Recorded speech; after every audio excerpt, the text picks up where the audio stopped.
Chapter 5, Year 5, going home to the Burrow for the summer is like time travel, returning somewhere they expect her to be exactly as she was even though she's seen things, done things that can't ever be taken back.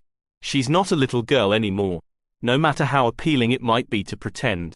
Dolores Umbridge and the Dark Knight in the Department of Mysteries sometimes feel like the least of it. It's even worse than Umbridge's class, back to being wandless and spell-less. Only now she knows firsthand what is out there. Her parents either don't understand this, or simply don't want to believe it. As if something like housework could possibly matter when people are dying and taking sides, and not even Hogwarts feels completely safe. She can't really hide in numbers anymore either. It's just Mum and Dad and Ron and her, a parenting ratio she's rarely faced. Ron walks through their nearly empty house like nothing has changed, even as the scars on his arms tell a different story.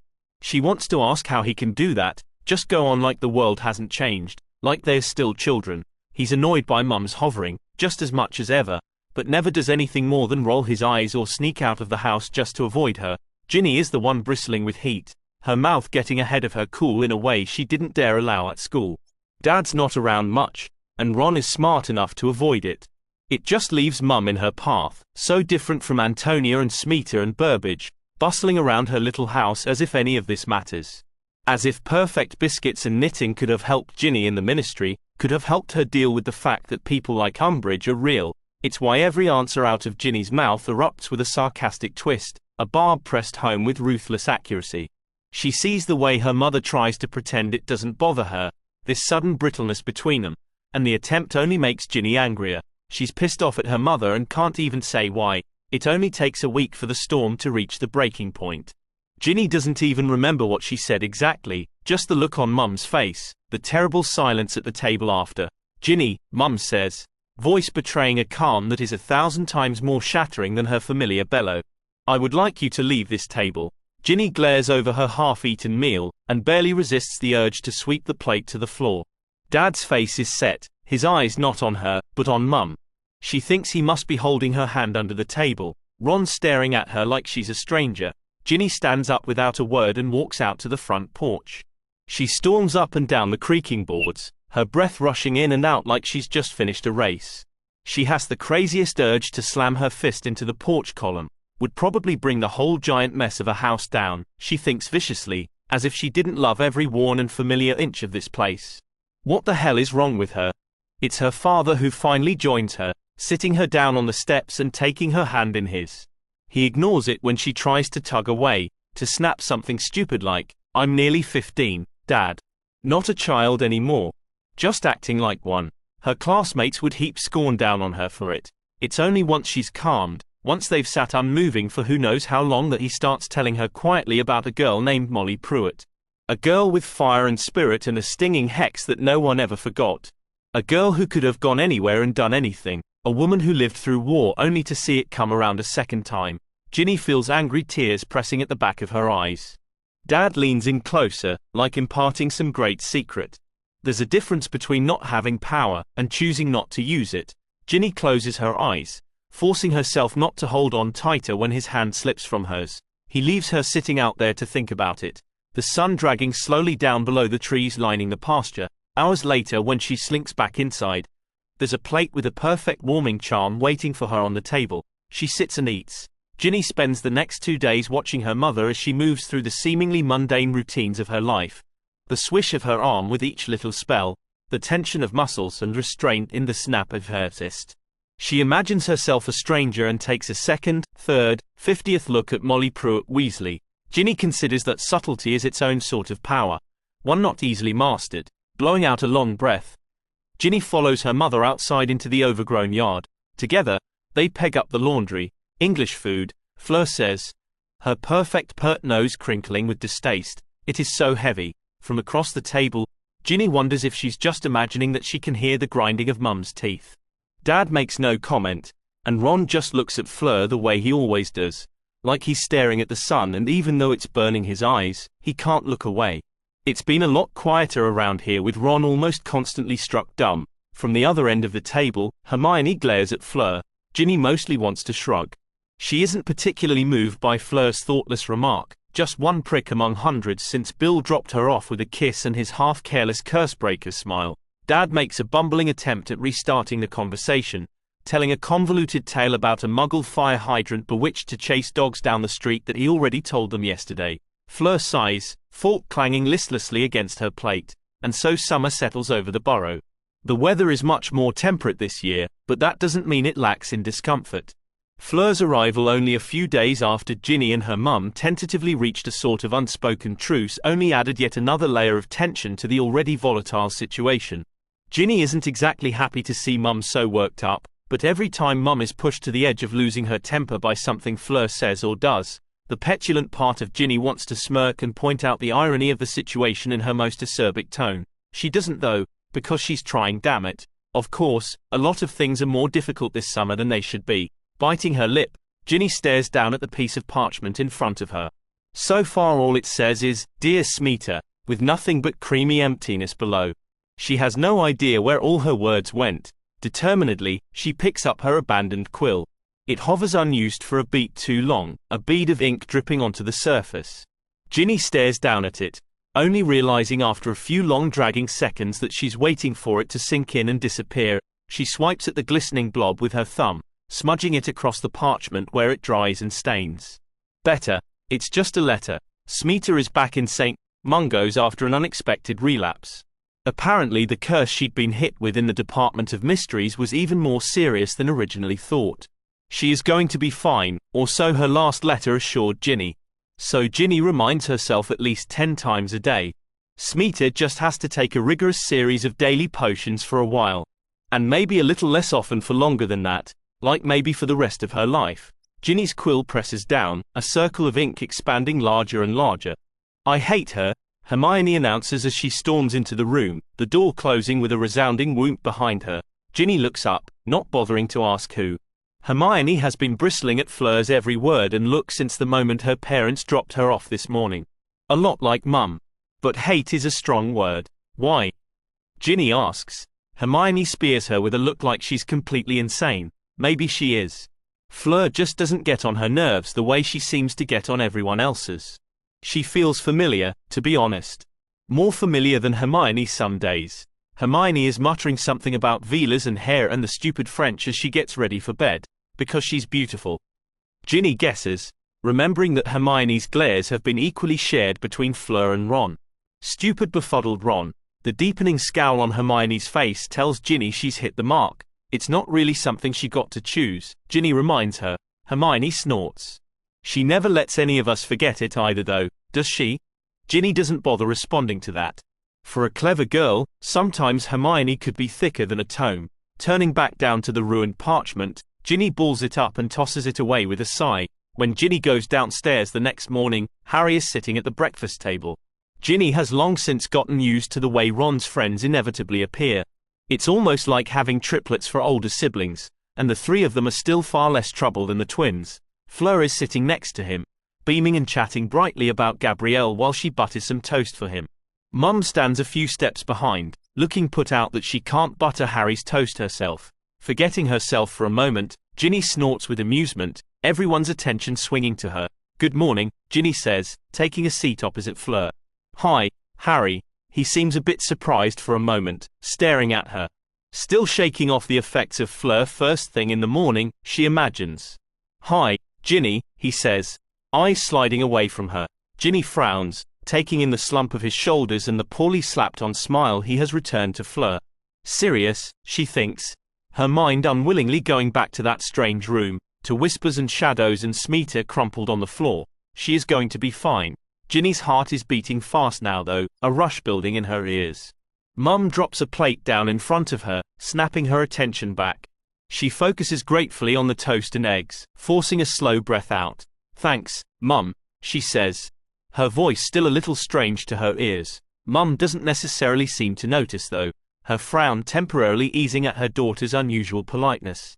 Not that she looks any less wary. There have been far too many angry words between them. "You're welcome, dear." Ginny nods, looking up from her plate to find Harry watching her. Before she can say anything, Ron thunders down the steps, Hermione close on his heels. "Harry, mate. When did you get here?" They embrace, beating each other on the backs like they're trying to see who will wince first. Hermione follows, her hug more controlled but no less eager. When she pulls back, Ginny can tell she's looking at Harry closely, gauging his mood and his health. Later, Harry says in an undertone to his friends before they can ask any questions of him. They eat in heavy silence until Harry casually mentions their owl results arriving today, and then there is just Hermione burning up all the air with her ceaseless worry. Predictably, the owls wing their way in and all three have done well enough. Hermione nearly better than both boys combined, but that isn't really a surprise to anyone. In a whirlwind, all three disappear upstairs. Fleur, sitting forgotten at the table, watches them go. Ginny considers her unfinished letter upstairs. Would you like to walk down to the village? Ginny asks Fleur. Mum shoots Ginny a grateful look, like she's just thrown herself in front of a curse for the benefit of all. Ginny presses her lips together against a scathing remark, fighting to be free. I suppose, Fleur sniffs, getting gracefully to her feet. There is nothing else to do. Great, Ginny says, teeth aching a bit with the pressure of holding her temper. She really just needs to get out of the house for a while. Outside, Ginny breathes deep, feeling the tension leave her body as her pace lengthens, the burrow left behind. It's a beautiful morning, the sun just beginning to beat back the cool shadows. Fleur keeps up without a word, though Ginny likes to think she looks a little relieved to be outside as well. After a while, Ginny slows her pace, giving them both a chance to actually take in their surroundings. She holds a hand out over the tall grasses lining the path, feeling the rough tickle against her palm. Is there nothing at all to do here? Fleur sighs. Other than look at cows and drink tea? Ginny has the bizarre thought that if Fleur were a little less elegant, she would have kicked petulantly at a stone. No, not really, Ginny says. There are, in fact, plenty of other things to do, but Ginny suspects there is something more at play here than simple boredom. She isn't sure why, but for some reason Fleur is a tempting puzzle. Far less dangerous than Mum or Smeeta. Ginny presses her lips together. Fleur lapses back into silence rather than respond, almost peevishly, as if she's annoyed she hasn't managed to start a fight. Interesting. Tell me about your home, Ginny says after they pass another few minutes in silence. My home. Fleur echoes, voice brusque. Ginny wonders if she's imagining the slight edge of wariness. Like she's looking for a trap. Where you grew up. Ginny sweeps an arm around them, indicating the trees and the pastures and the smell of dirt and hay. Was it like this? Oh, no, Fleur says, hair glinting almost blindingly in the sun with the shake of her head. My home is soft and green and full of flowers in neat straight rows. There is a lazy, wide green river, shaded by the chestnut trees, and the village children have boats to row in the summers. There is one long lane through the village with shops on each side, and on the weekend mornings the market spills down the street. We buy delicate sweets and sit by the river, and Gabrielle points to the birds and knows all the names. Fleur snaps her mouth shut as if something has crawled into her throat, or she's realized just how much she has said and how quickly. Ginny is still catching up, shifting carefully through all the particulars. It sounds familiar, comfortable, not lonely. Lovely, she eventually decides on. I'd like to see it someday. Fleur turns to her with one eyebrow raised as if she suspects Ginny of humoring her. Or more likely, just thinking that even if Ginny did visit, she wouldn't really be able to appreciate it. But Ginny also remembers the way Fleur was with Harry this morning, chatting away, but more like clinging to him like a lifeline. Ginny takes a long moment to look at Fleur, really look at her. Not the shine of her hair or the perfection of her features, but rather for any sign of the girl underneath. To her credit, Fleur looks straight back with something almost like relief tangled into her aloofness. It makes Ginny wonder how many people actually bother to look for Fleur and not just the Veela. If that is how Bill loves her, for the first time it occurs to Ginny how brave Fleur is, even being here. Coming to a foreign place, falling in love with someone, letting him dump her alone in the countryside with his large family. She considers that actively making them dislike her may seem a better strategy than letting them decide to dislike her on their own. No, that doesn't quite sit right. It isn't all an act. There may be fear or loneliness twisting her words, but this is who Fleur is. And Bill loves her. She thinks that's more than enough reason for them to try a little harder to know her. To accept her. I'm glad you came to visit, Ginny decides. Fleur looks too surprised to answer. Ginny turns and continues up the path. Fleur catches up after a few steps, her fingers tweaking the end of Ginny's ponytail. Your hair, she says, her voice a bit breathy. It could actually be pretty with some help. Under this seeming insult, Ginny finally registers it, the way her fingers tug with the feel of "I miss my sister." Ginny turns to her and smiles. "I've never had a sister." Fleur nods as if this explains it. "Mum," Ginny asks the next morning after breakfast, moving to stand next to her at the sink. "Do you know any French recipes?" Her mother's hands tighten, face indignant as she turns to look at Ginny. "So now I'm supposed to cater to her?" Ginny pauses to let the inevitable surge of annoyance fade. Then she touches her mother's arm, voice soft and only slightly chastising. "Mum, she's homesick." Mum blinks a few times, finally pressing her lips together as her natural compassion rises.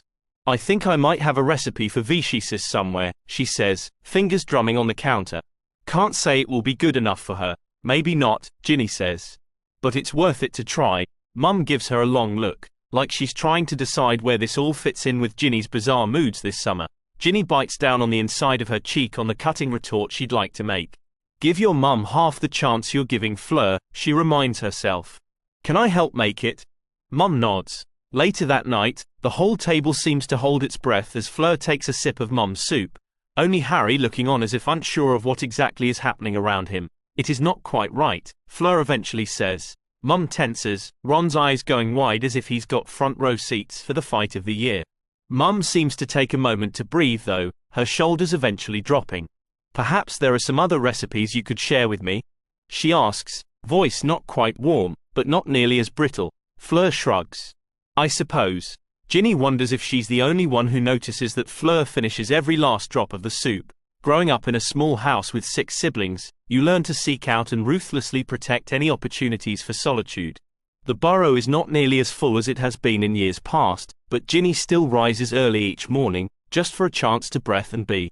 Inevitably, she ends up out at the paddock, an old broom from the shed in hand. Nothing centers her like time spent on a broom.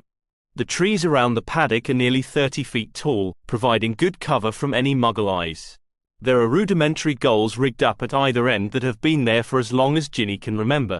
It's not exactly regulation, but it works well enough. Ron has never been an early riser, so she usually has the space all to herself. About a week into Harry's stay, however, he starts bringing his broom down about a half hour after Ginny.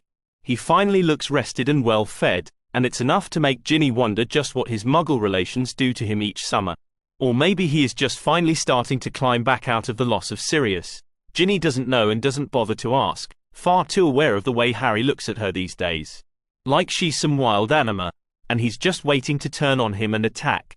It's almost enough to make her think that night in the infirmary never happened. When they do talk, it's about Quidditch, which drills are best, the merits of certain techniques. It's the language they best understand. "What did you do to your hair?"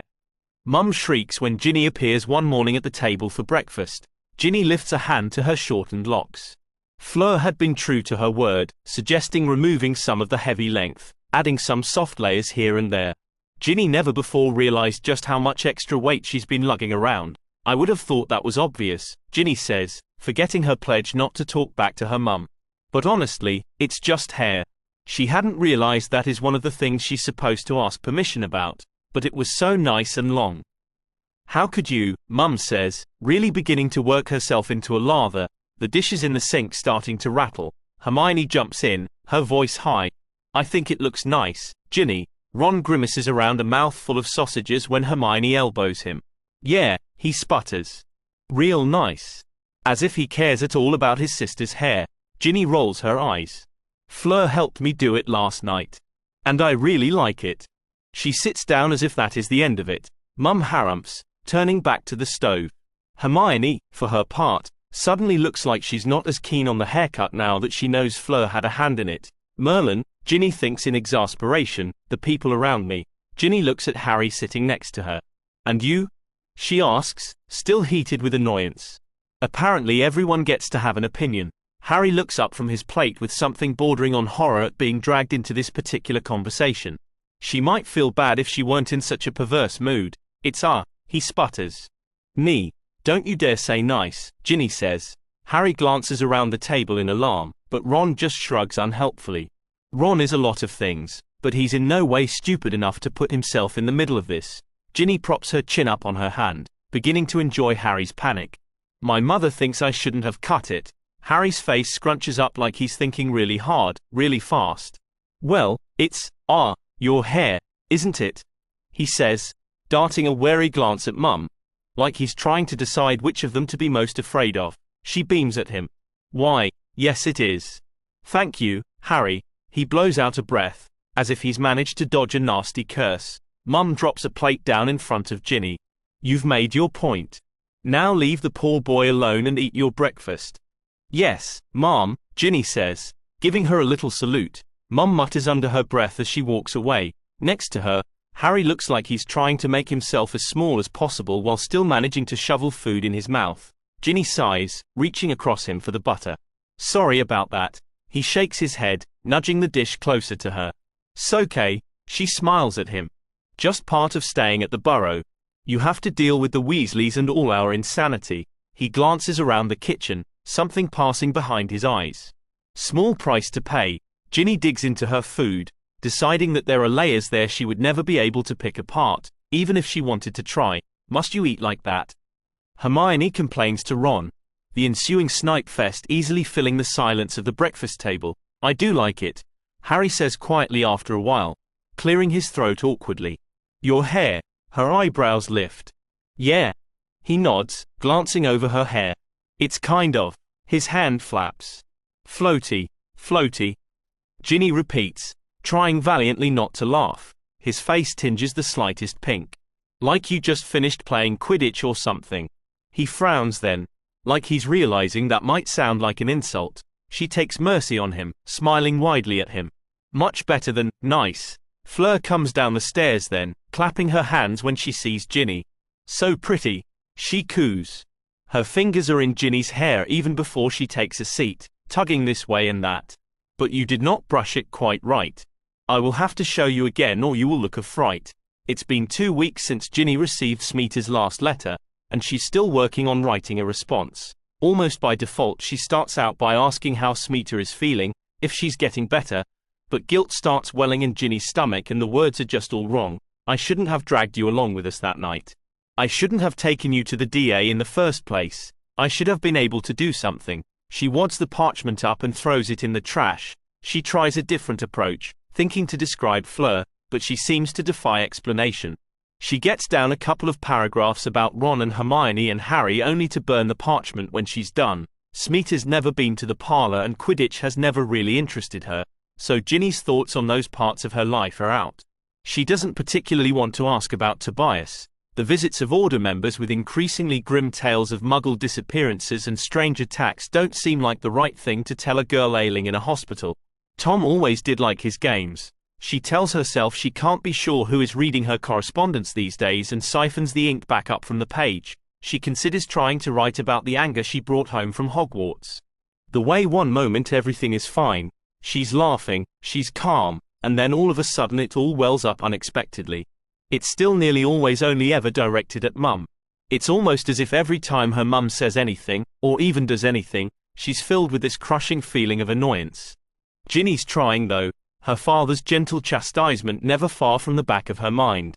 At the very least, Ginny keeps her mouth shut and tries very hard to just do as she's told with minimum stomping and eye-rolling. It's hard though, even with her practice at controlling her emotions from last year. It's harder to be a glacier here where she used to be a child, that child who knew nothing and lived a charmed life because of it. So it's, yes, Mum, all the time, and it's better than the yelling and the hurt in Mum's eyes that only made Ginny angrier. But there are still moments of tension no one can escape. She tries writing about that to Smeeta, but every time she reads it back over she ends up embarrassed by how much she sounds like a snotty, petulant child. Another letter left sitting unfinished. Early one afternoon, Ron gets it in his head that they should play two-side clutch. The only problem is that there are only 3 of them. The obvious solution seems to be getting Hermione to join them. Ron's been badgering her all week, getting more and more obnoxious the more Hermione tries to demur. Don't make Hermione do that, Ginny sighs. Ron looks up from where he's harassing Hermione with an extra broom from the old shed. She wonders if he is really so dense that he can't see the panic on Hermione's face at the thought. You and the twins played as 3 all the time, Ginny reminds him. His ears tinge red and Ginny inwardly smiles, knowing that playing with the twins had really just consisted of a rather nasty game of keep away. Harry looks confused. Didn't you play with them? Ginny. She notices he doesn't bother asking why Percy never played with them. Of course not, Ron says dismissively. We had no idea she was any good. He frowns then, turning to look at her. Come to think of it, how did you manage to get so good? Ginny smiles. Little did her brothers know that she's been stealing their brooms and secretly practicing since she was 6. A Slytherin never tells, she says, tapping the side of her nose. Ron rolls his eyes and calls her something profane, but Ginny is more surprised by Harry's reaction, finding him watching her with that inscrutable look in his eyes again. Yet instead of looking disturbed, he almost looks relieved. Like he's glad to hear she knows how to keep her mouth shut. Ginny blinks, thinking back over the things they talked about last year, his voice brittle. Could you kill if you had to? She considers that she may be carrying around more of his secrets than she realized. Hermione, Ron says again, shaking the broom. We need a 4th. Hold on, Ginny says, heading back up towards the burrow. I have a better idea. A short search leads Ginny out to the small front garden, where Fleur sits reading a book in the shade of an apple tree. How are you on a broom? Fleur looks up with interest. As good as I need to be, she says, a sly smile curving her lips. Ginny hooks a thumb over her shoulder. Want to help me make the boys look stupid? Fleur laughs. How hard could that be? Fleur isn't particularly skilled on a broom, but she's cunning and a little ruthless, both of which Ginny would expect of a Triwizard champion. Fleur chooses her targets wisely, zooming into Ron's eye line from odd, unexpected angles, rendering him mute and useless just long enough for Ginny to get by him. Harry seems to be made of slightly sterner stuff, but one-on-one, they are fairly well matched. Ginny just has a better arm and far more comfort with goal shooting. He's quick though, and makes unexpected moves that catch Ginny off guard. The match ends in a hopeless tie, the 4 of them breathless and laughing as they tumble back on the grass below. I suppose, Fleur admits begrudgingly. It is not completely terrible here. Ginny laughs up into the deep blue summer sky. The summer settles into a comfortable routine, and for a while it almost feels like the golden days of summers before, like the spectre of Tom and Umbridge and Sirius Death just can't reach them. Ginny gives up trying to write a letter to Smeeta. It feels like everything is too impossible to write about. All that's left is the weather. She refuses to stoop that low. Everything will be fine when they both get back to Hogwarts. Ginny's sure of it. One Sunday morning near the end of the summer, the burrow is once again full of family. Bill is back visiting Fleur like he does most weekends, this time with the news that their new place is almost ready for them to move into. The twins are also here for Sunday brunch. Despite Bill's far too long hair and the way Fleur hangs on his arm, Mum seems happy enough to have such a crowd in the house again. They've all just finished eating when a quartet of Hogwarts owls wing their way into the kitchen, school letters attached to their legs. A small grey owl with a white face and yellow eyes flaps down in Ginny's plate. She feeds him a little egg before unknotting the missive from his leg. She opens the envelope below the lip of the table, already feeling the weight of something extra in her envelope, but not daring to hope. Mum catches sight of it and practically shrieks. A prefect badge? Ginny doesn't bother trying to explain that most Slytherin actively avoid getting a prefect badge, that the last thing she needs is that complication in her life. Instead she takes a breath and opens her hand. A gold Quidditch captain's badge sits on her palm. Mum does a credible job of hiding her flicker of disappointment, coming over and hugging Ginny tight. How wonderful, sweetheart. 4 prefects and 2 captains in the family. Across the table, Harry holds up his matching captain's badge. George and Fred look between Harry and Ginny. We have got to make it to that first match. They all travel to Diagon Alley the next day, despite Mum's worries that it is no longer safe. Ollivander's disappearance has shaken a lot of people. Ginny's just glad she already has her wand, wondering what all the new students will do this year. Even having heard the stories, none of them are ready for the way people scuttle from store to store, for the reality of the charred black hole that used to be the wand shop. Florian's is dark and silent. By unspoken agreement, they all gather their books and supplies as quickly as possible in the noticeably quieter shops. Passing in front of the Quidditch supply store, Ginny eyes the sleek, expensive new brooms in the window. Getting a captain's badge is reason enough for her to finally get her own broom. Shall we go inside? Mum asks, one hand in her pocket as if she's weighing the contents of her money pouch. Actually, Ginny says, surprising herself as much as anyone. There's a broom at school that works fine for me. We can afford it, sweetie, Mum says, trying not to look embarrassed. Harry conspicuously shuffles a few steps further away, the way he always does when the topic of money comes up. I know, Ginny says, and she really does. She knows they would scrape and scrimp and make it happen. It's not about that. It would just really mean a lot to me to get this particular broom. Do you think we could buy that one? Mum is still frowning at her. Please, Ginny says, swallowing everything else down. She really doesn't want to have to explain that the school broom is a reminder of sorts, of what it takes to be great, of the paths she doesn't want to go down again. She's let herself be blinded by a fancy broom before. Never again. Luckily Mum doesn't ask, eventually nodding her assent. I'll write to Madam Hooch.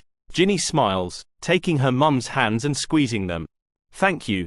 Whatever makes you happy, dear, Mum says with that my daughter is beyond reasoning or understanding look in her eye that has become pretty commonplace this summer. Ron is the one to outright call her mental. Ginny just gives him a sugary sweet smile that makes Ron pale a shade.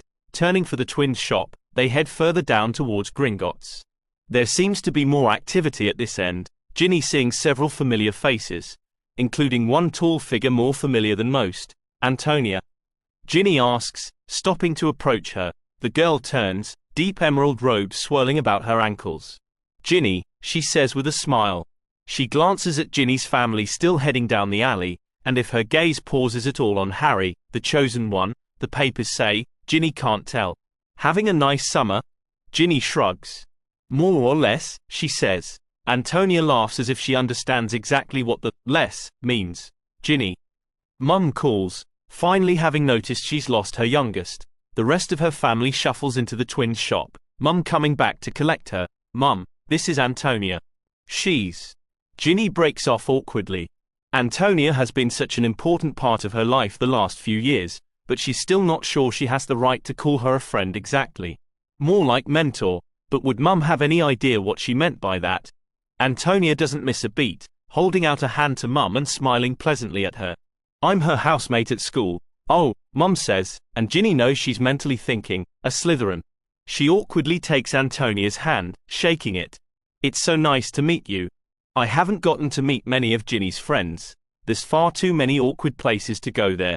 That Ginny doesn't have many friends, that her friends might as well be from a different planet being in Slytherin, that Ginny is hiding things from her mum. Ginny clears her throat. Getting your school supplies? She asks, trying to push past the inevitable clumsiness of her mum. Antonia shakes her head. Just taking a quick break from work. My family runs a bookshop. Really? Ginny says, automatically glancing back towards Flourish and Blots. Antonia shakes her head.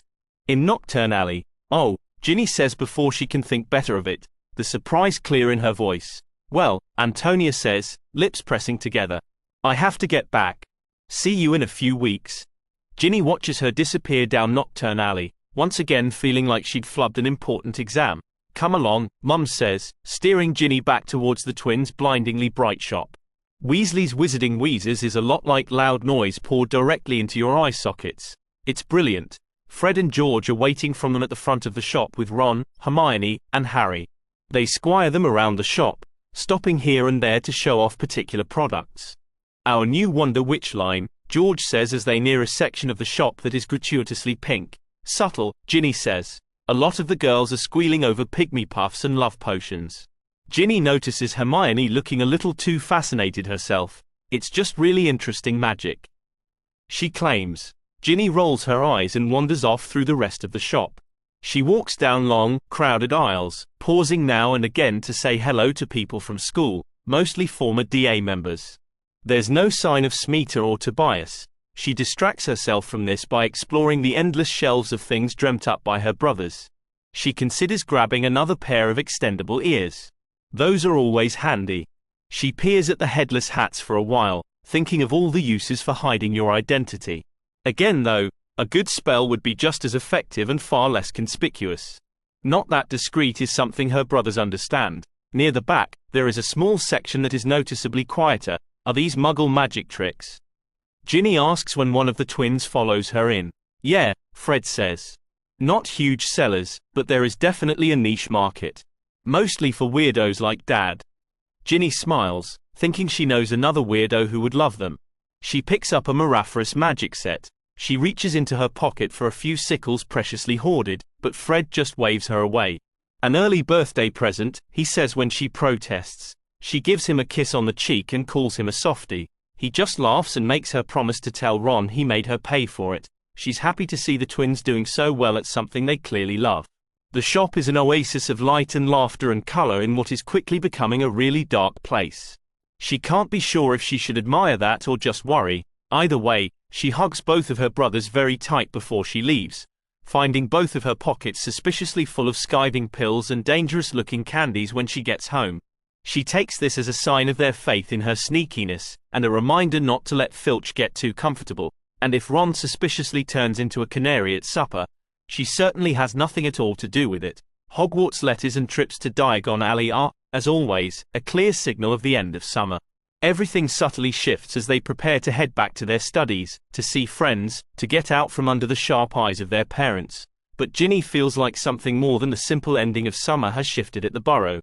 Things have taken a decided turn to strange. Ginny was paying attention more than enough to notice that Ron, Hermione, and Harry had disappeared from the twins' shop for long enough that no weak excuse of just being lost in the store can explain. Added to that, Ron and Hermione are back to sharing those not at all subtle looks of concern every time Harry's back is turned. As for Harry, he's got this intense look in his eye that Ginny doesn't particularly like. Honestly though, she rarely has a clue what those three are really up to, and she has her own problems to worry about, like how to explain to Smeeta why she hasn't written. Things don't really improve when they finally leave for the Hogwarts Express. Ministry cars and stiff-looking auras, all of it obviously revolving around an increasingly irritated Harry. Ginny considers that if she finds it hard to go from being a person at school to a child at home, how much the worse to go from a long summer being a person at the Burrow to a chosen one, protected and stifled to within an inch of his already frayed temper. Ginny does her best to just be efficient and stay out of the way as much as possible, even if she does take the time to trip Ron into the dirt for still staring at Fleur like the starstruck idiot he is. She shares a wry smile with Fleur over the sprawled body of Ron. Fleur laughs and promises to write. Of course, the mention of a letter just makes Ginny's thoughts start to spiral, something tense and awful in her stomach. She at once can't wait to see Smeeta and dreads it. With all the special treatment, they get to the Hogwarts Express early. Ginny walks the length of the train, but doesn't see Smeeta anywhere, eventually settling in a compartment with Caroline and Astoria. They share general pleasantries that Ginny doesn't pay much attention to. It's nearly time for the train to depart when Ginny finally catches sight of Smeeta in the hallway. She pushes to her feet, waving her hand to catch her attention. Smeeta nods, pulling open the door. She barely gets a step inside when Tobias appears as well, his hand reaching for her elbow. "Hi," Ginny says, voice faltering. This close, Ginny can see how pale Smeeta is, the dark smudges under her eyes. She's thinner too, Ginny thinks. Smeeta gives her a fleeting smile. "Hi." They spend a moment shuffling around the space, Ginny ending up sitting next to Caroline and across from Smeeta and Tobias. It's still close enough to hear Tobias when he leans into Smeeta and says, "Are you comfortable?" Smeeta gives him a look that makes Ginny turn her attention out the window. "How was your summer?" Ginny asks as the train starts moving, desperate for anything to say. She regrets it almost immediately. She knows how Smeeta's summer was: potions, hospital, and illness. Tobias jumps in, giving an animated recounting of his summer, clearly full of 3 lies for every truth. Astoria and Caroline just roll their eyes and lower their heads together to talk about other things. "You?" he asks after he's exhausted the topic. Ginny pauses, feeling the press of a million things needing to be said. "Oh, you know. Mostly Quidditch drills and chores and my brother's fiancée." Smeeta looks up with interest. "One of your brothers is getting married?" Ginny nods, just about to explain Fleur when a scared-looking second year appears in the doorway. "Ginny Weasley?" he asks, voice trembling. "Yes?" Ginny says, giving him an impatient look. She doesn't like to be interrupted just as things are starting to be less awkward. The boy's eyes widen, and he practically shoves a note at her before darting back out of the compartment. "Nice to see you're still terrifying small children," Tobias says. Ginny sends him a profane gesture and unfolds the note. "Miss Weasley, would you do me the pleasure of joining me for a spot of lunch in compartment C? Sincerely, Professor H.E.F. Slughorn." She stares down at the note in annoyance. She's had barely enough time to even get over the awkwardness, let alone try to explain anything real to Smeeta. Then again, she doesn't particularly feel like doing that in front of Tobias anyway. He's like a limpet, never moving even an inch from her side. What is it? Smeeta asks. Ginny wordlessly hands the note to her. Tobias reads it over her shoulder, letting out a long whistle. Moving up in the world, are we, Miss Weasley? Must be the new defense against the dark arts teacher, Smeeta says, handing the note back. Ginny shrugs, frowning down at the note. But why would he want to see me? Only one way to find out, Tobias says. Ginny sighs, knowing he's right. Besides which, it's not like she can really say no to a professor. I guess I'll be back after lunch. She looks at Smeeta, trying to convey something, and Smeeta stares back with that endlessly calm look of hers. Out in the halls, she passes Antonia's compartment on the way, a few other girls from the parlor sitting inside. Ginny waves, Antonia giving her a rather cool nod in return. All in all, a really great train ride so far, near Slughorn's compartment, and how exactly did he manage to get an entire section to himself, she wonders. Ginny bumps into Harry and Neville. Hi, Neville, she says, giving him a smile. Have a nice summer. He's the first person today to look genuinely pleased to see her. Hi, Ginny. It was all right. You? She shrugs. You know. Had to put up with this lot, she says, gesturing at Harry. Harry rolls his eyes. Glancing down, she sees notes in their hands. She's relieved to know it's not just her, holding her own up for them to see. Any idea what this about? Harry nods. Apparently Professor Slughorn likes to collect promising students. She raises an eyebrow, not particularly liking the sound of that. Too much like catching bugs and pinning their wings to a board. Not sure why he's asked me then, Neville says. Harry frowns, looking discomforted by Neville's trademark self-deprecation. Ginny links her arm through Neville's. Well, clearly it just means he's smarter than the last Dada teacher we had. Neville gives her a bashful smile. Most people would be. Ginny laughs appreciatively. Come on, she says, tugging Neville's arm. Maybe we can at least get some good food out of this. They walk into the compartment to find that the entire space has been festooned with rich fabrics and comfortable chairs.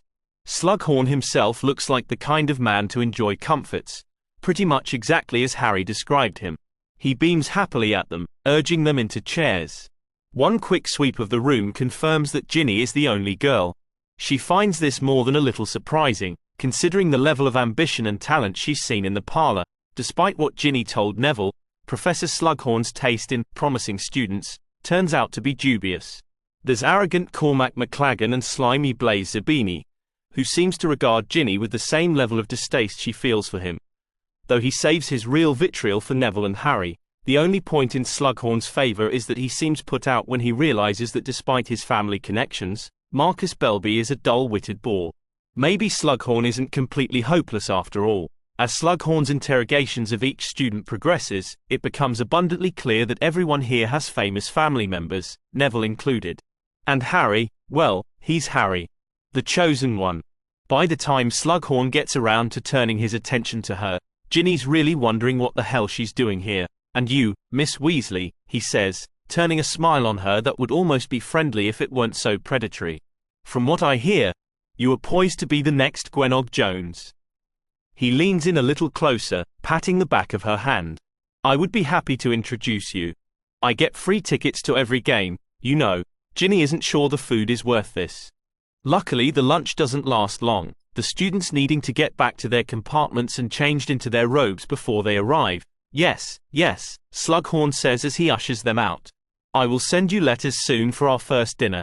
Though the way he doesn't say goodbye to all of them tells Ginny that at least she probably won't have to suffer through Belby's presence anymore. Cormac is still talking Harry's ear off about Quidditch as they head down the hallway, Neville and Ginny following behind. They reach Harry and Neville's compartment first.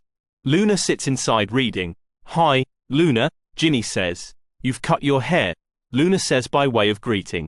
I hope you were careful where you put the trimmings. Of course, Ginny says with a smile, knowing Luna probably isn't just talking about the risk of polyjuice potions. Luna nods, turning her attention back to her book. Harry is still standing in the doorway, his attention riveted to something down the hall. Ginny leans out just in time to see Blaise disappear into the next car.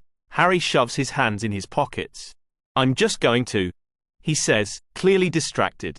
His eyes land on Ginny almost as if he's forgotten she was there. Walk Ginny back to her compartment.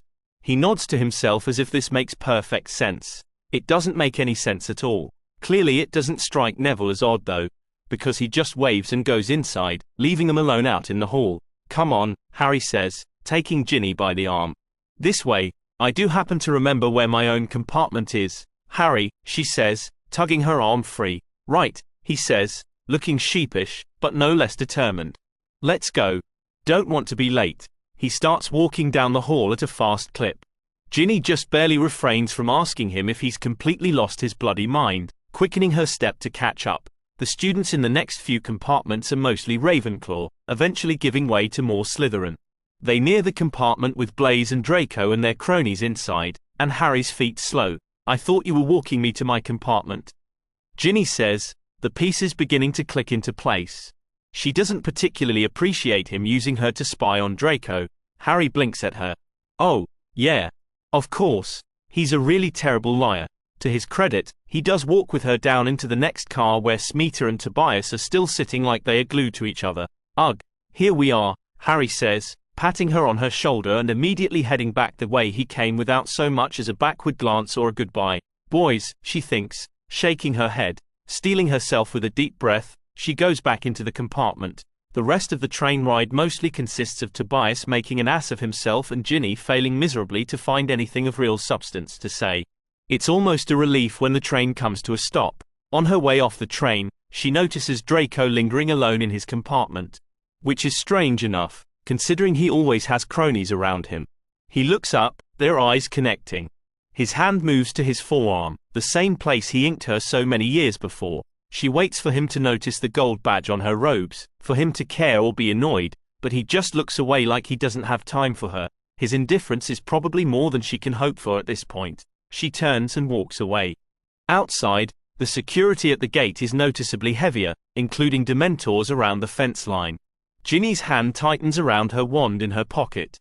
Even though she can cast a Patronus now, she'd still dearly love to never see a Dementor again as long as she lives. The worst shock is still to come as she heads for the waiting carriages, glancing around to see where Smeeta and Tobias have disappeared to. Ignorance is kind of blissful, she thinks, staring at the skeletal forms of the Destrals hooked up to the carriages. Luna appears at her side.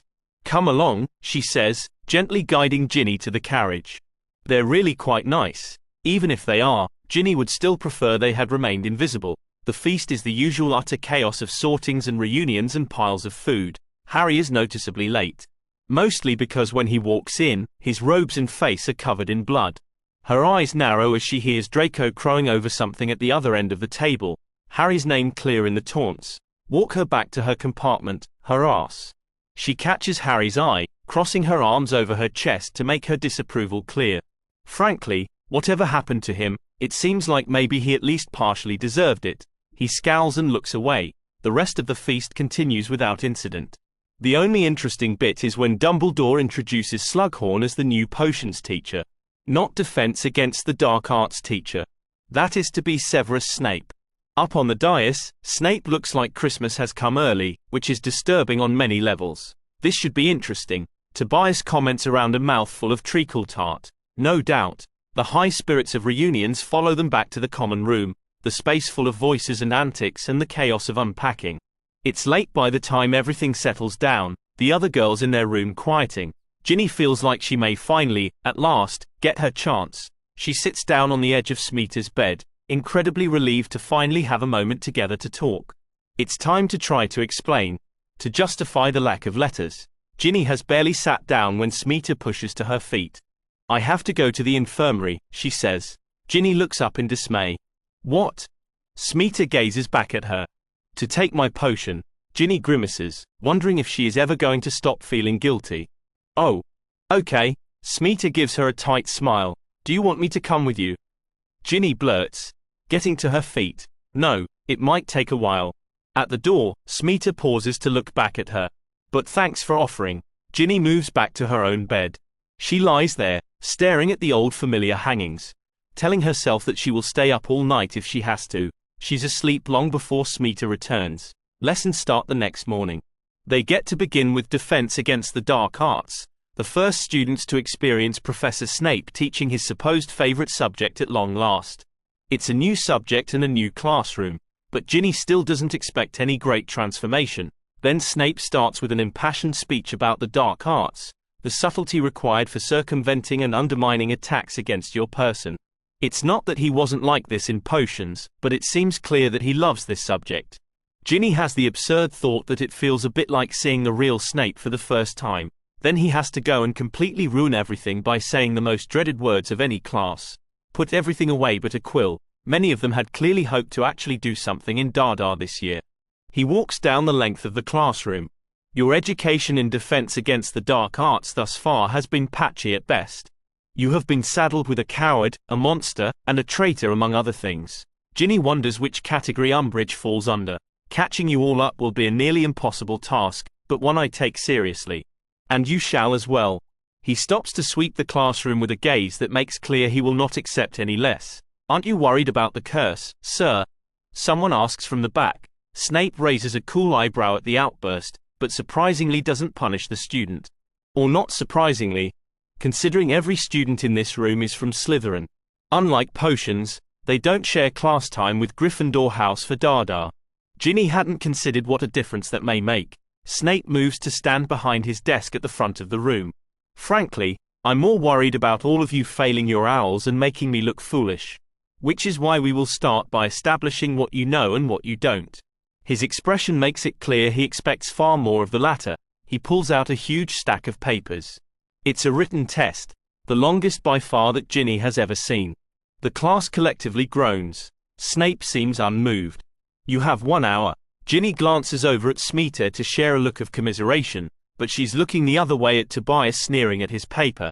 Ginny focuses down on her test. She knows just about everything on the first 3 pages. She recognizes a few things past that, at least well enough to know that they are not owl-level concepts. Ginny considers how much of her knowledge she really wants to share, lest someone want to know where she learned it. Gnawing on the end of her quill as she considers, she glances up just in time to find Snape watching her. Almost like he knows what she's thinking. Ginny shakes her head, laughing at herself for being so fanciful. She focuses back on her test. The rest of Ginny's lessons that day includes a coma-inducing history of magic, where it appeared Binns may have kept lecturing all summer without even realizing they were gone. After lunch is double potions, where Slughorn proves that he doesn't just play favorites in private. He fawns a bit over Ginny and spends the rest of the class with his eyes alert for any hidden potential. Like every other professor though, he piles enough homework on them to last a month. It's only the first day, and Ginny feels like falling asleep in her pudding. At dinner she purposely seeks out Thompson. She's not going to keep him in limbo the same way Bletchley had done with her. Plus, she'll need his help. This only has a little bit to do with the fact that she walks into the Great Hall only to stop at the sight of Tobias putting things on Smeeta's plate like she's an invalid. Ginny sits down across from Thompson with a groan. How is this much homework on the first day even legal? He glances up from his plate. Owl year is a killer, he says sympathetically. I imagine Newt year is even harder, she says, giving him a speculative look. For all she can read him on the pitch, sometimes she has absolutely no idea what he is thinking off of it. He shrugs. It is what it is. She peers at him another long moment before realizing she's never going to find out what she wants without straight out asking. But you'll still have time for Quidditch, right? He pauses. Something unreadable in his eyes. Of course, if there's a place for me. Ginny breathes out, her shoulder relaxing. Good. She's going to need at least one person on her side if she has any hope of pulling this captain thing off. Draco and his cronies no doubt are going to make it difficult enough on her. She pulls some of the dishes towards herself and starts loading up. Once dinner is done, Smeeta is nowhere to be found. And neither is Tobias. Not in the Great Hall, and not in the common room either. Switching tactics, Ginny scans the common room for any other familiar faces, but none of the members of the parlor are out there. She glances over at the entrance, wondering if she's supposed to knock or something, or if she would even be welcome. She's been to the parlor a handful of times now, but always in the company of Antonia. She sits in a chair with a clear view of the parlor entrance and waits. About 15 minutes later, Millicent crosses the common room. Not the perfect choice, but then again, Ginny has been working very hard to be more friendly to Millicent. Hi, Millicent, she says, falling in step next to her. She barely grunts in response, which is a step up from the open suspicion and hostility the greeting engendered the year before. Have a nice summer. Millicent gives Ginny a look that seems almost designed to remind her that they aren't friends. And her summer isn't any of her business, right? Ginny thinks. Millicent pulls the door open, and Ginny was so wrapped up in her thoughts that she didn't notice I had anything special to it, doll. Blast. You coming down? Millicent asks, looking back at Ginny as if she's lost her mind. Oh, yes. Of course, Ginny says, scrambling to follow her downstairs. Other than the couple of girls who graduated last spring, everyone is there. And no one looks surprised to see her. Antonia looks up from her spot on a settee, and Ginny lifts her chin, refusing to look like an interloper waiting to get kicked out. The corner of Antonia's mouth twitches, something wry and knowing laid in there. Before she turns back to her book, Ginny breathes out and crosses over to say hello to the Caro twins. By the time she gets back up to the dorms, the curtains are drawn tight around Smeeta's bed, the room silent. Ginny nearly misses breakfast the next morning when she oversleeps. Bridget and Helena clearly didn't care enough to wake her. Not surprising considering Ginny has never been their favorite person. That just leaves Smeeta. Knowing she has to get up really early to go to the infirmary doesn't make Ginny feel particularly better. All in all, by the time Ginny slides into her seat next to Tobias in Muggle Studies, she's not in the happiest of moods. She glances around. Where's Smeeta? Tobias gives her a strange look. She had to drop Muggle Studies for care of magical creatures, remember? Oh, right. Ginny says like it isn't the first she has ever heard of this. But the truth is that Smeeta never breathed a word of it to her. Tobias narrows his eyes, looking like he's about to say something else, but Ginny turns away from him, pretending to dig around in her bag for something. It's a weak subterfuge at best, but she just doesn't want him to explain. She shouldn't have to learn things about her best friend from someone else. They don't talk for the rest of the lesson. The next class is Charms. And without giving it much thought, Ginny crosses over to sit with Luna. She doesn't look at Smeeta or Tobias. If there's ever been one thing in Ginny's life that she can always count on to center her, it's Quidditch. When she's not in class or in the parlor, she throws her every extra minute into organizing the trials. The second Saturday of the term, Ginny stands on the pitch with nearly a dozen hopefuls. She's so intent on calling out drills, watching each player intently as they fly, that she forgets to be nervous. She does notice the glaring absences of certain players and knows she's not the only one. Draco hasn't so much as looked at Ginny this year other than that one strange moment on the train. It seems he's found something else to fill his time. It's confirmed when he doesn't show up for the trials. Even his interest in lazing on the pitch suddenly gone. Ginny had braced herself for dealing with Crabbe and Goyle, thinks she will be perfectly capable of giving them a fair shake. But she doesn't end up having to put herself to the test. Draco's little cronies deciding they have better things to do as well. It's not really a relief, she tells herself. She doesn't have much time to think on it, to be honest, because now she has an entire team to build from scratch and it's at once liberating and terrifying. The only returning player she has is Thompson. Luckily she already knows who the third chaser should be, and the trials merely confirm that. Vasey improved a lot the year before, so much so that he already seems better than Warrington. The only other person with any promise as a chaser is Urquhart. Ginny supposes by some measures he might be better than Thompson. He's quicker, sure, but he's also an arrogant ass, and this is a team, not a solo act. Thompson already knows all the plays and she needs at least someone on the team who knows what they are doing. In tandem with the chasers, she's able to see that Martin and Gilbert are still the two keepers with the most promise. In the end, Martin manages to save slightly more goals, Gilbert clearly letting his nerves get in the way. Another decision rather easily made. The selection of beaters is anything but easy. Usually with beaters you want a matched pair. Not every team has the benefit of a Fred and George though. Even Crabbe and Goyle had been like two sides of a really dense coin. Physically, most of the candidates Ginny has to pick from are somewhat similar. She looks at the beefy sixth-year Tristan Bassenthwaite. He's a bit of a thug, but not a malicious one. He flings his body around with a concentrated sort of frenzied joy and both his power and accuracy with a bat are promising. Precedent tells Ginny she should pick Bassenthwaite and then find someone else that matches him as well as she can. But being a beater is about more than sheer size and ruthlessness. They have to work like a seamless pair, anticipate each other's moves. That doesn't always just mean being the same size. She'd read in a book Tobias gave her last year about the joining of opposites. Point and counterpoint. She keeps cycling back to the smaller third-year Graham Pritchard. He has a flinty look to his eye that Ginny likes. A quieter presence to balance the boisterous Bassenthwaite. Graham is younger too, with less experience, but maybe also not so set in his ways.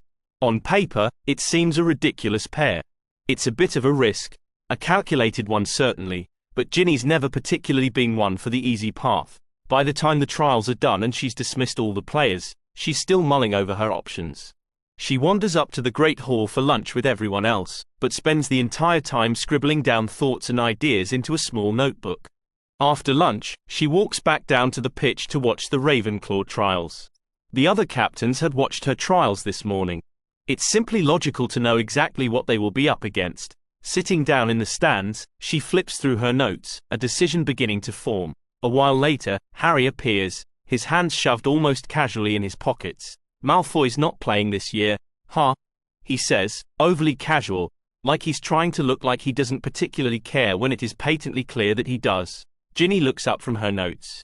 It's the first time they've talked since his disgusting display back on the train, and the first thing he wants to do is ask her about Draco. "Here to walk me back to my common room?" Harry grimaces. "No." She puts a hand on her chest, eyes fluttering. "But what if I get lost?" He closes his eyes for a moment, pinching at the bridge of his nose. "Okay. You've made your point," she huffs, turning back to her notes.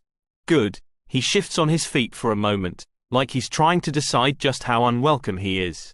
He's been an idiot to be sure, but as Ron's sister, she's more than used to boys being idiots. "Oh, sit down," she says with exasperation. Looking up at him is cricking her neck. "What?" She rolls her eyes. "You are here to watch the trials, right?" "Oh," he says, plopping down next to her. "Yeah." Ginny graciously swallows back her laughter. "Your trials are next Saturday," she says, since he clearly wants to talk about something but is too ridiculous to come out with anything. "Yes," he says, looking relieved. Ginny looks back at her notes, doodling in the margins. "Think Ron will make it?" Harry sighs. "I hope so. It's hard." She knows that technically Urquhart may be better than Thompson, but starting a whole new team from scratch is overwhelming. Knowing there is at least one person who is already up to speed is a huge relief. "You seem to have an abundance of chases to pick from," he says, almost as if he understands her struggle. She nods. "You can have Urquhart," she jokes. He leans into her, peering at her notebook. Ginny has to master to urge to slap her hand over the names. Goodness knows it will be common knowledge soon enough. "Sibazaki, huh?" he says, looking at her seeker choice. Ginny instantly bristles. "I know she's not the obvious choice." "No," Harry agrees. "She isn't." His lips twist wryly. "I was really hoping you'd overlook her. It shouldn't matter what Harry thinks, but for some reason she finds it strangely comforting that someone else agrees that little Reiko Sibazaki has potential. Scared of a little competition?" she teases. Harry smiles, shaking his head. "Let's be honest. Anyone would have to be an improvement over Malfoy." He frowns then, like he's thought of something bothersome. "I don't know, by the way," Ginny says. Harry turns to look at her in question. "Why Draco isn't playing?" She clarifies. "Oh," he says, something hard in his expression that she doesn't particularly like. "Why does it matter?" she asks, more curious than anything. She isn't blind. She knows very well that Draco and Harry have always had an abiding hatred for one another. But Harry seems almost overly keen. Harry considers her a long moment, his mouth opening, only to shut again, as if he's changed his mind about something. "I suppose it doesn't," he eventually says. She's almost certain he's lying. Down on the pitch, the trials start. They watch the other team run through drills and quietly debate the merits of various players. Cho is still the obvious choice, Ginny observes. Harry doesn't say anything, but his face does some sort of weird grimace. One of the potential beaters nearly brains himself with his own bat, and Ginny grimaces. "Clearly the perfect choice," Harry says. Ginny huffs. "Certainly would make our lives easier," she agrees. One thing becomes perfectly clear as the trials continue. Ravenclaw is going to be a fast team. Ginny and Harry share a look, knowing they both have their work cut out for them. The next week, Snape takes great joy in telling all of them how miserable their tests were. He doesn't seem to care that it was one they didn't get to study for, or that it came after a long summer with no classes. Instead, he institutes a condensed remedial crash course, with a promise of another test at the end of the month. "And this one I will not be so sanguine about," he warns them. Like everyone else, Ginny received a failing grade on the test, even if she may have gotten some parts wrong on purpose. Still, Snape somehow seems to know that Ginny, Smeeta, and Tobias are much further ahead of the rest of the class. He never singles them out, but neither does he look surprised when they are able to do a spell the rest of the class flubs. One day during a chaotic practicum class, Snape approaches her. "I hear you can produce a Patronus," he says, and she understands with certainty that he knows the part she played in the DA, not a corporeal one. "Sir," she says, realizing there is no point in lying. "I never quite managed that." "I see," he says, lips twitching. He moves on to the next student before she can be stupid enough to ask what exactly he thinks he sees. Potions is also proving to be interesting, but for completely different reasons. Smeeta has always been competent, but her new ease in potions is something far more. Ginny isn't the only one to notice, Slughorn coming over to peer into her glistening cauldron. Smeeta blinks, looking a little vacant. "Ginny taught me everything I know," she lies through her teeth. Ginny turns to look at her in surprise, but Smeeta just stares innocently back at her. "Not just a Quidditch phenom then, Miss Weasley?" Slughorn says, actually clapping his hands with glee. Ginny gives Slughorn a strained smile, knowing nothing she could say would make a difference. Slughorn loves nothing more than to be proven correct about his collections. "Better you than me," Smeeta mutters under her breath as Slughorn moves on to the next desk. "You are hanging out with Tobias way too much," Ginny complains. Smeeta gives her a look she can't quite interpret and turns back to her cauldron. Saturday morning, Ginny watches the Gryffindor trials. Her first clue that something is amiss is the sheer amount of people waiting on the pitch. For the Slytherin trials she's had the fairly good turnout of 16 people. There have to be at least 40 people there for the Gryffindor trials. Harry walks out onto the pitch, coming to a confused stop when he sees the crowd. Ginny realizes what this all about almost the same time Harry seems to, his cheeks burning red, an equal mix of embarrassment and anger. It's an utter madhouse, full of giggling girls and people more interested in the chosen one than Quidditch. Harry seems in no way equipped to deal with this, ineffectually trying to gain control of the crowd. At one point he glances over in her direction, panic clear on his face, and Ginny just laughs. It takes him a while to get rid of the girls who aren't even in Gryffindor, shooing them back up into the stands. She hears more than one whisper behind her about love potions and the chosen one. Ginny rolls her eyes. The rest of the trials run without much incidents besides Cormac McLaggen uncharacteristically losing focus and letting a perfectly easy shot through the goal. It's a relief though, because it means that Ron gets to keep his position as keeper. Ginny's glad for her brother and for Harry. After lunch are the Hufflepuff trials. Harry comes to sit by her again, warily eyeing some of the girls still sitting in the stands behind them. "You should watch who goes near your pumpkin juice," Ginny says helpfully. Harry sighs. It's late by the time Ginny makes it up to the castle. Shoveling some food in her mouth, she goes up to the library to knock out one of her essays. When she finally drags herself back up to the dorms, it's dark and silent. She pauses by Smeeta's bed, but doesn't hear anything other than soft, steady breathing. She turns for her own bed. The end of the third week of school, Slughorn hosts his first dinner party for what people are calling the Slug Club. Ginny objects to that name on many levels. She still doesn't really feel like she can say no though, so when the appointed time comes, she braces herself for an evening of awkwardness and promptly arrives at Slughorn's rooms. Unsurprisingly, they are large and well packed with comfortable-looking furniture and shelves of photographs and fine objects, like one giant showroom. A long table set with linens and candles and china sits to one side. The first person she sees is Hermione. Ginny isn't surprised to see she's been added to the group. It's not like Slughorn could fail to notice the smartest witch of the age when she's right in front of him. Even he isn't that dense. Hermione looks very relieved to see Ginny. "I'm glad you're here. I hated coming alone. No, Harry?" Ginny asks. Slughorn must be crestfallen to not have his crowning jewel here. Hermione shakes his head. "Detention with Professor Snape." Ginny raises an eyebrow at that, but Hermione just waves it away. "Still can't keep his mouth shut around him." Ginny snorts. Glancing around the room, she notices a few other absences from the original group on the train. Belby, which isn't a surprise. And Neville, which is no Neville either. Ginny asks. Hermione shakes her head. "I don't think he was invited." Ginny grimaces. She knows how nervous Neville can get under pressure. Social pressure, that is, not real pressure. She remembers far too well how much he kept it together in the Department of Mysteries. Slughorn clearly hadn't been able to see the difference. The door opens, and Ginny is surprised to see Antonia walk in with a tall boy in Ravenclaw robes. Not because Antonia isn't worth watching. Ginny has always thought so. This just doesn't seem like the sort of thing Antonia would be interested in. Slughorn appears then, ushering a fourth-year Ravenclaw towards them. Miss Weasley, Miss Granger, so nice of you to come. Do you know Melinda Bobbin? Melinda Bobbin, it turns out, is charming, in much the same way a hippogriff is charming right before it eats you.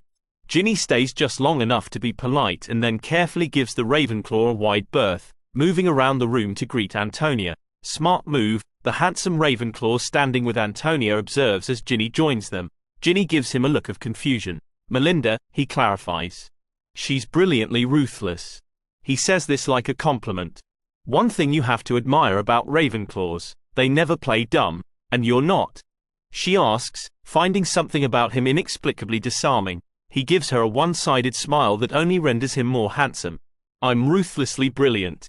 It's quite a different thing altogether. She isn't entirely sure he isn't teasing her. He holds out a hand. Lucas. Ginny takes it. Ginny. He nods. Yes. Antonia's little project, he says. Antonia's serene expression doesn't slip. That's your problem, Lucas. You see everything as a project. He shrugs. Not sure how that's a problem. What is life but one endless experiment? Antonia gives him an indulgent smile Ginny has rarely ever seen her use on anyone. Some of us just call them friends. At that pronouncement, the dinner chime sounds, and they all find seats at the table. Ginny hadn't been relieved exactly when neither Crabbe nor Goyle showed up for tryouts. If they'd proven to be the best candidates, she could have worked with them. She knows how to put the team first. But they'd chosen not to come, and her beaters are just fine if not better, so she doesn't give it much thought. Only then the two thugs start spreading it around that the only reason they hadn't tried out was because they didn't want to be on a losing team. And with Ginny as captain, how could they be anything but losers? It's stupid and childish, and most people well know Ginny's skill on the Quidditch pitch. That doesn't stop it from working its way under her skin. She may be a good chaser, but what does she really know about being captain? Their first practice does not exactly go brilliantly. Which, fine. They're a new team after all, but then the second and third and fourth aren't any better. She snaps at Reiko. Calls Vasey an idiot. They just are not gelling. Thompson really looks like he wants to say something, and sure enough, he lingers after practice. You're scaring Reiko, he accuses, like he can handle her being awful at being captain, but not upsetting Reiko. Reiko's fine, she says. He shakes his head. You really don't see it, do you? See what? How terrifying you are. She starts to laugh, assuming he's taking the mickey, but then she sees his face and knows he's serious. What in Merlin's name are you talking about? I'm talking about Ginny Weasley, he says, tone endlessly patient. Heir of Slytherin, Quidditch captain, cunning and ruthless parlour girl. Ginny automatically shakes her head. No one remembers the Chamber of Secrets debacle, surely. Plenty of people have been Quidditch captain without being feared. And as for the parlour, Theodora had been terrifying. Antonia too, in her own way. But Ginny is nothing like either of them. She's just a bumbling girl who rarely has any idea what she is doing. Can't Thompson see that? He's still staring at her intently, as if waiting for her to work it all out for herself. You don't look scared of me, she says dismissively, trying to get him to realize just how wrong he is. His lips purse with something that looks almost like disappointment. Then you aren't looking carefully enough. Before she can respond to that, he turns and walks off. Ginny is left standing in the middle of the pitch, very aware of the agitated hum of her broom under her hand, like it's reacting to the rumble of feelings building up inside of her. Hopping up on it, she streaks up into the sky. She flies hard and fast and recklessly until she can feel sweat on her neck, her fingers going numb from her grip on the handle. Glancing down, she notices a lone figure standing in the middle of the pitch, watching her progress. With one last tight, fast ring around the stands, Ginny pulls up and lands on the grass. She takes a deep breath, trying to rein in her still thundering thoughts before walking over to Harry. I'm sorry, she says as she nears him, forcing an apologetic smile as she wipes the sweat off her face. It must be your pitch time by now. He waves away her concern. I'm early, she nods, knowing he's probably just being polite. Or possibly terrified, if Thompson is right. I'll just get out of your way. He's frowning at her, his hand reaching awkwardly out as if to stop her. Are you okay? She intends to say yes, to just lie and move past him, but she's stopping and confessing before she's even aware of the intent. I'm messing this all up. Harry looks as surprised by the confession as she is to have said it, but doesn't give her a disdainful look or automatically dismiss her worry like she's being silly. Instead, he gives her an intent, serious look and says, "You mean Quidditch?" She nods. "Being captain. I'm terrible. Someone's made a really big mistake." Harry shakes his head. "You've always been brilliant at Quidditch." She gives him a weak smile. "That doesn't mean I know anything about leading a team." He nods as if conceding the point. "I doubt anyone does when they first start," he says. "I know I don't have a clue. Reduced any of your players to tears?" She asks. She sees a flicker of surprise in his eyes. "No. But Ron was pretty close once." She gives him a mirthless smile. "What's going on?" He asks, like he actually cares and isn't just humoring her. "They are all good players. It's just not." She gestures helplessly. "Coming together?" She nods. "Yeah." Harry gives her a bracing smile. "It's early, and you have almost an entirely new squad." She nods, knowing these are the logical facts. It's just a matter of what she's supposed to do with them. She bites at one of her nails, running everything through her head for what feels like the millionth time. "I bet Flint never would have picked Bassenthwaite and Graham in the first place. And I know Bletchley probably would have." "Stop," Harry says, cutting her off. She turns to him in surprise. For once he doesn't seem sheepish or thrown, leaning towards her, his hands gesturing intently. "You can't do that. You can't spend all your time thinking what Flint or Bletchley would have done. You aren't them." She sighs. "Isn't that the problem? Look, I know it's hard. I find myself wondering that sometimes too. But I'm captain now, not them. And I'll never be able to be them as well as they were. But I can be me better than anyone." He frowns, as if thinking back over what he had said. If that makes any sense at all. Ginny wants to smile at his muddled explanation, but she can't because it makes too much sense. "I have to do what Ginny would do," she says, something beginning to work itself back into place in her stomach. "Yes," he says with a brilliant smile, clearly glad to see that she's following. "You were picked to be captain. So do it your way, and if I don't have a way..." He pats her arm. "If anyone can figure it out, it's you, Ginny." She's bizarrely touched by his confidence. "Are you sure you should be helping out the enemy like this?" She jokes. He probably would have been better off letting her crash and burn. His smile slips, his eyes intent on her for a moment.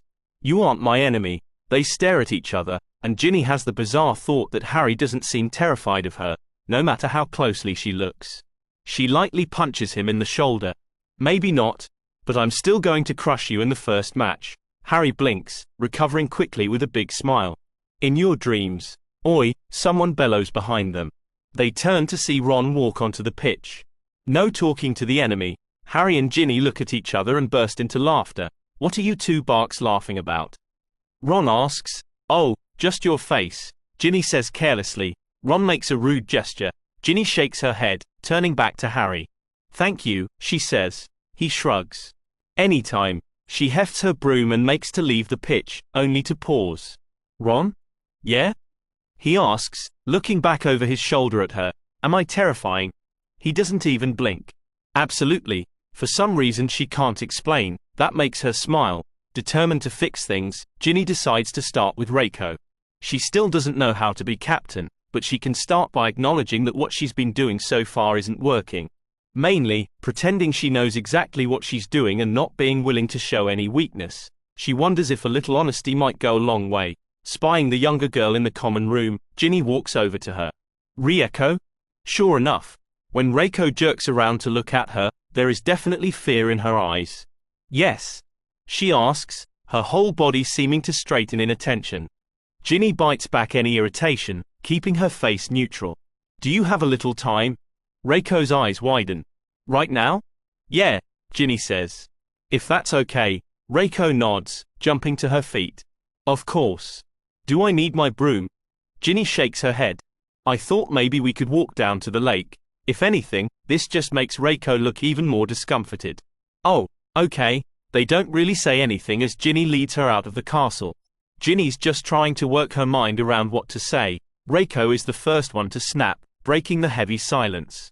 "I know I'm not improving as fast as you'd like, she blurts, hands wringing in front of her. But if I could just have one more chance. Ginny holds an arm out to stop her, frowning at the panic on her face. Reiko. What are you talking about? You're kicking me off the squad, aren't you? She asks, looking miserable. Ginny sighs, feeling stupid not to have considered how Reiko might take this sudden attempt at a heart-to-heart. No, Reiko. I am not kicking you off the squad. Oh, she says, looking nonplussed. Then what? Ginny shakes her head and starts down towards the lake again. Apparently I'm screwing this up as much as I've screwed everything up. Reiko jogs a little to catch up, looking at Ginny a little like she's just sprouted a second head. What do you mean? Look. I've never been captain before, and honestly, I have no idea what I'm doing. I think maybe I've been taking that out on you and it really isn't fair. I brought you out here to tell you that I'm sorry, Ginny says. I hope you'll be able to forgive me. Reiko looks horrified. I'm the one who's been messing up. Ginny wants to grimace. No, you haven't. You're learning. You've had a lot thrown at you really fast and you're doing a great job. Really?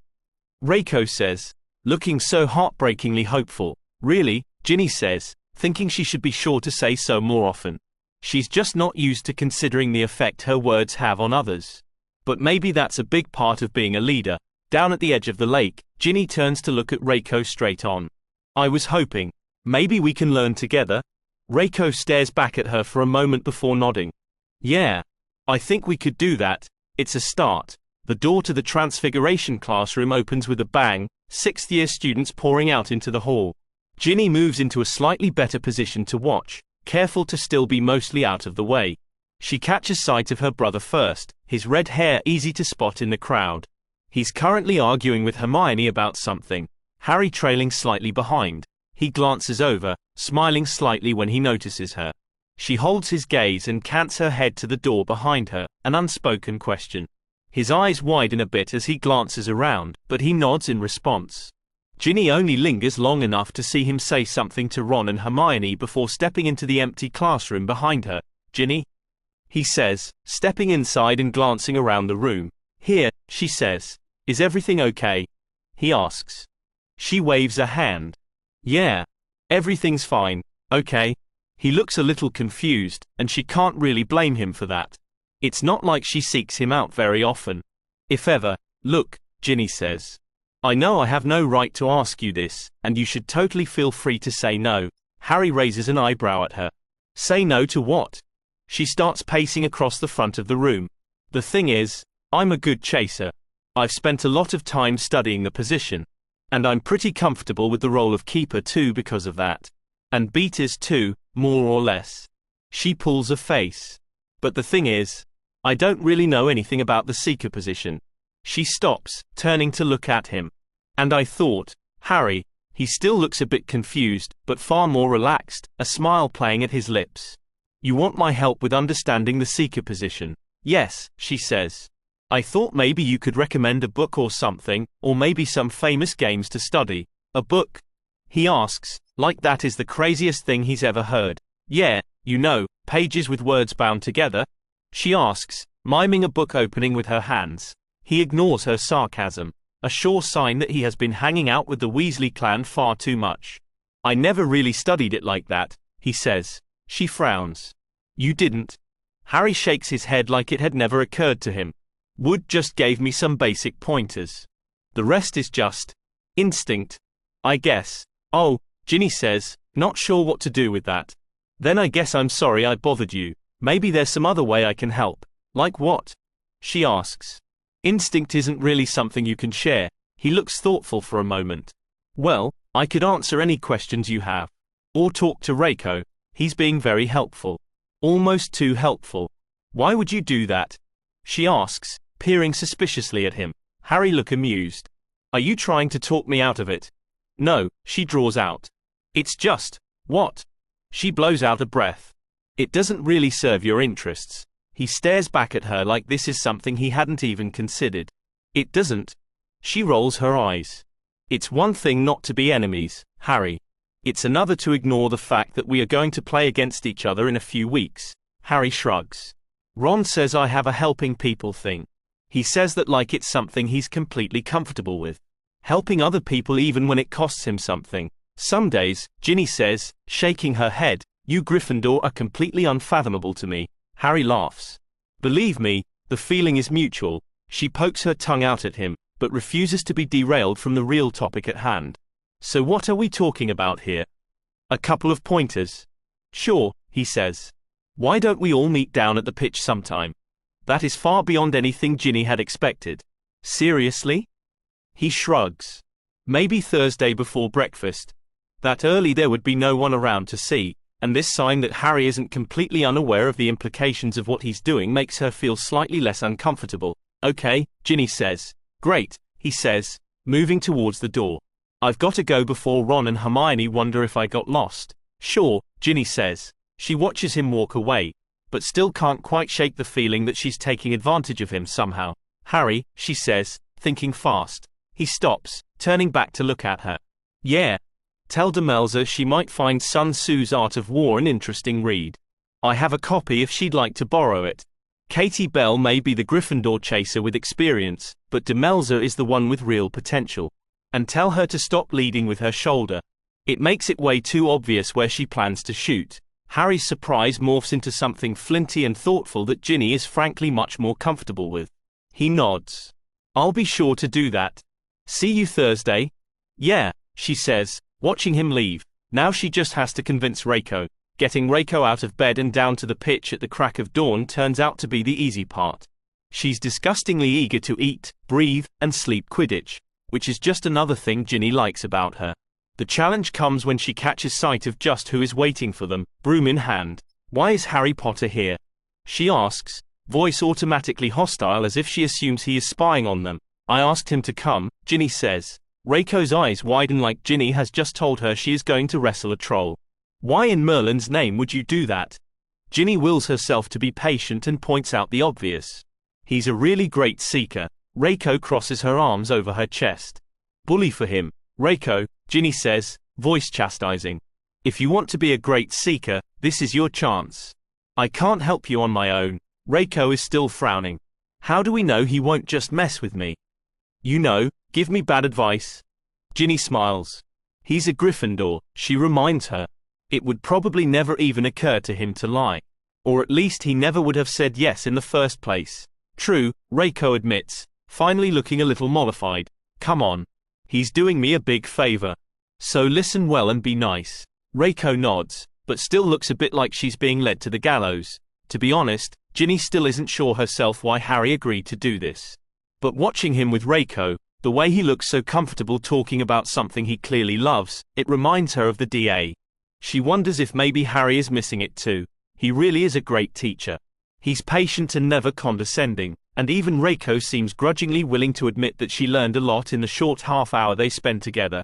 Thanks, Harry, Reiko says when they're done, shaking his hand. Sure, Harry says, smiling at her. Reiko heads up towards the castle, pausing when Ginny doesn't immediately follow. I'll catch up with you, Ginny says, waving her on. Sure, Reiko says, looking between the two of them. See you later. Once Reiko is gone, Ginny turns and smiles at Harry. That was really great. Thanks so much for doing this. Harry staring down at his feet, suddenly looking awkward. No problem, he says. She touches his arm. Seriously. It means a lot. On impulse, she leans in and gives him a quick kiss on the cheek. She pulls back, giving him an embarrassed smile. See you later. She moves as if to go back up the castle, but his hand on her arm stops her. Ginny, yeah? She asks, turning back to look at him. There's an expression on his face that inexplicably makes her want to squirm. She forces herself to stand still and wait. Then he swallows, his hand dropping from her arm, and it's like the expression had never been there at all. Maybe I could run some ideas by you for helping Demelza sometime. She forces herself not to frown at him in confusion, instead conjuring up a neutral smile. Of course. Anytime. Harry shoves his hands in his pocket. Great. Bye, Ginny says. Trying to shake the feeling that she's not so much walking up to the castle as fleeing. By early October, Quidditch practices finally start coming together and Ginny isn't the only one to notice. Thompson sidles up to her as they walk off the pitch, nudging her with his elbow. I'm glad you finally figured it out. She glances sideways at him. Figured out what? That you're brilliant at Quidditch and the perfect choice for captain. Ginny still isn't so certain. But she's trying. Harry had been right after all. She's much better off trying to find her own way to do this than chasing the impossible aim of being like her predecessors. If she's going to crash and burn, she wants to do it as herself. Thompson is still watching her face, shaking his head as if he can read her thoughts. You just get too stuck in your head sometimes. With that observation, he makes for the castle, leaving her staring after him. In the evenings, Ginny makes a habit of catching Caroline and Astoria as they leave the Great Hall after dinner. With a little effort, Astoria is happy to talk about her music, but Caroline is quiet as always. It's enough to make Ginny wonder what happened to that eager first-year girl who had looked at Ginny like she was a Quidditch hero. Back in the common room, Ginny follows them down into the parlor for the rest of the evening.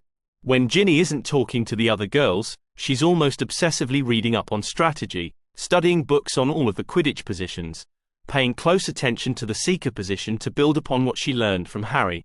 Usually by the time she goes back upstairs, the common room is empty, her dorm room still and dark. You know, Antonia says one evening.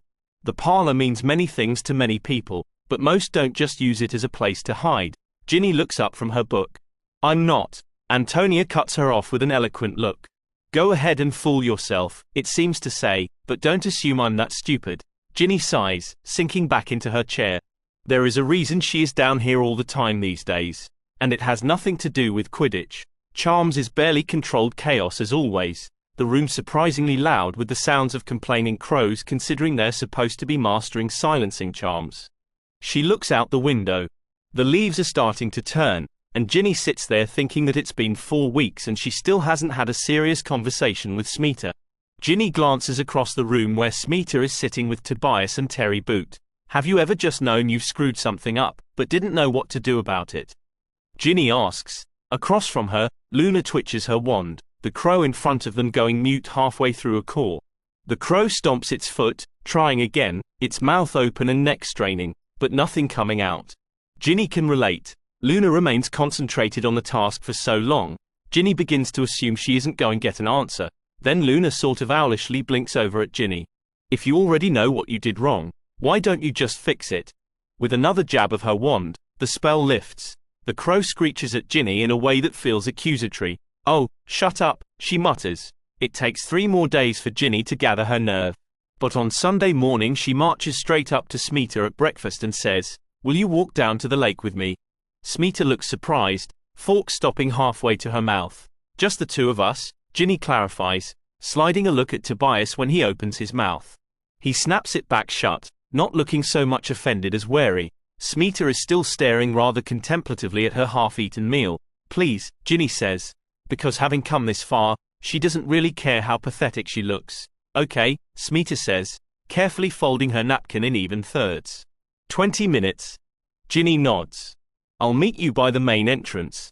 Less than half an hour later, they are walking down to the lake together, and it's even more awkward than Ginny thought it would be.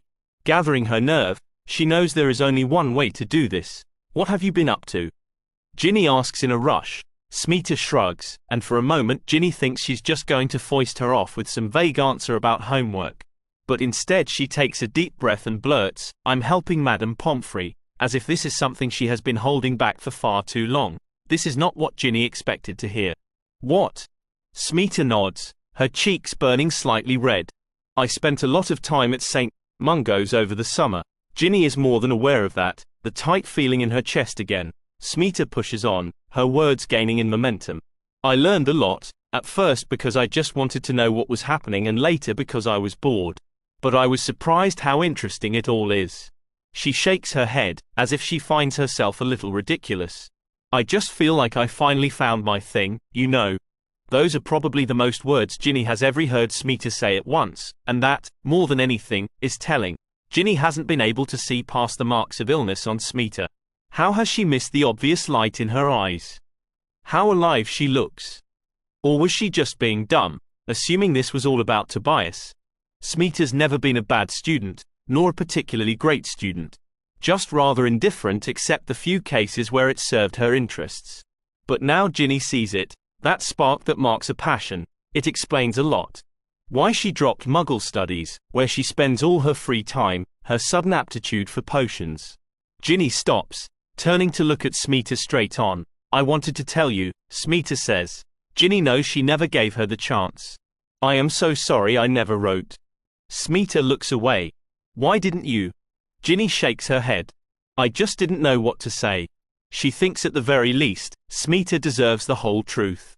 I couldn't find a good enough way to say I was sorry. Smita frowns. For what? For the curse. Ginny says, feeling it all welling up in her, the helplessness, the anger, the never-ending gut-wrenching fear. For not stopping it, for dragging you along in the first place. All of it. Smita seems to only become calmer in the face of Ginny's outbursts. What happened at the Department of Mysteries wasn't your fault. Ginny, how can you say that? Easily enough, she says, something in the set of her jaw telling Ginny that she's angry. I don't do anything I don't want to, Ginevra Weasley. And I'm perfectly smart enough to know the risks of my choices and to learn to live with the consequences of them. Ginny rocks back on her heels, feeling a bit like she's been slapped upside the head with a realization even uglier than the one she's been trying to avoid. Merlin, she breathes. I somehow twisted this all around to be about me, didn't I?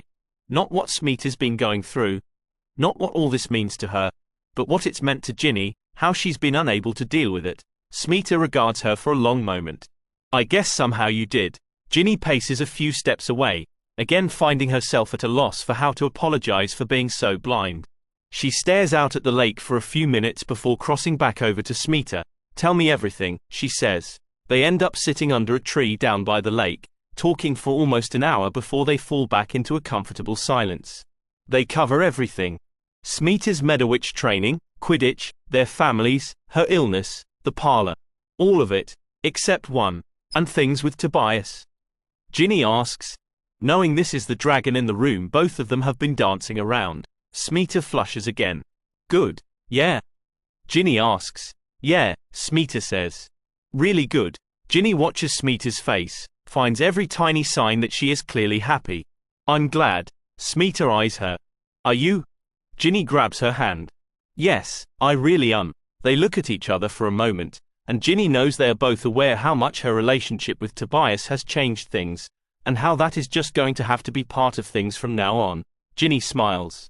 Just don't let him sweet-talk you into doing his homework. Ginny, Smita says reprovingly. You should know better. I sweet-talked him into doing mine. They laugh, shoulders bumping as they lean back against the tree. Once a month, Ginny says, voice suddenly fierce. At the very least, once a month we take the time to do this together. No matter how busy or crazy everything else gets. Once a month, Smita pledges, squeezing Ginny's fingers. It will be enough. Things don't automatically go back the way they used to be with Smita, but everything is at least easier with the air cleared between them. Of course, that just means that when Smita suggests turning the first Hogsmeade trip into a double date of sorts with one of Tobias' friends, Ginny can't find it in her to say no. This is how Ginny ends up sitting next to Kieran Harper in Madame Pudderfit's. As if being in a place that looked like pink lace threw up all over it weren't bad enough, Ginny's suspicions about her date are proving to be completely true. Kieran Harper is an idiot. Ginny can't honestly say why he even agreed to this date, considering he very obviously still has a lot of hard feelings over not getting the starting seeker position. Ginny is only feeling more justified in her choice the more he talks. Or rather the more his hands stray towards her person while he says stupid things. Across from them, Smita and Tobias are engaged in a quiet, easy conversation, leaving her to field Harper's growing attentions with little help. The things she does in the name of friendship. An hour into the painful debacle, Ginny looks up to catch Tobias watching them with something bordering on glee. A dawning sort of realization settles over Ginny. Tobias chooses that moment to push back from the table. Why don't we have a walk outside? Outside? Smita pulls Ginny aside. She's so happy and vibrant that when she checks in with Ginny with a having a good time, Ginny just smiles and lies through her teeth. Of course. This was a really great idea. She's pretty sure she hears Tobias snort under the guise of sneezing into his sleeve, then Smita and Tobias ditch them. Ginny is left walking down the street with Harper, wishing herself anywhere else in the world. She tries to subtly and increasingly not so subtly shake him off, but he seems too stupid to take a hint. She sees Thompson pass by with a Ravenclaw girl she doesn't know. When he gets close enough, she catches his eye and mouths, "Help me," and Thompson, the boy she trusts implicitly to watch her back on the pitch, just smiles and abandons her to her fate. Burke. She only finally escapes Harper after a long slog back up to the castle, and not without him trying to eat her face. She isn't charitable enough to call that atrocity a kiss. She's not sure what Harper thought she owed him, because they went on a date or because she didn't pick him for Seeker, but now he has one more reason to have a problem with her: her powerful hexes and a total lack of fear of using them. She steps over his prone body and heads towards the Great Hall for dinner. The room is buzzing with a different sort of gossip when she gets there. Something about Katie Bell getting cursed by some dark object on her way back up to the castle. Ginny glances over at the Gryffindor table to see a grim-looking Harry whispering animatedly to a stubborn-looking Hermione. Harry's attention isn't on Hermione though. He's staring hard at Draco. Smeeta and Tobias finally appear, looking a little flushed. Ginny graciously ignores that and quickly fills them in on the latest buzz. Who would want to curse Katie? Smeeta asks. Despite herself, Ginny can't help but think of all the terrible pranks that had led up to last year's Quidditch match against Gryffindor. She dismisses the thought just as quickly. Her team is different. They may be devious, but they aren't ruthless. No one would almost kill someone else over a Quidditch match. Something else is clearly afoot. After pudding, Smeeta leaves them to go up to the infirmary. Tobias glances across the table at Ginny and makes an inane excuse about going to the library. She smiles back at him as if she believes it. As if she isn't perfectly aware that he's running away from her. After giving him a small head start, she follows him out into the hall. He is definitely not heading for the library. She follows him down a corridor, and deciding the area will serve as well as any other, Ginny hits him with a trip jinx from behind, watching him collapse into a graceless heap. "You total Burke," Ginny says, standing over him. Some other students look at them with passing interest, but no one offers to help Tobias. They aren't that stupid. Ginny jabs her wand at him. "I cannot believe you did that to me." "I have no idea what you're talking about," Tobias says, which would be more believable if he weren't doubled over more in laughter than pain. "You're not even friends with that wanker, are you?" she accuses. He shakes his head, holding his stomach as he pushes back to sit against the wall in helpless laughter. "Harper? Merlin, no. He's an idiot." As pissed as Ginny thinks she should be, she can't really argue with that. "He really is," she agrees, lowering her wand. That just makes Tobias laugh harder, and thinking about what it must have looked like from the other side, Ginny gives in and starts laughing too. She slides down the wall to sit next to him. "Merlin," Ginny breathes out when she finally gets control of herself. "For the record," Tobias says, wiping his eye, "you totally deserve that." "Yeah," Ginny admits. "You're probably right." He nods. She nudges him with her elbow. "Doesn't mean you shouldn't watch your back for the next little while." Tobias manages to look scared and pleased all at once. Ginny sighs. "Next time, could you at least pick someone who knows how to keep their hands to themselves?" Tobias's smile slips. "What did that little? Nothing I couldn't handle," she says, waving away his misplaced indignation. "He's not the one who got groped, after all. I just hope you're more of a, well, I would say gentleman, but I think I just mean decent human being." His smile completely disappears, leaving him as serious as she's ever seen him. They stare at each other for a long moment, unspoken things passing between them. Ginny looks away first. "I already told Smeeta, but I should have told you too." "I'm happy for you too." "Good," he says. "But even if you weren't?" She nods. "It doesn't have anything to do with me. Number. It doesn't." They sit there shoulder to shoulder for a while, until Ginny finally shoos him off. "Go find Smeeta and have a snog or whatever it is kids these days do." She doesn't know why she expected Tobias to be embarrassed by that. Instead he salutes her as if taking a direct order and sets off with a bounce in his step. Wanker. By the time Ginny has been to a handful of Slug Club events, she has to admit they aren't all that bad. She got to meet Gwenog Jones. She's made friends in other houses she probably never would have met otherwise.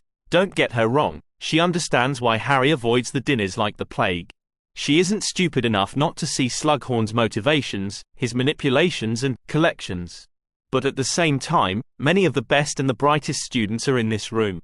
If the DA taught her anything, it's that too many people let houses and colors stop them from crossing the lines. Despite that, she is surprised to see Hestia and Flora at the next meeting. "Hi," Ginny says, crossing over to stand with them. "Hi, Ginny," Flora says. "What are you guys doing here?" Not that they don't belong here, but they have done a pretty stellar job of avoiding getting collected up to this point. Ginny has no doubt they wouldn't be here unless they wanted to be. "We need a few specialized supplies for the last phase of our project," Hestia says. Slughorn seems the most expedient way. Ginny smiles, loving the idea that for all Slughorn is using them, many of the students are using him right back. Sounds like a good plan. And you?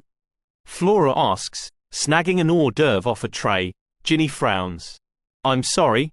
She gives Ginny a patient look. Why are you here? Ginny takes a deep breath. Honestly? I haven't quite figured that out yet. The twins nod as if this makes perfect sense. Ginny sees Antonia enter the room, and she's embarrassed to say it's the first time she's really considered it. Why do you think Antonia is here? Up until now, Ginny just assumed that it was the spectacle of it all. Antonia loves being in the middle of spectacle. The twins share a look. We would have thought that was obvious. Ginny sighs. It's always the obvious that I seem to have the most difficulty with. Flora smiles, patting Ginny on the arm. We know, time seems to speed up as the first match nears. Ginny has to fight the impulse to start yelling again, to break down into panic at the thought of the first game in this team she's been hobbling together. She really doesn't want to fail them. The morning of the match, she notices that Ron looks positively green. She can't really blame him. She doesn't linger at breakfast, instead going down to the changing rooms for a few moments to herself. Thompson shows up first, and rather than break the silence or try to give her a bracing pep talk, he just sits down next to her and waits. Okay, she says after a few more minutes. Let's do this. Thompson punches her in the arm the way Bletchley and Flint used to, and she shoots him a glare that's probably completely ruined by the smile in her face. The rest is a blur of getting into uniform and warming up and doling out last-minute pieces of advice. Out on the pitch, she walks forward and shakes Harry's hand. Neither of them smile, but she feels the way his hand squeezes hers. Good luck, he says. She manages, somehow, to give him a bracing look. You'll need it. He looks startled only for a moment before he laughs. She smiles back, and then they are walking away and jumping up on their brooms. The whistle blows and they're off. The snitch turns out to be very fast, which is a benefit for Gryffindor. At the same time, the Slytherin chases are far superior. Losing Katie right before the match had been a tough blow to absorb, leaving Gryffindor with 3 inexperienced chasers. The score quickly reflects that. Slytherin pulling ahead as the match progresses. Ginny would take more comfort in that if she weren't perfectly aware that as good as Reiko may be someday, she's still a rookie and Harry is indisputably one of the best seekers in recent years. Luckily, the snitch seems to be particularly stubborn in addition to being fast. No one even sees it for the first 30 minutes. When Harry does seem to catch sight of it, Reiko does an amazingly believable feint that makes Harry doubt himself just long enough for the snitch to disappear. Ginny shouts praise to her as she darts past on her way to the goals, seeing Vasey perfectly in position upfield. She doesn't even need to look around for Thompson. They've been playing together long enough that they have reached a comfortable sort of symbiosis. Surprisingly though, Ron is doing very well blocking their attacks, especially considering how ill he'd looked at breakfast. He has some absolutely brilliant saves, but as the match stretches into 1 hour and then another, they start to poke holes in his defense. Enough so that the next time Harry actually catches sight of the snitch he's forced to let it go because of the score. The crowd below quiets, not so much because of boredom, but exhaustion. Ginny can hear McLagan's voice from time to time as he continues to criticize Harry and the Gryffindor team between reporting scores and the play-by-play. McGonagall seems to have given up trying to control him. It's a long ruthless battle to keep the score in their favor. The Gryffindor team throwing everything they have at trying to close the gap just enough for grabbing the snitch to push him over. Every time they manage to pull the score within reach, Ginny feels a breathless rush to do everything she can to get more goals. One eye on Harry and Reiko for any telling movement. Gryffindor manages to get a few goals in, just enough to make winning possible when Harry makes a sudden dive. The crowd, abruptly attentive again, gets to their feet, the roar nearly deafening.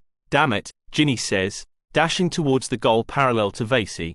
He lobs the quaffle to Ginny. Right before Harry gets to the snitch, Ginny lays out one last daring shot to take the lead that Ron somehow miraculously manages to block even as he nearly falls off his broom. And just like that, the game is over. Gryffindor wins. Ginny really wants to throw her broom down and curse, but Reiko looks disappointed enough in herself that the last thing she probably needs is Ginny's regret on top of it. Taking a deep breath, she shoves her own feelings aside. Looking at the glum, exhausted team milling on the pitch, she motions them closer. Tough loss, guys, she says. I think we can probably all come up with more than a few things we could have done better. And, yes, we'll work on those. Believe me, The beaters grimace at the thought, Martin slapping a hand over his face. But for now, Ginny continues, we just finished playing one of the longest matches in years against a really strong team. And we did a hell of a lot of things well. Ginny takes the time to tell everyone at least one great thing they did. Reiko's fake out on Harry, an awesome goal stopped by Martin, well-placed bludgers, a perfect formation. Okay, who's up for a hot shower, a warm meal, and sleeping for a week? Through the grit and mud and exhaustion, her team nods back at her. As the team disperses into the crowd, Ginny glances up in time to see Harry approach Reiko. He says something to her that clearly startles her for a moment before she laughs. He mimics a dive with his hand, Reiko nodding along. Ginny spies Ron, crossing over and giving him a petulant shove from behind before laughingly demanding to know just who he sold his soul to for that last save. His face turns an alarming shade of red. But a crowd of Gryffindor fans catch up with them before she can ask, sweeping Ron into a celebrating mass as they loudly sing, Weasley is our king. Fred and George appear at her side, watching the mass of students surge up to the castle. Now that was an exciting match, Fred says. It takes a moment for Ginny to realize that while Fred is decked from head to toe in gold and red, George is wearing all silver and green, including his hair. She must be staring agape at them because Fred says, wouldn't do to show favorites. George nods. Besides, green looks good on me. Ginny blinks back against what she refuses to acknowledge are tears. You stupid barks. George smiles. Love you too, sis. The week after a match is always a bit of a letdown, but Ginny has more than enough homework to keep her focused. Owls are officially her least favorite things ever. When she's not in the parlor, she's in the library. Saturday morning finds her in her secret little cloister, trying to wrest a few moments of peace to clear her head before her team's last practice before Christmas break. She plans on giving them a lot to think about. She's been there for nearly an hour when she hears someone at the entrance. There's really only one person it could be, so she doesn't bother looking up from her book, here to rub it in. She scowls when Harry makes his way over to her. Out of the corner of her eye, she can see him stiffen in surprise, and she can't help but smile. He sees that she's teasing and relaxes. You definitely made us earn it. She sighs with long suffering. Someone has to keep you honest. He huffs with amusement. She looks up at him, her expression shifting. I'm sorry about Katie. Losing her must have been tough. He shrugs, but the sudden hardness in his eyes belies any casualness on his part. Certainly didn't help. Oh, well, Ginny says as if it wasn't a crushing loss she'll be nitpicking over for weeks. I'll just have to squash you twice as hard next year to make up for it. I look forward to it, he says. She laughs, seeing that he really means it. He really is the strangest boy. She rests her arms across her book. So what's up? She asks, knowing he must be here for a reason. He swings his bag off his shoulder. You don't mind if I study here for a while, do you? Let me guess, Ginny says, giving him a knowing look. Ron and Lavender? God, yes, he says, dropping down on a low marble bench near her. It's truly revolting, she says, having seen the spectacle of Lavender perched on Ron's lap firsthand this morning. And not just because it's my disgusting brother. Harry shifts, like he doesn't want to say anything disloyal but totally secretly agrees. He pulls out a book from his bag, a worn and ragged potions manual. Ginny looks down at her own book, picking at the edge of a page. How is Hermione doing? Harry lets out a breath. She's... He trails off as if he isn't quite sure how to put it into words. Pretty much what you'd expect. Ginny nods. Did she really set a flock of rabid ravens on him? She asks, not sure how much to trust gossip, but also in no way willing to doubt Hermione's skills. More like a small group of songbirds, Harry says. But with very sharp little beaks. Ginny sighs. Poor stupid Ron. You think he'll figure this one out eventually too? Harry asks. Ginny gives him a small smile, remembering far too well the last time they had this conversation about her idiot brother. Yes. Though whether or not that will be before he loses an eye is anyone's guess. She frowns, remembering Lavender. Or suffocates. Harry snorts in agreement, flipping absently through the pages of his book, all of which seem heavily marked with notes. Madame Pince would have a heart attack if she saw it. It's good that Hermione has you, Harry, she says, reaching over and giving his arm a quick squeeze. He gives her a fleeting smile in return. Not that you don't have the right to hide every once in a while. Thank goodness, he says. They study in silence for a while, or rather Ginny does, as Harry seems to equally split his attention between his potions book and sending Ginny glances that she dearly hopes he doesn't think are subtle. She's about to snap and ask when he finally opens his mouth, "How are things with you?" Ginny looks up. "Things?"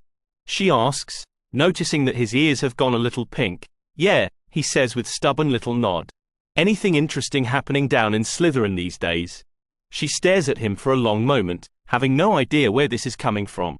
Or, honestly, where to even begin. Slytherin House isn't exactly something they've ever talked about before. "You know how it is," she says. Same old, yeah?" he asks, still sounding overly interested. She shrugs. People being idiots more often than not.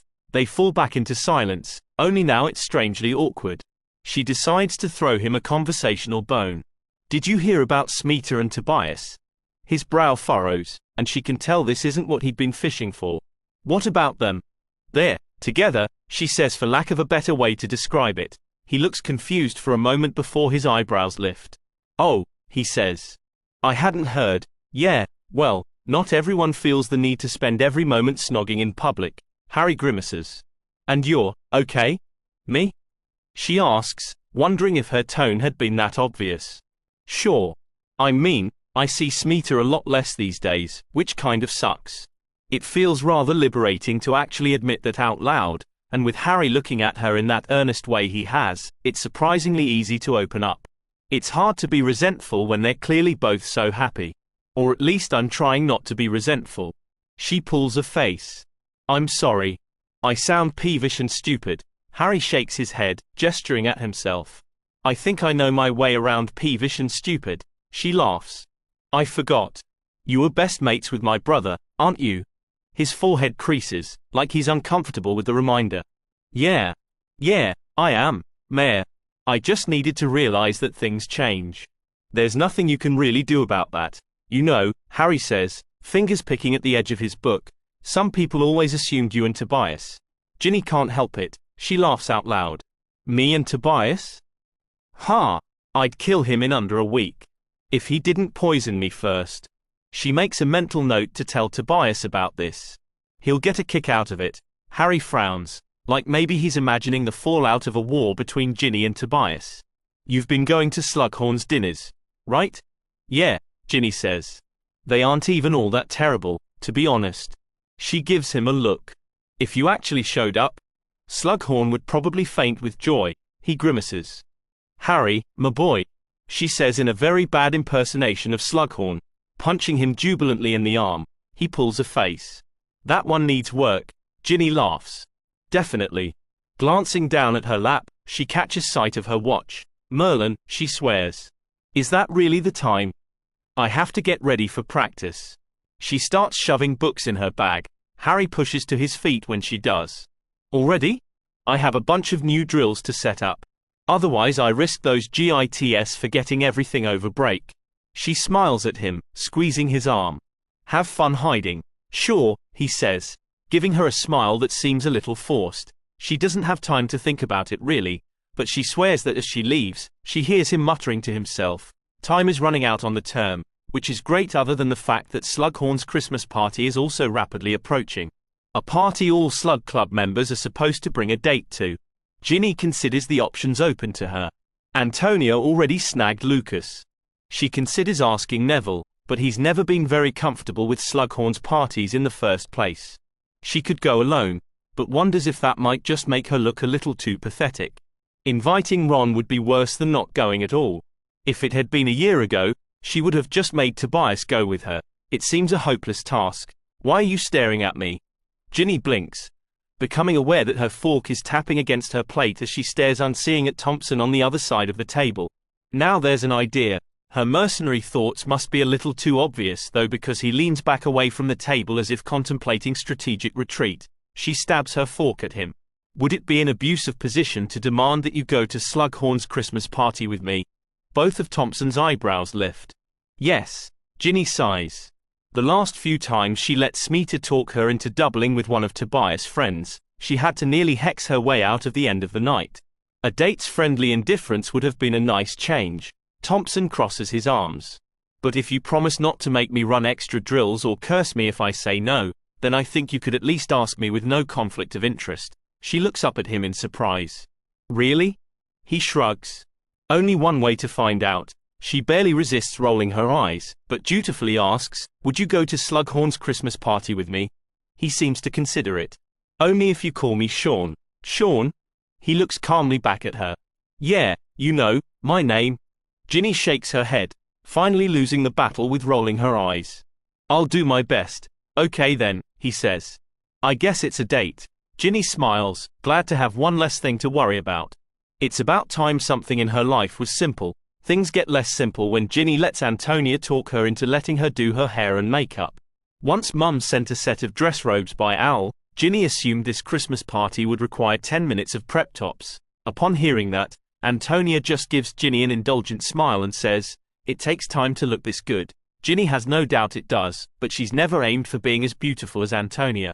When Ginny isn't sweating her way around the pitch or getting ink on her face doing homework, she pretty much settles for not being a total disgrace.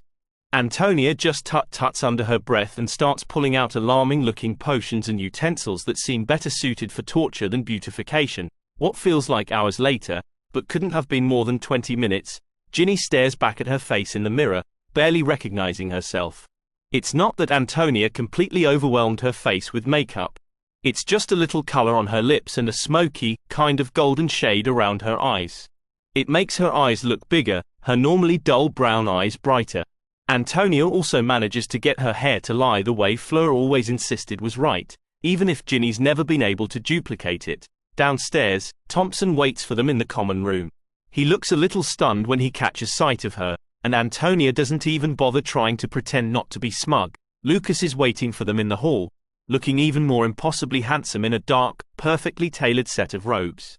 Thompson can't help but instantly look a little rumpled in comparison. Ladies, Lucas says, giving them a slightly absurd courtly bow. You're looking exceptionally beautiful tonight. Lucas and Thompson already seem to know each, not surprising since they are in the same year. Antonia takes Lucas' arm, and Ginny has to admit that they make a dashing couple. Feeling a little foolish herself, she awkwardly takes Thompson's arm, smiling up at him. They arrive at Slughorn's rooms to find the party already underway.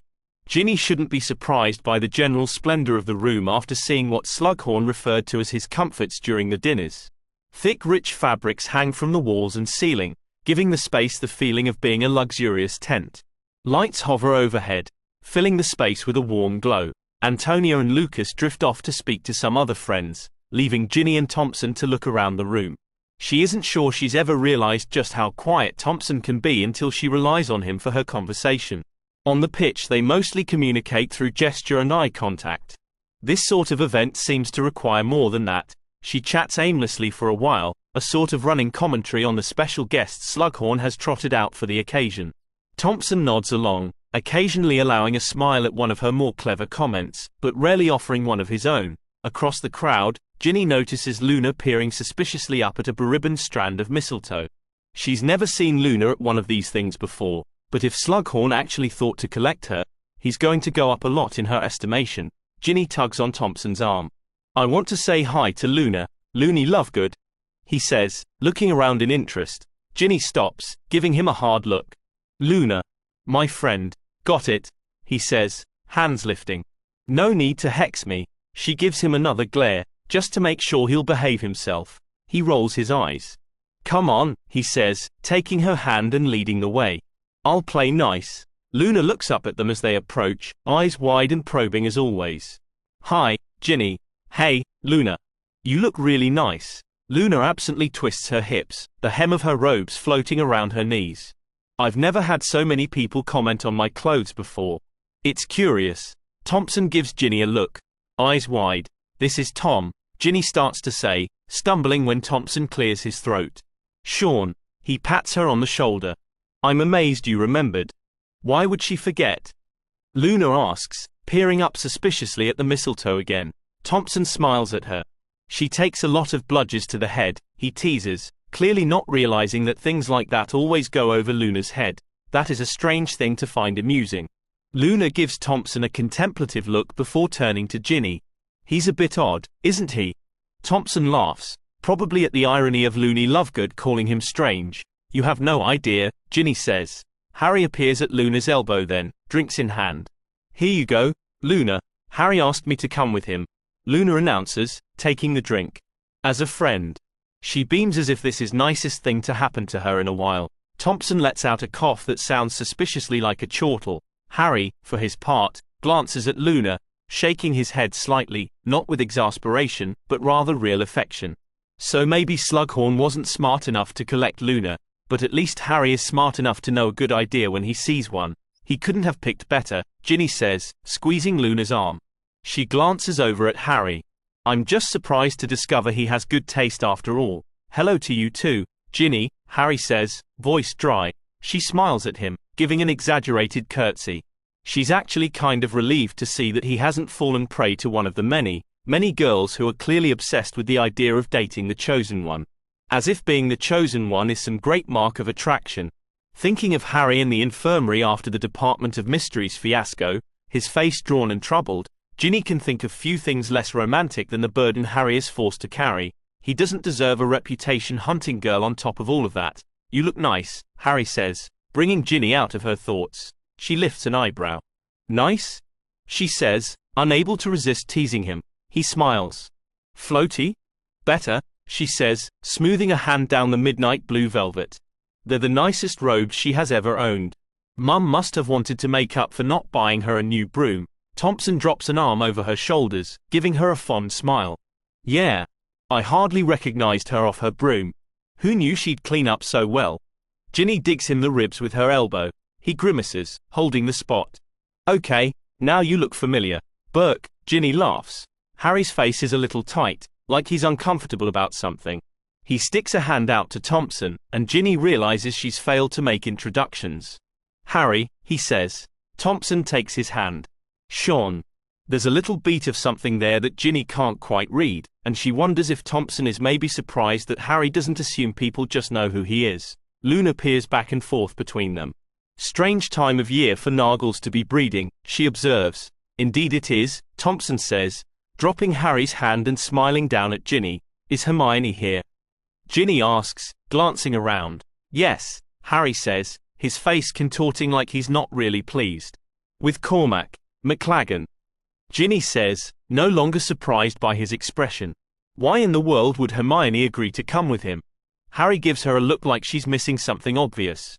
It only takes a moment for Ginny to make the connection. Ron really is an idiot. So, Thompson says, looking down at Ginny. Should we actually try to dance? She glances at the small crowd of people swaying precariously to the Weird Sisters. Only if you're more graceful on the dance floor than you are on your broom. Ouch, Gin, he says, pulling her away. Way to stab a guy where it hurts. She laughs, waving goodbye to Harry and Luna. They dance for a while, proving to be far less in sync on their feet than they are on the field. Okay, he says after he steps on her foot for the fourth time. That's enough of that. Ginny nods enthusiastically in agreement, gingerly stretching her toes inside her shoes to check for permanent damage. Want something to drink? Thompson asks. She smiles at him. Yeah, thanks. She hasn't been waiting more than a few minutes when there's a ruckus near the entrance.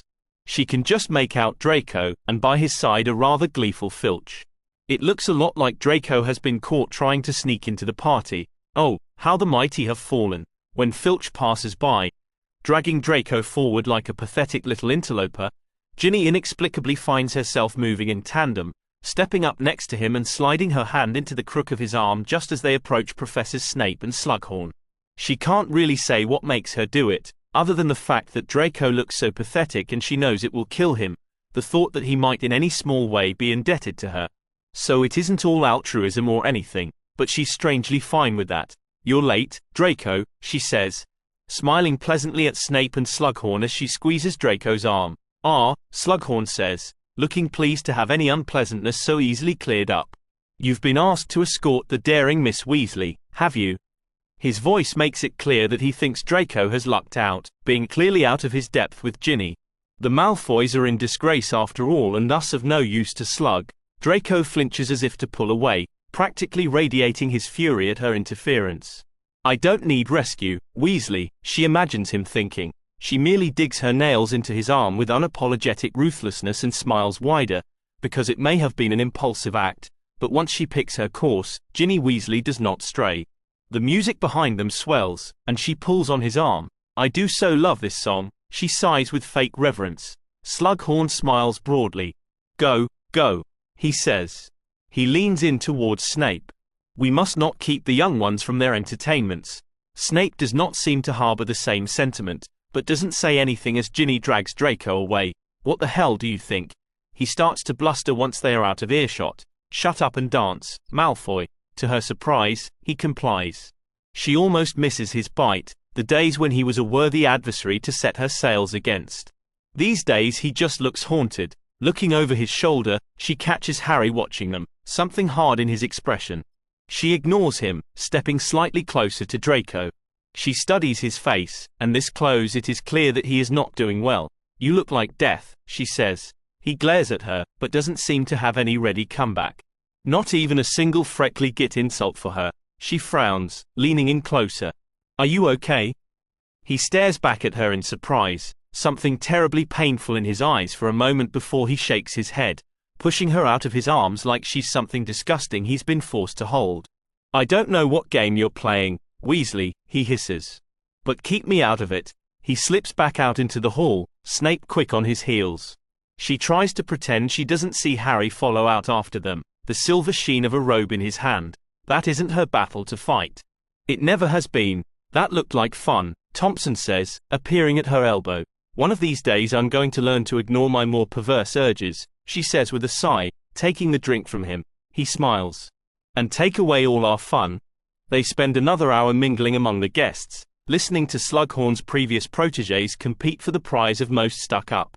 Or creepiest date, she thinks, watching the vampire out of the corner of her eye. At some point near the end of the evening, Hermione passes by, her hair rumpled and expression wary like she's trying to escape something. Hestia sniffles quietly by the punch bowl, fingers tight in the grip of her sister's hand. Whatever allure this party once held is long past. Ready to go? Thompson asks. Ginny nods. Definitely. They duck out into the halls, wandering slowly back to the common room. The dark hall's nearly deserted. This was fun, she says. Do you have to sound so surprised? He asks. She smacks his arm. The last few dates I've been on have been rather trying. He raises an eyebrow in question. Boys are dumb, she says by way of explanation. He doesn't bother denying it, probably because he knows it's true. She smiles as they near the common room door. Well, thanks for making the great sacrifice of coming with me to this. Thompson gives her a look she can't quite interpret. Then he shakes his head, his hand reaching for her elbow. Girls are dumb too. Pulling her in, he leans down and kisses her. Ginny is surprised, holding stiff for a moment, but then remembers who this is, someone who's always been on her side. Someone she trusts. His lips are warm and pleasant on hers and she thinks, why not? And kisses him back. The burrow is buried in white, Christmas morning dawning quiet and cozy with the softest whisper of snow against the windowsill. Ginny pushes back her blankets, crawling over to the pile of gifts at the foot of her bed. Pulling out a large soft package, she rips the paper off, pulling the thick emerald green jumper up over her head and snuggling into its warmth. She makes quick work of the rest, including some new products from Fred and George, a new broom kit, some sparkly barrettes she's not sure she'll ever find a use for, and a slightly used Muggle paperback called A Wrinkle in Time. She can hear the sounds of people moving around the house now. Shoving her feet into a thick pair of socks and pulling her hair back into a quick ponytail, she thunders up the stairs, barging in on Ron's room. Happy Christmas. Ron and Harry are both sitting on their beds, Weasley jumpers already pulled on. Ron squeaks in alarm at her sudden appearance, moving as if to hide something. He isn't quick enough though, Ginny's mouth popping open. What? Ginny says. Staring at the golden monstrosity hanging from Ron's fingers. Is that? Ron stares gobsmacked at her while Harry seems very intent on not laughing, even if he isn't quite loyal enough not to say, lavender, under his breath.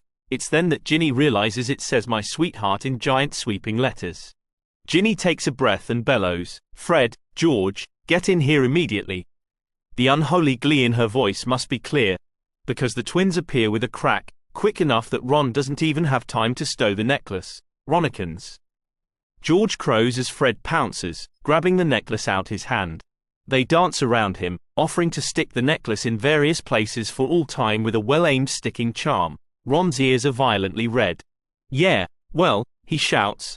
Creature sent Harry a bunch of maggots. Ginny glances over at Harry, and he shrugs. So, Ginny laughs, all in all a season of abundance. What is going on up there? Mum hollers up the stairs. Nothing.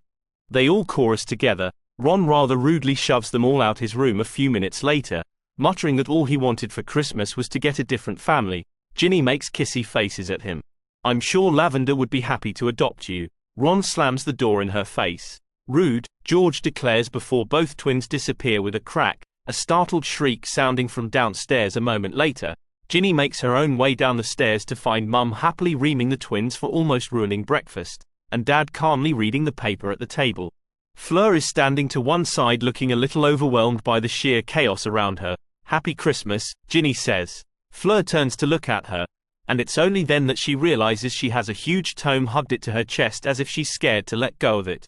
It says The Complete Illustrated Birds of England. Your idea, I take it? Fleur asks, hand splayed across the book.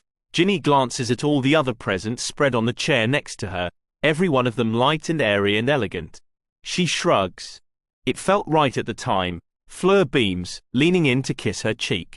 Merci, ma chérie, she whispers. Ginny playfully tugs at the pale lavender Weasley jumper she wears with a white flower carefully stitched on the front. Don't you mean ma sœur?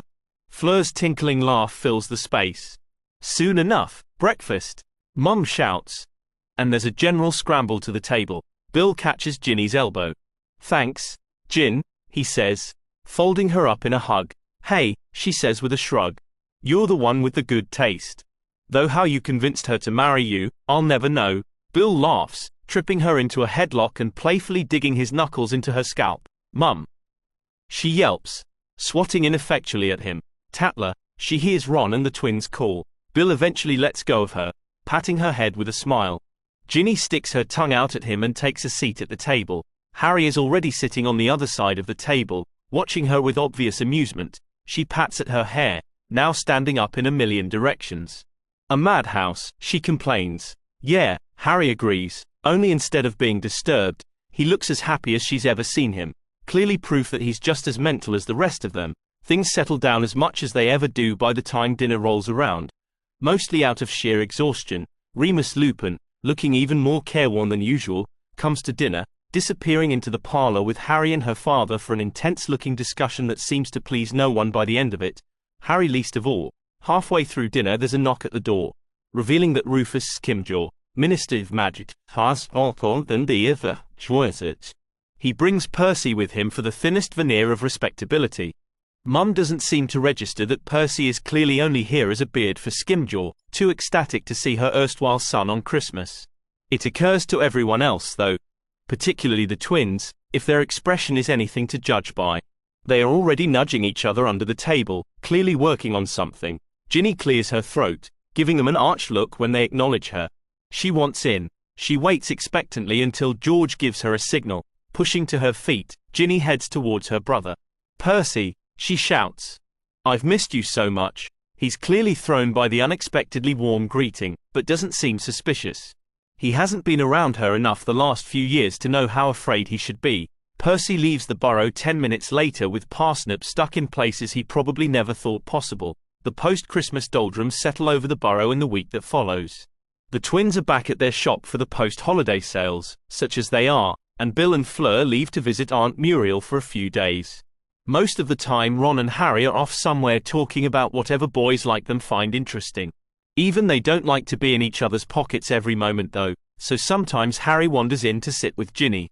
Mostly he doesn't say anything, just sits reading obsessively in his worn potions book, his mood noticeably dark and brooding since Remus' visit. Ginny is diligently writing Smeeta a letter one evening when Harry sits down at the other end of the couch after giving her an awkward smile. Sometimes it's like this, him seeking her out to say absolutely nothing. They aren't friends really. Only sometimes, it's almost something like it. It's almost as confusing as it sounds. Ginny, he says. She glances up at him. Yeah? He looks like he wants to ask her something, rubbing at his forehead. Of their own accord, her eyes find his scar. He shakes his head, turning back to his book. He gives her a fleeting smile, looking sheepish, but right underneath, almost angry. It frightens her, this tense energy he's carrying around these days. Like he's one step from doing something completely reckless. Could you kill, if you had to? Harry? She presses, touching his arm. He snaps his books shut. Never mind. Picking up his book, he leaves her sitting alone on the couch. She hates the feeling that she's done something wrong without even knowing it. In the end, it's a bit of a relief to board the train back to Hogwarts. She's had just about her fill of Celestina Warbeck and moody, indecipherable boys. Even having to watch Smeeta and Tobias' reunion after an entire 2 weeks apart is preferable. Thanks for your letters, Smeeta says once she's able to wrench her attention away from Tobias. Though 6 did seem a little excessive, Ginny shrugs. I have an exciting life. What can I say? Smeeta smiles. I really would like to see that necklace of Ron's though. Tobias perks up. Necklace? They spend the next 10 minutes abusing Ron, until the compartment door slides open, Thompson sticking his head in. Hey, Ginny, he says. Ginny is almost certain her cheeks flush. Thompson, she says deliberately, just to see his reaction. He lifts an eyebrow. Back to that? Are we? She shrugs, her lip twitching despite her best efforts. I'm forgetful. Remember? He stares at her for a long moment, his eyes intent on her face as if he's searching for something. She feels her skin flush further. Eventually he smiles, clearly pleased with whatever he sees.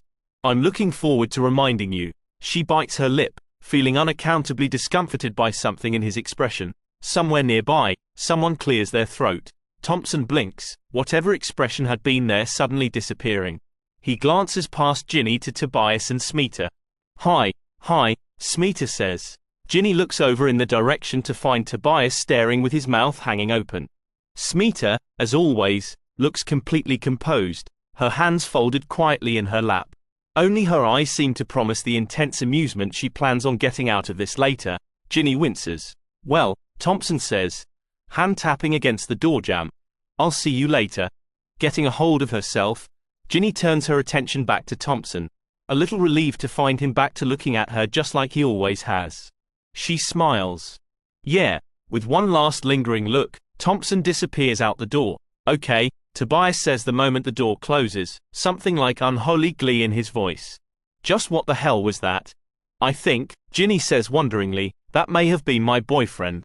Tobias stares at her for a long beat before falling back against his seat in hopeless laughter. Despite Tobias' teasing and Smeeta's much more subtle and kindly intended mocking, Ginny quickly finds that she rather likes being part of a pair. It's not that having a boyfriend really changes anything really. She just eats some of her meals sitting next to Thompson. Sometimes he's there waiting for her after her last lesson of the day so they can wander about the castle together for a while. Of course, the snows keep them inside more often than not, and it begins to feel like an elaborate game.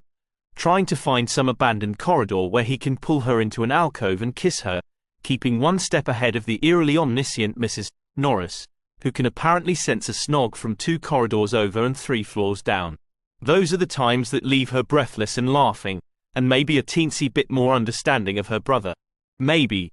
Slightly. Mostly though, it's just someone to sit next to, someone to talk to, and it only occurs to Ginny as she sits on a couch in the common room with Thompson and rattles on about her day that she's maybe been more lonely this year than she's realized. Being captain puts her above her teammates, separates her a bit. She is getting on more and more with the other girls from the parlor, but sometimes that still feels like something that only happens in that space. Smeeta and Tobias are, well, they have their own thing. This is something that is hers and hers alone. She doesn't treat him any different on the pitch, and he doesn't seem to expect it, which had been Ginny's one fear. They work just as seamlessly together in the air as always. It's nice. Dada has quickly become one of Ginny's favorite subjects of the year. It's not just that the topics are interesting and important, which they certainly are, but also because of Snape, surprisingly enough. She's drawn in by the way he talks about the skills they study, like the magics are living, breathing things that are complex and elusive and forever challenging. They spend the first part of the new term studying dark arts aimed at influencing people's minds in various ways, many of which there is no direct protection against other than awareness. Today, Snape says, pacing down the length of the classroom, we will discuss the most dangerous and invasive form of dark magic, legilimens. It is a highly focused skill that is regulated quite closely by the Ministry, much like the use of Veritaserum. He goes on to explain the legal restrictions on legilimens, emphasizing that the mere rarity and illegality of the practice does not preclude the chance of having it used on them someday. It's best to be prepared. The only defense against legilimens is occlumency, a skill even more complex and difficult than legilimens. He walks down the length of the room. Questions. Ginny raises her hand. Why would occlumency be so much more difficult? If it's just a matter of putting up a mental wall to block the intrusion, that seems like it would be much more straightforward than trying to dig into someone's mind. Snape shakes his head. Keeping the truth from an invading mind is one thing, Miss Weasley. Seamlessly supplanting the truth with believable lies is another altogether. She considers that, gnawing on the inside of her lip. Because the very lack of access is proof enough that you are keeping something from them. His eyebrow lifts, clearly surprised by her answer. Exactly. He paces back to the front of the classroom. As I said, few if any of you will ever be able to achieve that level of skill. Nonetheless, it is an important defensive spell that all witches and wizards should at least have a basic background in. He tells them that he will spend the next few weeks wordlessly casting legilimens on various students as they fill out a series of practice owl exams and review earlier concepts. It is important, he explains to them, that they be able to recognize when someone uses the spell on them. Because if you don't even know it's happening, how can you ever hope to counteract it? They are supposed to raise their hands when they think they detect the spell being used on them. For the first few days the students jump at every wayward sensation, but eventually they settle down and begin to forget that Snape is trying to break into their minds. Almost 2 weeks after the first lecture on the topic, Ginny is filling out a comparative chart on various dark creatures when she registers the faintest sensation, nothing more than the slightest breeze on the back of her neck. Innocuous. Really. If not for the instantaneous feeling of disquiet that fills her brain with a sort of soft buzz, the accompanying rush of adrenaline in her system that has her back in the Department of Mysteries scrambling for her life in an instant. She's on her feet, wand in hand and spell on her tongue before she even gives it conscious thought. The nearby chairs and tables rattle with the force of the protective spell she barks into life. She barely registers the squeaks of alarm of her fellow students, too caught up in the pounding of her heart in her ears, the taste of bile on her tongue. Miss Weasley. It takes her a moment to register Professor Snape standing in front of her. She has her wand raised, pointed at him. He doesn't seem overly concerned by that. Congratulations, Miss Weasley, he says once he seems sure he has her attention. You are the first student to detect the use of legilimens. She lets out an unsteady breath, seeing Smeeta and Tobias cautiously approaching from one side. I am? Snape nods, something almost like a smile on his lips. I'd say 5 points to Slytherin are in order. Lowering her wand arm, she feels the shield charm dissipate, her knees weakening as the adrenaline leaves her system. She lowers herself back to her seat, Smeeta sliding into the one next to her, a quiet form of support. The rest of the class warily turns back to their work. Miss Weasley? Snape says, and it's only then she realizes he is still standing next to her table. Yes, sir? She asks, pleased to find her voice is back to almost sounding normal. Perhaps next time you could just raise your hand. She lets out a shaky laugh. Once the fear wears off, Ginny is mostly left with embarrassment. Smeeta and Tobias understand of course, and the rest of the students seem more wary than amused, but Ginny is still humiliated to have lost her composure so completely. What did it feel like? Smeeta asks. Ginny shakes her head, not really sure how to put it into words. I don't know. It didn't exactly feel like anything. I just suddenly knew something wasn't right. At least you just went for a protective spell, Tobias points out as they settle in the Great Hall for lunch. You could have pulled out your reductor curse. Would have blown half the classroom apart. Smeeta sends him a glare when Ginny simply pales another shade at the thought. What? He says. I'm just trying to find the bright side. Thompson drops down into the empty seat next to Ginny. What's this I hear about you almost taking Snape down with a wicked defensive spell? Ginny groans, dropping her face into her hands. What I'd say? Thompson asks. Ginny just shakes her head, having the feeling this is going to become just one more thing she'll never live down. As January quickly bleeds into February, Ginny finds she has a lot more sympathy for Smeeta. It's hard to balance it all: schoolwork, Quidditch, parlor, friends, slug club, and boyfriend. Sometimes it feels like she doesn't even have time to breathe, and she's always a little scared that she's ignoring any one part of her life for any other part. She's happy though, despite the challenges. Quidditch practices are going well, and she splits her evenings between studying with Thompson in the common room and the parlor. The Caro twins, it seems, are very close to their goal now, lending a palpable excitement to the air. In classes, Ginny sits with Smeeta and Tobias and catches up with them as much as she can under the distraction of spells and tests and lectures. One day in Dada, she's laughing with Tobias about a prank someone pulled on Kian and Harper. Ginny wipes a tear from her eye. I would have liked to have. She stops talking mid-sentence. Smeeta frowns. Ginny? Ginny takes a breath and puts her hand in the air. Excellent, Miss Weasley, Snape says from the front of the classroom. She feels the unsettling sensation dissipate and relaxes back into her seat. Quite a few students have managed to pass Snape's Legilimens detection test by now, but Ginny still seems to be a favorite target of his. Tobias pats her arm. Good job not blowing everyone up. Rubbing at the back of her neck, she takes a shaky breath and tells Tobias where he can stuff his wand. As their match against Ravenclaw approaches in mid-February, the pressure begins to ramp up. She starts to feel everything but Quidditch slipping, but doesn't care, too focused on proving that her team can win. The rash, scared part of her wants to double up practices, but her more rational side knows that exhausting her team before the match is stupid. She's analyzed Ravenclaw's game, their strengths and weaknesses, and spent the last month adjusting their own strategies accordingly. They have all the tools they need to win, to be successful. At this point, it's all down to execution. So instead of pushing, Ginny puts on a face of utter confidence, knowing that her team is always looking to her. They just need to believe. Saturday of the match dawns cold and cloudy. There's still snow thick on the ground, and the threat of more in the air. Not ideal, but sometimes these conditions make it easier to see the snitch. She has a brief conversation with Reiko about the implications of the weather, the younger girl nodding along. At breakfast, Ginny forces herself to eat with a casualness she doesn't particularly feel, laughing at Bassenthwaite and Graham's antics as they burn off the nervousness. As she's leaving the hall, Ron catches up with her, giving her a scowl. For the record, he says, I'm not sure I'll ever be able to forgive you for this. What? She asks, wondering what she could possibly have done to piss him off considering she's barely seen him the last month. You're making me root for Slytherin, he says, face twisted up in disgust. It's only then that she notices he's holding the tiniest green flag she's ever seen. Ginny rolls her eyes. Don't hurt yourself on my account. He dismisses that with a wave of his hand.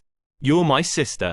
Besides, those Ravenclaws are a shifty lot. Ginny stares back at him for a moment, torn, as always, between punching him and hugging him. Prat, she says, voice thick. Ron grins. Kick their asses, Gin. She gives him a little salute. With pleasure, as Ginny predicts, the pace of the game is much faster with Ravenclaw. It's a blur of brooms and bodies and bludgers. The scores climb on both sides, with Ravenclaw pulling a slight advantage. Martin has been struggling with confidence in the goal, but there's nothing Ginny can do about that in the middle of a match, so instead she focuses on scoring herself. Between runs on the goal, Ginny keeps an eye on Reiko. Cho has been shadowing Reiko, the two of them taking slow leisurely loops of the field. About 20 minutes into the match, Reiko takes a spectacular and sudden dive. Ginny sees the start of it out of the corner of her eye, wondering if Reiko's finally grown tired of having a shadow. Even Cho seems to assume the move is a feint, choosing not to follow. Everyone saw how Reiko duped Harry in the last match after all, except at second glance Ginny notices something different about the way Reiko moves. Her hand stretching out in front of her, she's really caught sight of the snitch. Cho finally sees it too, darting after her. Ginny comes to a complete stop, hovering on her broom, her heart in her throat as Reiko lays flat out mere yards above the snow. With a jerk, her broom pulls back up, climbing rapidly in altitude. For a moment Ginny thinks the snitch has escaped, only then Reiko levels out, her face beaming as a small golden ball flutters in her outstretched hand. Below them, the crowd erupts. Slytherin wins. Ginny nearly slams her broom into Reiko's in her excitement. Reiko laughs, the beaming smile on her face almost better than the win. Maybe, Ginny thinks, this captain gig might be for me after all. For at least a week, Ginny feels like she's floating around on a cloud. Tobias declares her completely unlivable, and instead of cursing him, she just smiles at him and moves as if to hug him. Og, he complains, slapping her away. Ginny and Smeeta share a look, laughing as Tobias runs away in disgust. Luckily for Tobias' sanity, it only takes a week or so for the weight of ignored homework and looming owls to get Ginny back to normal, meaning more likely to hex than hug. Added to that, A few nasty rumors start trickling through the castle about her. Happening so soon after the decisive victory over Ravenclaw, Ginny can only suspect Crabbe and Goyle. Considering the things they were happy to say about her earlier in the year, this tells her two things.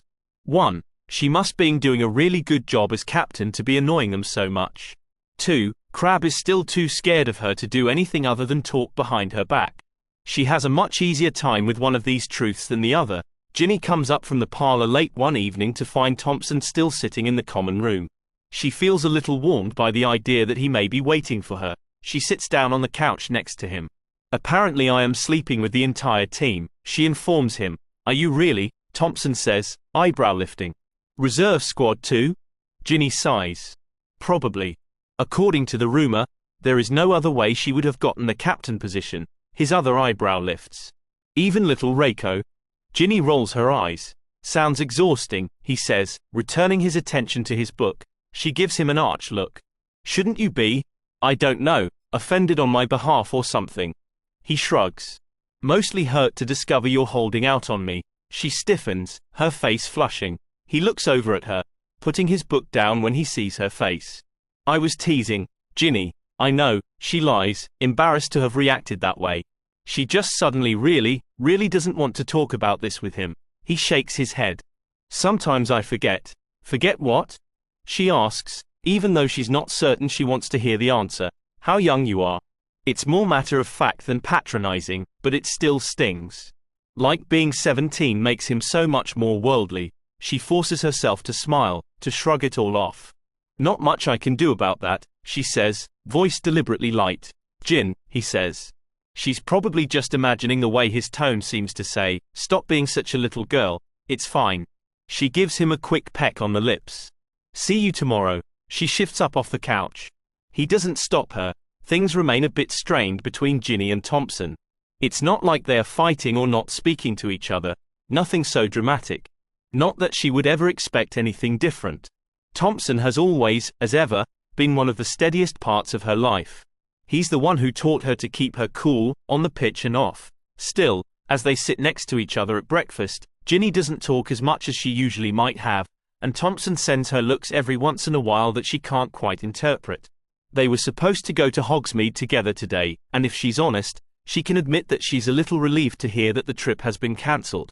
Katie Bell still hasn't returned to the castle after all, so no one has forgotten she almost died on the last Hogsmeade trip. Of everyone, she imagines it's Ron who will be the most upset.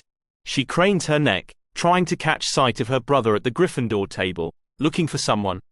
Thompson asks. Ginny turns back to her breakfast. My brother. It's his birthday. Must be hard to keep track, what with 6 of them. She nods. Yeah. Sometimes it feels like we are always celebrating something. They eat in silence for a while longer, Ginny frowning down at her toast. What about you? She eventually asks. What about me? Do you have any brothers? It seems a strange thing for her not to know. He shakes his head. Just 2 older sisters. They finish the rest of the meal in more comfortable conversation, swapping stories about siblings. She can't help but consider though, how little she really knows about him. She knows he hates eggs. Weirdo. She knows he likes Quidditch. And her, apparently. But that's about it. She's not sure how it happens. Either they are silent, she's talking, usually about Quidditch, or they are snogging. It was kind of restive at first. Coming from a chaotic family, she isn't really used to getting anyone's undivided attention, but after a while, she finds herself watching him, wondering what he's really thinking. Then he'll turn and look at her, give her a smile and hold her hand, and she'll decide it doesn't really matter, but none of that changes the fact that she's never seen him angry, or sad, or flustered. He's as steady as the earth. She stares at his face and wonders what he may really be feeling under there. She knows she isn't anything like an open book herself, but still. This feels ever as they have always been, teammates. Only now with the occasional snog. She shrugs. Maybe that's what it's supposed to be like. They've just finished breakfast when Harry enters the hall, hesitating only slightly before beelining straight for the Slytherin table as if approaching a blast-ended Scroot. He stops next to Ginny, his face a bit flushed, his eyes worried enough to make her stomach clench. What's happened? She asks, already halfway out of her seat. Misfortune, after all, seems to follow Harry Potter around like a loyal pet. It's Ron, he says. Merlin, no. Not stupid, wonderful Ron. She can barely hear Harry's explanation that he's been poisoned over the buzzing in her ears, but she hears herself saying, it's his birthday, and Harry, who has every right to laugh at her or shake her for saying such a stupid thing, just nods solemnly. Yeah, she takes a breath. Can I see him? He shakes his head. Pomfrey won't let anyone visit yet. But Hermione and I are going to wait anyway. Harry's eyes dart past her, and she belatedly remembers Thompson. She glances helplessly over at him, but he's already shooing her. Go, he says. I hope he's okay. Harry fills her in as she follows him up to the infirmary. The love potion, she'll laugh about that later, she will. Slughorn's antidote, a birthday toast with tainted mead. Why is it always Ron? She says without thinking. Harry looks away, but she knows too well that he must be blaming himself. All part of being the best mate of the chosen one. Hermione is sitting impatiently outside the infirmary door when they get there. Ginny, she says, popping up. Ginny pulls her into a hug, partially to comfort her, but mostly to have something to hold on to. Sitting in the hallway, Ginny holds Hermione's hand while Harry alternately paces and sits in brooding silence. He's clearly trying to work out who the poison was really intended for, and how it made its way to Slughorn only to almost kill Ron. They've been there for about an hour when Smeaton shows up. I just heard, Smeaton says. Is he going to all right? Ginny feels it all bubbling up, tears pressing at her eyes. Pomfrey won't let us in. Right, Smeaton says, peering at the closed door for a moment before nodding her head with brisk efficiency. I'll see what I can find out. Harry and Hermione share a look as Smeaton disappears inside. She's been assisting Pomfrey all year, Ginny says, something like fierce pride building in her chest. Another half hour passes before Smeaton reappears. The bazaar neutralized the majority of the poison. There are some small traces left that are being counteracted with specific potions, but for now it's really a matter of waiting and watching for any unexpected adverse reactions. She glances at Harry and Hermione. It's the first 6 to 8 hours that are the most crucial, the metabolizing rate for the most common noxious amalgamates, Hermione says, her voice rushed and trembling. Smeaton smiles, sitting down next to Hermione. Yes, exactly. They talk for a while, their heads close together as they discuss the foundational theories of poisons and treatment. Hermione is clearly desperate to be distracted, and now Ginny has another reason to be thankful to Smeaton. Ginny stops listening to the words, just letting the sound of their voices lull her. In the afternoon, Thompson shows up, bringing a heaping plate of sandwiches and a flask of pumpkin juice. I thought you might all be hungry. It's a welcome distraction, though Ginny notices that most of them do little more than nibble a little bit. Hermione just tears hers into little pieces. Thompson sits next to Ginny, putting an arm around her shoulders. She leans into him. Thank you. Of course, he says, pressing a kiss to the top of her head. Both Smeaton and Thompson leave a while later. It's not until nearly 8 that Pomfrey finally lets them in to see Ron. God, Hermione says, when they get their first glimpse. He looks terrible. Pomfrey clicks her tongue. He'd look a lot worse if it weren't for that well-timed bazaar, Mr. Potter. The doors open again, Fred and George spilling into the infirmary. Ginny almost finally loses her control a little in the face of her brother's comfort, but Fred just holds her tight and doesn't take the mickey, his own expression open and troubled. We were down in Hogsmeade for a birthday visit, Fred explains. What happened? Harry fills them in, still staring down at Ron lying unconscious on the bed. Not his best birthday, all told, George says. Mum and Dad come in after talking to Dumbledore. Ginny gratefully accepts hugs from both of them. There's far too many people in the infirmary now though. Pomfrey shooting them all stern looks, so Harry and Hermione get up to leave. Ginny follows them to the door. She gives Hermione a quick hug. Get some sleep, yeah. Hermione gives her a shaky smile. She turns to Harry next, putting her arms around him too, hugging him tight. Thank you, she says. Thank you for saving my stupid idiot brother. Thank Merlin you were there. After a beat of hesitation, she feels his arms around her, hugging her back. You're welcome. Pulling back, she smiles at him. That's 3 of us Weasleys you've saved now. You seem to be making a career of it. He huffs, clearly exhausted on his feet and beginning to feel a little punchy. I'd prefer it if you Weasleys would just get better at avoiding trouble altogether. Ginny smirks. Unlikely. I guess we'll just have to keep you around instead. His expression seems to run the gamut from appreciation for being a de facto member of the family to endless, painful guilt like it's his fault they are in danger in the first place. It's almost dizzying to watch. "Deal," he says. "Now go to sleep," she says, giving him a little push. "You look like death." He rolls his eyes at her. "Night, Gin." She watches him go. Thompson is still waiting up for her when she finally makes her way back to the common room. She walks up to him and lets him fold her into a hug. "All right?" he asks against her hair. She isn't. She isn't all right at all. She wants to confess how afraid she was, wants to lean into his shoulder and cry big ugly tears, wants to just stop holding everything together and just be for once. She wants all of these things. But all she can think of is how carefully Thompson always keeps things in control, the way she can never tell what he is feeling, the way he looks at her when she says something wrong. "Stop being such a little girl." She sucks in a steadying breath and nods against his shoulder. "I'm all right." Ginny visits Ron in the infirmary a lot the next few days, even if it becomes a bit of a challenge trying to avoid any time that Lavender may be there. She gets there once to find Ron asleep, but before she can turn around and leave, he pops one eye open. "Oh, it's you," he says, suddenly wide awake. She narrows her eyes at him. "Who did you think I was?" "What?" he asks, playing stupid, and really, that's not much of a stretch. She shakes her head. "You really are an idiot.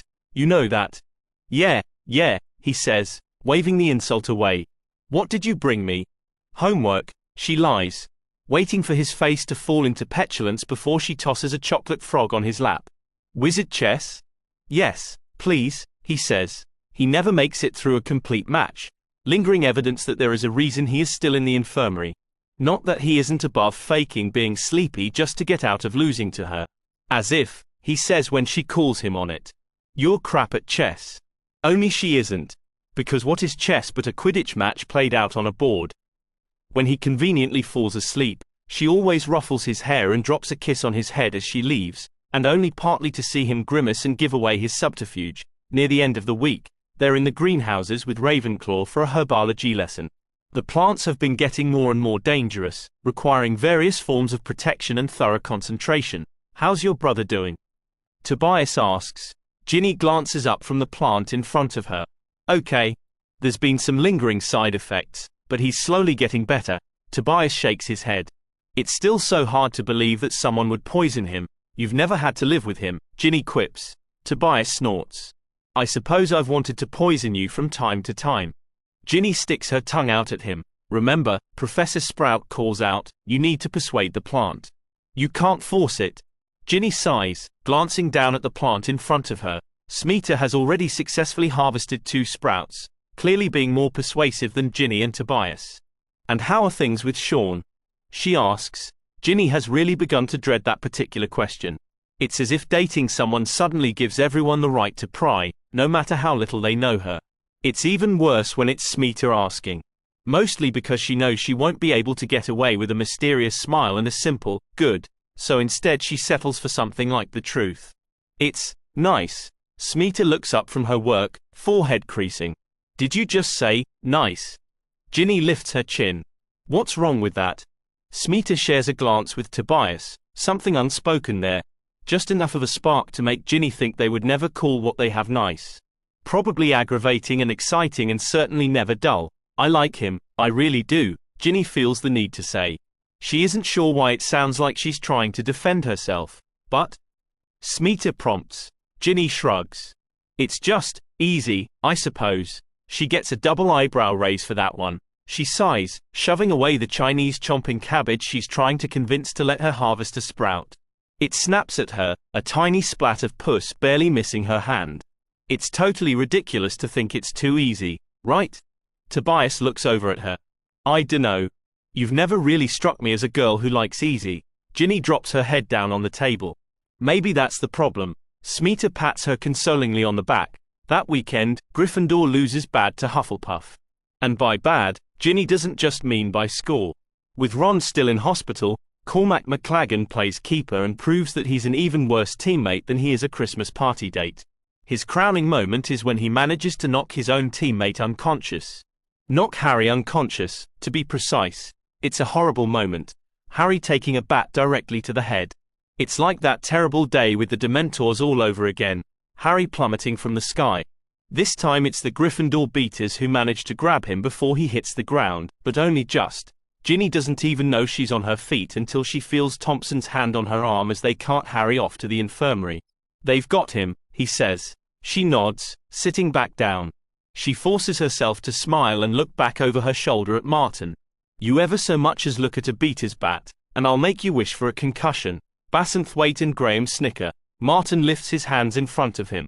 "Wouldn't dream of it. What an utter disaster," Reiko says. Half horrified, half gleeful. Ginny shoots her a look, but she just shrugs.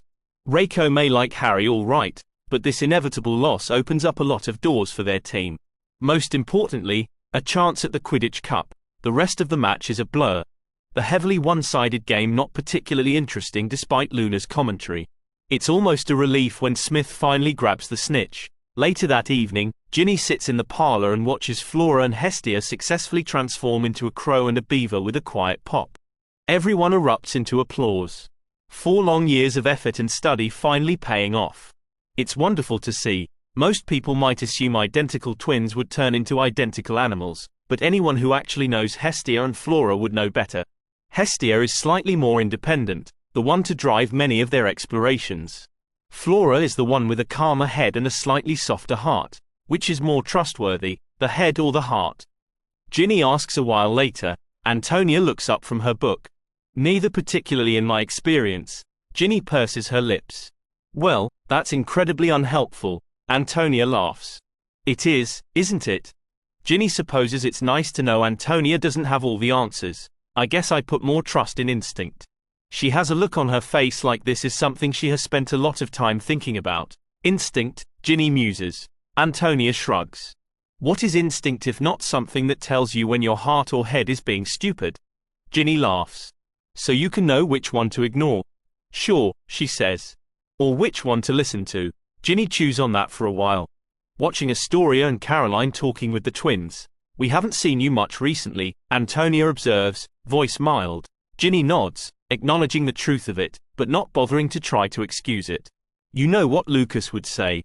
Sometimes experiments can take up all your time." Antonia gives her a long, assessing look.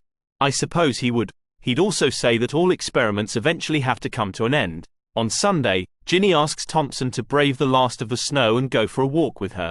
As they near a tree, he pulls her off the path, backing her up against the trunk. "Sean," she says before he can kiss her. Her tone must be telling, because he stiffens, pulling back, his expression wiping clean almost in an instant. If she'd wanted any more evidence that this is the right decision, there it is. He's always been the one to say sometimes she gets too caught in her own head. She knows what her heart thinks. Who she is on the Quidditch pitch is just one persona. It's not all of her. She wonders sometimes if that version of her is the only one he's really interested in. Not the messy, confused girl she is most of the time. And it's not just what he expects of her. She keeps wanting him to react differently, to be different, and that isn't fair at all. Not to either of them. "Does this really feel right to you?" she asks, vaguely waving a hand back and forth between them. He stares at her for a moment, and she couldn't define what he might be feeling if her life depended on it. Thinking back to the lesson on Legilimens, she considers what it would be like if she could just look in his head and read everything in there.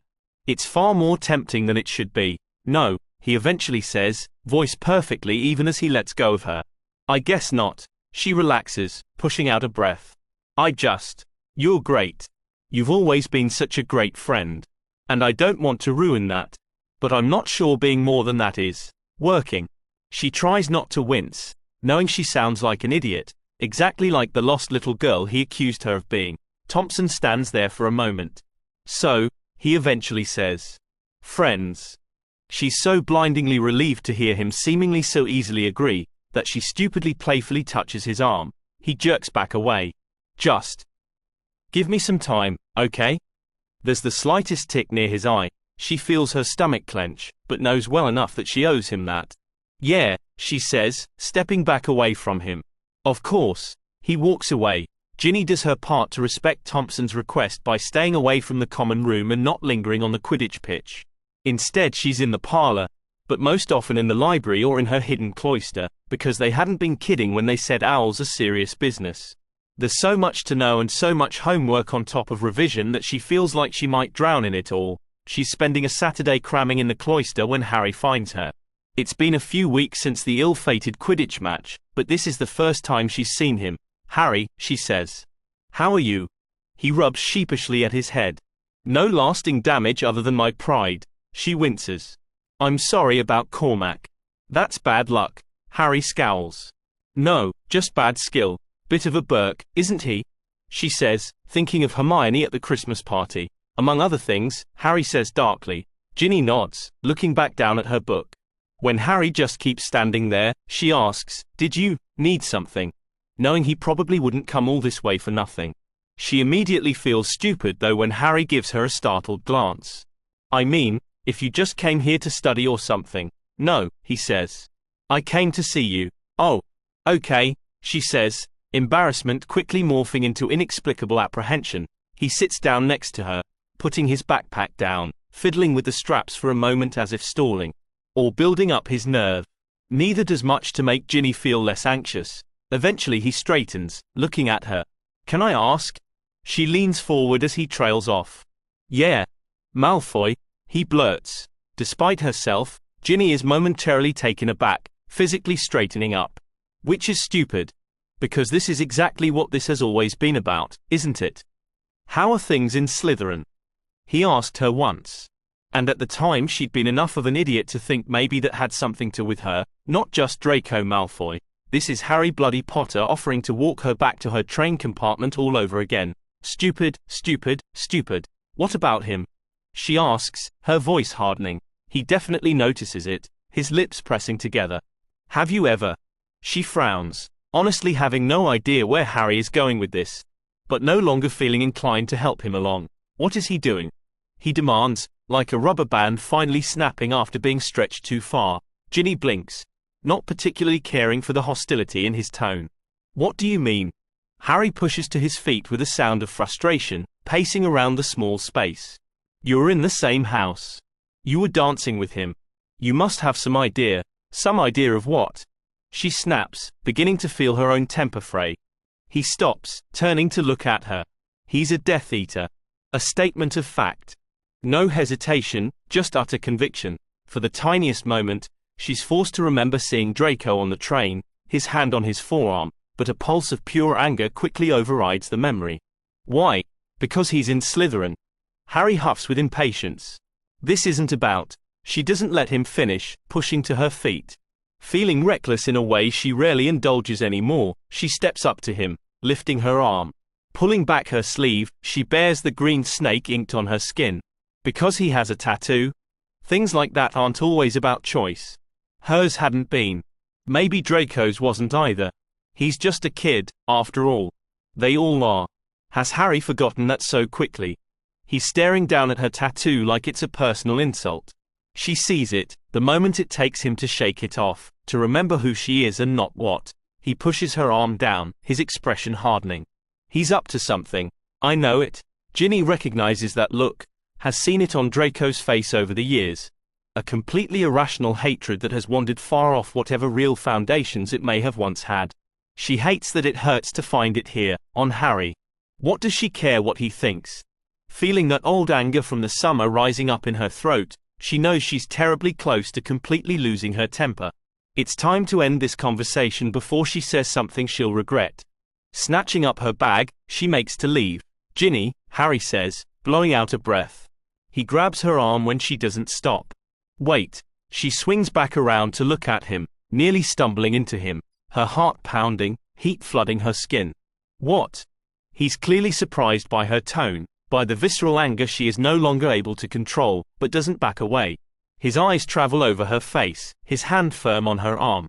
He just stands there staring at her, and she has the unsettling sensation of standing on the edge of a really tall cliff. "Harry?" she asks. He jerks, dropping her arm and taking a deliberate step back from her, and for some reason that hurts more than everything else. She folds her arms across her chest. He drags his hand through his hair in frustration. I need to know what he's doing. It's important." He doesn't sound angry anymore, just desperate, maybe even a little sad, but it doesn't change anything.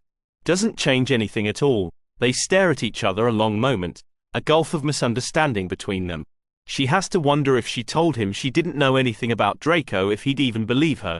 "Do you remember when we were little, Harry?" she asks, even as every bit of self-preservation is screaming at her to just shut up. She blazes on. "When I couldn't even speak when you were in the room because I was so in awe of you." He shifts, looking pained. Yes. She wonders if as a Gryffindor she would have always seen him that way, as some amazing hero who could do no wrong. She doesn't mourn that the way she should. She shakes her head in disgust, at him, at herself. "Just go back to your bloody house, Harry." She turns and walks away. Ginny is brooding. There's no other way to describe sitting in Antonia's room nursing a cup of the latest miraculous concoction from Tilly's, still with a scowl on her face that already scared away the less steady of Antonia's roommates. What it really boils down to is that Ginny's angry she got so angry. It's become so rare these days for her to ever really let it get out of control like that. But she's also angry with Harry. For the way he pushed her. For the way he's letting his hate make him so bloody stupid. But mostly she's pissed at him for the way he looked at her when he saw her tattoo. Ginny knocks back a gulp of her drink, enjoying the way it burns on the way down. It's unusual enough for Ginny to drink, even if she weren't doing it in the dorms, but Antonia doesn't say anything about it, ever willing to let people make their own mistakes. Ginny stares down at the remaining liquid in her glass. With a sigh, she forces herself to admit that what she's really angry about is the fact that she'd thought Harry had actually seen her as a person after all this time, and not just a tool to be used. Another avenue to help feed his prejudices. She sighs. The disappointment is almost worse than the anger. Merlin, she is sick of herself right now. She forces herself to tune back into what Antonia is saying about a letter she just received from her parents. Apparently some wizards came by their bookshop to get her family to pay a protection fee in these unsettled times. Common enough in Diagon and Nocturne alleys these days apparently. Antonia scoffs. "They didn't count on my Auntie Victoria," Ginny huffs. "Probably were just hoping your family would be too scared to do anything," she says scathingly. "Fear is the weakling's power," Antonia says, sash drawn dramatically across her chest. "More like power is the weakling's ambition," she counters. Antonia looks at her in surprise, delicately penciled eyebrow crawling up under her fringe. "What?" Ginny demands, shifting uncomfortably under her gaze. Antonia smiles then, a dazzling spread of red lips over perfectly white teeth. "So you're learning at last." Ginny scowls at her, not liking to be spoken to as if an unruly child, even as she knows Antonia has a valid point. Ginny hadn't understood when she first met Antonia, mistaking ambition for maliciousness, unconventional thought for something as simple as evil. There is no easy corollary to be found between ordinary normal and good. An entire world of nuance and subtlety and extraordinary exists in the spaces between. She can see that. She just wishes other people could too. "Don't pout," Antonia admonishes, her thumb pressing into Ginny's chin before she sweeps down and presses her mouth to Ginny's. Ginny stiffens in surprise, catching only the barest hint of lips that are dry and warm on hers, before Antonia spins away with a laugh, eyes back on her own reflection in the mirror. It isn't Ginny's first kiss, not by any means, but somehow it feels like the most important. She imagines vanilla and smoke burned into her skin like a form of approval. "Come on," Antonia says, moment already forgotten. "We mustn't keep my adoring fans waiting." Ginny abandons her glass and follows Antonia down into the parlor. Ginny isn't actively trying to avoid Harry. Not that she would have to. Their paths rarely cross, and if she maybe doesn't linger after Quidditch practices and doesn't spend any time in the cloister, that is more because she is far too busy with other things. Besides, Harry has that bloody map and will be able to do a much better job of avoiding her than she can. After all, she isn't really even angry anymore. Just tired. Tired of all of it. Of course, she doesn't count on him actually showing up at the next Slug Club dinner. She does a pretty good job avoiding him in the milling crowd, until he finally marches straight for her, touching her elbow and pulling her off to the side. She considers resisting, but doesn't particularly want to make a scene. It's also possible that a tiny part is curious what he might say. A very tiny part. "Ginny," he says, enough stubborn bravado on his face that she suspects he is honestly going to try to question her about Draco again. She feels something in her chest go very cold. "Yes?" she asks, voice clipped. His expression falters. "Look, Ginny," he starts to say, but then a delicate chime is ringing to let them know it's time to sit down for dinner. Ginny watches Harry for a beat longer, but when he still doesn't manage to come up with anything to say, she walks away. She takes a seat between Lucas and Flora. It's easy to avoid talking to Harry, looking at him even, because there are plenty of interesting people here who aren't him. Between the first and second courses, Lucas leans into her ear and whispers something perfectly cutting about Blaise Zabini. She tilts her head back and laughs. Harry doesn't try approaching her again. She tells herself she's relieved. One thing Ginny definitely isn't doing is watching Draco. She has no interest in Harry's suspicions. Sure, Draco happens to look even more terrible than he did when he crashed Slughorn's party, but what is that to her? Still, one afternoon when she sees him slink down a deserted corridor, she follows him without giving it much thought. She glances around the corner just in time to see him go into a bathroom. A girl's bathroom. What in the world is he up to? Not that she cares. She still inexplicably lingers in the hall. After 15 minutes pass with Draco still not coming out, Ginny decides there's really only one way she's going to find out. She's just a girl trying to use a bathroom. Inside, she discovers probably the last thing she expects. Draco is sitting on a small ledge by the sinks. He's crying, a heartbreakingly desolate kind of crying that shakes his entire frame. Myrtle looks up at Ginny from where she floats near Draco, frowning at her before disappearing back into her stall. Ginny lets the door close behind her with a thump, and Draco looks up at her in panic. "What the hell do you want, Weasley?" he demands, getting to his feet and swiping at his face. He always calls her Weasley, never Weasel like he reserves for her brothers. She wonders if even Draco feels a small sliver of loyalty towards other Slytherin or if his maliciousness is simply all saved up for Ron and Harry. She spent the year watching what she can only acknowledge now as Draco and Harry letting their obsessive hatred drive them into the ground, but seeing him here, she can only think of joking about Draco out in the backyard with Ron that summer so long ago. He's pretty much exactly the git he seems. She decides they'd gotten it wrong. Even Draco isn't quite what you see at first glance. She steps forward, and he lifts his wand. She stops. "Are you going to curse me, Draco?" His back stiffens, arms straightening, his robe falling back from his wrist. Her eyes dart to the shadow of ink barely visible on his forearm. Or maybe something worse. His entire body jerks, and he tugs his robe back into place, wand dropping. "Kill or be killed," he says, voice hard and deadpan and completely free of irony. She swallows against the burning in her throat. "Is that what you think?" "It's what I know. There's always a choice," she thinks. He sneers at her like the thought is apparent on her face. "Let me guess, Weasley. You're going to lecture me on good and evil." She used to think it must be easy to live that way, everything split neatly in two, black and white, just like it is for Harry. But she's beginning to see the inescapability of it. "When you don't have any grey, get out of here, Weasley," he says.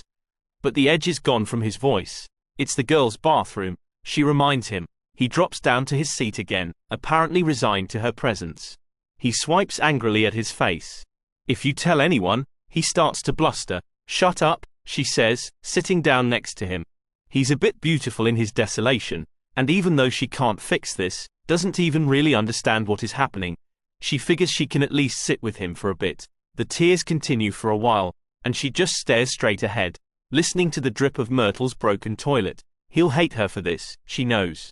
Will always fear that she is simply waiting to use this against him. She won't though, because there's a difference between not having power and choosing not to use it.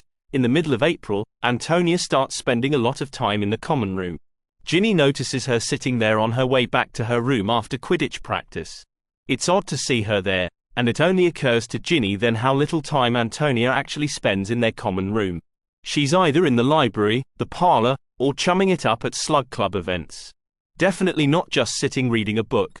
Ginny watches her for a couple nights, carefully remembering how often Antonia had always seemed to be there whenever Ginny turned around. Or at least she had been for a while, when it mattered.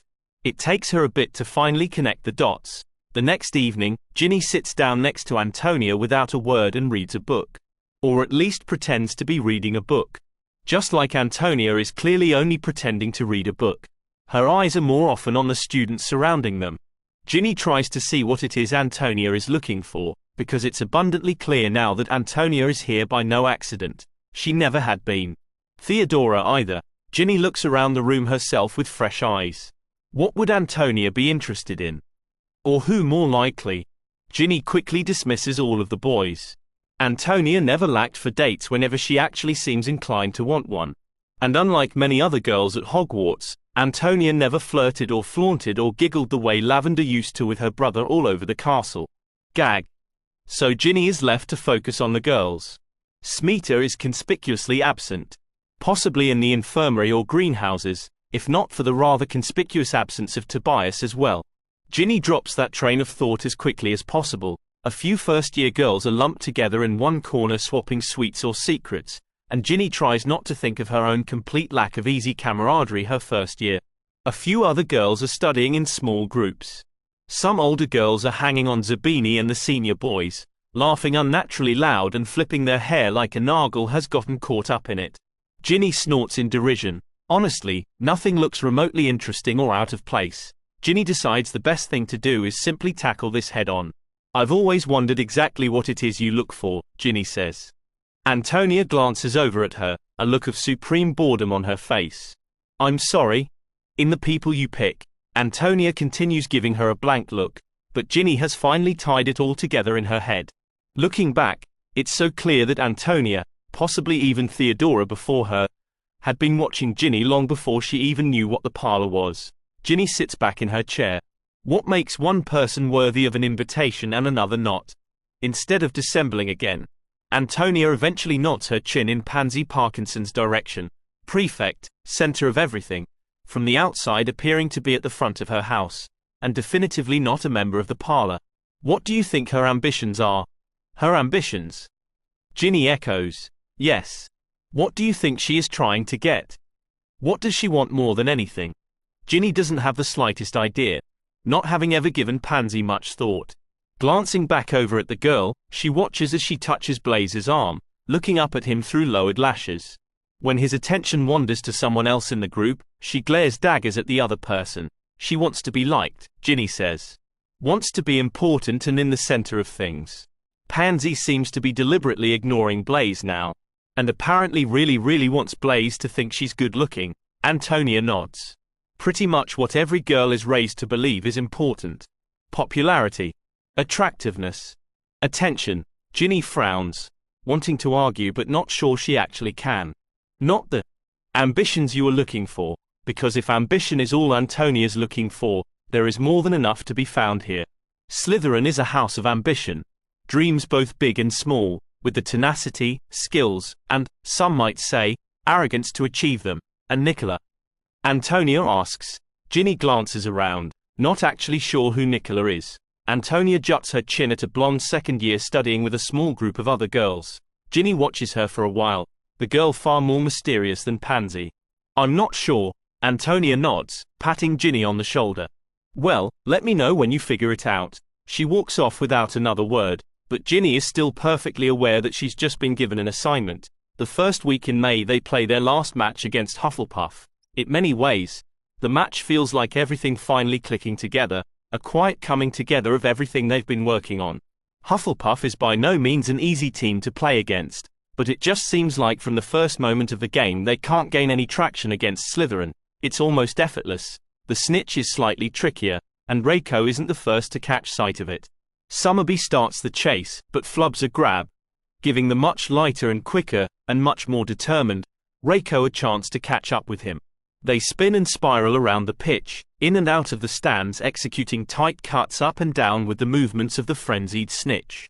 This time Ginny is disciplined enough to not stop and watch, trusting Reiko to do what needs to be done. Ginny tucks the quaffle into her chest and executes a daring last-second drop right under one of the Hufflepuff chasers. He may have been braced for a full-on collision with Ginny, but what he gets instead is the bludger that was on her tail. There's a grunt and a reaction from the crowd when he gets hit, but Ginny keeps moving towards the goal, winging the quaffle to Thompson. He forwards it to Vasey, who drops it into Ginny's hands far below as she sweeps underneath and flings the quaffle into the unattended lower left ring. Cheers sound again. They've no more than regrouped for a defensive effort when the crowd roars to its feet, and Ginny whips around to see Reiko triumphantly clutching the snitch. Next to Ginny, Vasey whoops and then dives after Reiko. Ginny hangs there a moment, eyes on the field and the crowd with her heartbeat pounding in her ears. Her team did this, the one she created and groomed. By now they are hugging and celebrating down on the field, and she drops down to join them. As a group, they jump around and smack each other on the back and punch arms. It's utter chaos. Ginny gives Martin a giant hug and dances a little jig with Reiko. Then she turns around and there is Thompson. She hesitates, holding back, but he steps forward and pulls her into a hug. "You did it," he says, and she knows he means the victory, but also the team. Being captain, she leans into him, because as much as she knows she made the right decision, she still misses him, misses her friend. "I never could have done this without you, Sean. I'm pretty sure you could have," he says. "But I appreciate being given the chance all the same." Like always, he's making this easy for her. She thinks she probably didn't appreciate that the way she should have. Behind her, someone loudly clears their throat. She pulls back from Thompson to see George, Fred, and Ron all watching. Their eyes narrowed. Ginny curses under her breath. Fred glares at Thompson. "Well, hello, little sister." Unsurprisingly, Thompson seems supremely unaffected by this pointed comment from her brother. He keeps his arm wrapped around her waist as he turns to regard them. "Is this the boyfriend?" George asks Ron, fingers playing with his wand. "Ex-boyfriend," Thompson says carelessly, giving Ginny a quick squeeze before abandoning her to her relations. "See you later, Gin." The twins manage to instantly change from looking like they are trying to scare him off to deliberating if they need to defend her honor or something. She considers telling them that she's the one who broke it off, but frankly, it's none of their business. Ron opens his mouth to say something, but Ginny cuts across him. "Don't you even dare. Not when you spent the majority of the year with lavender attached to your face." Ron scowls at her, the twins effectively distracted by making kissy faces at him. She doesn't even notice Harry standing with her brothers until he steps up behind her and says, "You were brilliant, Ginny." By the time she turns around to look, he's melted back into the crowd. With the Quidditch season pretty much finished, Ginny starts following Nicola around in her spare time. It's hard to do without seeming creepy. Antonia had always just appeared strangely omniscient. The picture of who Nicola is slowly gets clearer and clearer though, as Ginny notes the electives she's taking, the books she checks out from the library, the doodles in the margins of her school notes. What? Ginny needs this information and happens to possess a bevy of sneaky skills learned from 6 older brothers. Once, Ginny notices her tuck away an elaborate diagram of what looks like a clock or some sort of gadget, each component carefully rendered. Ginny even talks to her once or twice under the pretense of needing a spare bit of parchment or knocking the younger girl's book bag to the ground. Nicola is generally polite if not slightly frosty. Ginny can't be sure that's not just discomfort, remembering her own early years here. Mostly Ginny just sits in the common room as if this is something she does a lot. Sits and pretends to read while she is really eavesdropping on Nicola and her friends. She watches the way Nicola is mostly only pretending to be interested in the things her friends are talking about. The way her mind seems to be on something else entirely. The way she never speaks of the things that Ginny has learned are actually of interest to her, except once. One time she mentions the mechanics of a vanishing cabinet, her face lighting up with passion in a way that reminds Ginny so much of Smeeta, how she's been since she finally discovered something that is just for her. Nicola's friends just look bored though, one of them saying something cutting and stupid like, "I don't care how it works." No wonder no one wants to date you. As the girls giggle at their friend, Ginny has to remind herself to just watch. But she's finally beginning to realize just what Antonia saw, what made her start watching Nicola. The next afternoon, Ginny tracks down Antonia in the library. "Want to go for a walk?" Antonia raises an eyebrow, but doesn't comment, grabbing her robe and following her outside. It's finally firmly spring, even as a cool wind still sweeps up the mountain with the last lingering ghost of snow on its breath. "You've finally decided about Nicola," Antonia surmises, chin tucked down into her scarf. Ginny glances down at soft new flowers pressing up through the dirt. "Another week and the hill will be a riot of color." "Yes. And..." Ginny stops, not meaning to be reticent, just still trying to wrap her mind around something lingering just out of reach. "I think you should invite her." Antonia pauses a few steps ahead of her, looking back. "Why?" This is the hard part. Trying to put into words what she's been weaving together the last few weeks. "Because..." Ginny lifts her chin. She deserves to know she isn't alone. "Alone?" Antonia asks, one eyebrow lifting. Ginny swallows. In wanting more, Antonia's face doesn't betray anything. And for a painful moment Ginny thinks she's gotten this completely wrong. Only then Antonia smiles. looping her arm through Ginny's and pulling her up along the path. Antonia leans her head towards Ginny's. Theodora used to say, "The world isn't kind to girls with strange ambitions." Ginny processes that for almost half a loop around the lake, all of the girls in her life cycling through her head. She considers what might be defined as strange and what isn't. She thinks particularly on Pansy and her eternal search for attention, Hermione and her hatred of Fleur. "It isn't particularly kind to girls with expected ambitions either," she observes. "No," Antonia agrees. "But for some people the parlor wouldn't mean anything other than status. For others," Ginny nods, "it could mean everything. Give them the chance to blossom into something totally unexpected." Antonia's hand tightens on her arm. "Yes." Ginny looks at Antonia, wondering if the parlor had somehow saved even her. Antonia stares right back, and Ginny finds she can't quite imagine her as anything less than completely comfortable in her own skin. But Ginny can never quite forget that they were all once bewildered little 11-year-old girls. Next Wednesday, Antonia says as they finish their loop around the lake, "Tilly is going to unveil her latest creation." Ginny nods. "How will you do it?" She laughs, letting go of Ginny's arm and heading for the castle. "I won't." "You will." Of course she will. This whole thing, after all, has always had the feeling of a test. A test for what? Ginny still isn't sure, but it's one she desperately wants to pass. Ginny passes Nicola in the halls the next day, stopping long enough to give her a nod of acknowledgement. Nicola. The girl's eyes are a bit wide to be given obvious attention from an older student, and an older student who is associated with the parlor to boot. Nicola manages to nod back in response, her chin lifting just the slightest bit as her friends blatantly stare. Ginny smiles to herself as she continues on down the hall. When she rounds the next corner, she nearly smacks straight into Hermione. Ginny ruefully shakes her head. The universe always seems to be waiting to knock you down a peg the moment you start feeling too important. "Ginny," Hermione says, grabbing her arm for more than just settling herself. "What's wrong?" Ginny asks, not liking the sheen of desperation in Hermione's eyes. "Have you seen Harry?" she asks. "No," Ginny says. She wrings her hands. "I can't find him anywhere," she says, beginning to sound panicked. Ginny frowns, not so much at Harry's disappearance as Hermione's panic. "What's going on?" "I don't know. Something with Malfoy and Snape." Ginny feels a beat of foreboding, remembering the last time she'd seen Draco, worn thin and on edge, and Harry, brittle and at the end of his temper. Add Snape to the mix and it sounds a lot like worst-case scenario. Hermione isn't finished. "Malfoy's in hospital. Merlin. But you can't find Harry?"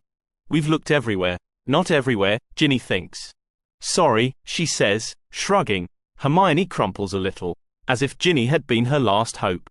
Ginny waits for Hermione to walk away before turning and heading straight for the cloister. She reminds herself the entire way there that she doesn't care. She's still annoyed with him after all. She still keeps walking. He's right where she knew he would be. She isn't sure what she expected. Maybe angry pacing, broken things on the floor, Harry's face flushed with indignation, but not this. Harry sitting staring vaguely at his hands. There's a potions book sitting open on the ground near his foot, only this one is clean and new. "Harry?" He doesn't respond, his shoulders lifting heavily as if he's having a hard time catching his breath. "Everyone is looking for you," she says. When there is still no reaction from him, she crosses over to him. It's only then that she notices a smudge of something on his hands that looks disturbingly like blood. She crouches down in front of him, her eyes sweeping his body for injury. He looks unharmed, if not completely panicked. Without a second thought, she whispers a spell, wiping his hands clean. He stares down at them as if they are still stained. She frowns, unease settling like a heavy stone in her stomach. "What's happened?" He just shakes his head. Shifting her weight, she reaches out, tentatively taking both of his shaking hands in hers. His fingers squeeze around hers, almost painful. "Ginny," he breathes. She leans in closer, thankful to hear him speak. "Yeah?" He looks up, his eyes meeting hers and holding, almost as inescapable as his grip on her hands. "Tell me again that you don't think I could ever kill anyone." She feels everything inside of her go cold and hollow at his words, the way they are almost a plea. "Tell me," he insists. She finds, in that moment, that she doesn't have any reassurances to give him. So instead, she shifts forward and wraps her arms around him. He's still for only a moment before he grabs her back, pulling her tight against him. She feels his face turn into her neck, feels him breathe in deep. I'm sorry, he says, and she doesn't know what he's apologizing for. For the blood, for their fight. I'm sorry, she should still be angry with him, but she's never been able to do what she should around him. So instead she squeezes her eyes shut and holds on with everything she has. Word makes it around the castle that Harry almost killed Draco in an illegal duel. Rumor made only more rife when Draco emerges from the infirmary looking paler and more worn even than usual. When Ginny passes him in the common room, he looks at her with hatred in his eyes. Like this is somehow all her fault. She wonders if somehow it is. She feels strangely besieged from all sides, and it's a great comfort to know that she has the parlor to go to. Somewhere she isn't judged or whispered about, but just allowed to be. She wonders how selfish it makes her that she never considered how much other girls could benefit from that as well. On Wednesday evening, Antonia waits by the parlor entrance as Ginny approaches Nicola in the common room. She touches her shoulder. Nicola looks up, her eyes darting momentarily past Ginny to Antonia. Are you ready? Ginny asks. Nicola looks down at her hands for a moment, seeming to take a deep breath. When she looks up at Ginny again, her eyes are bright. Yes, she says, voice steady even as her hands are twisting in her lap. Ginny smiles.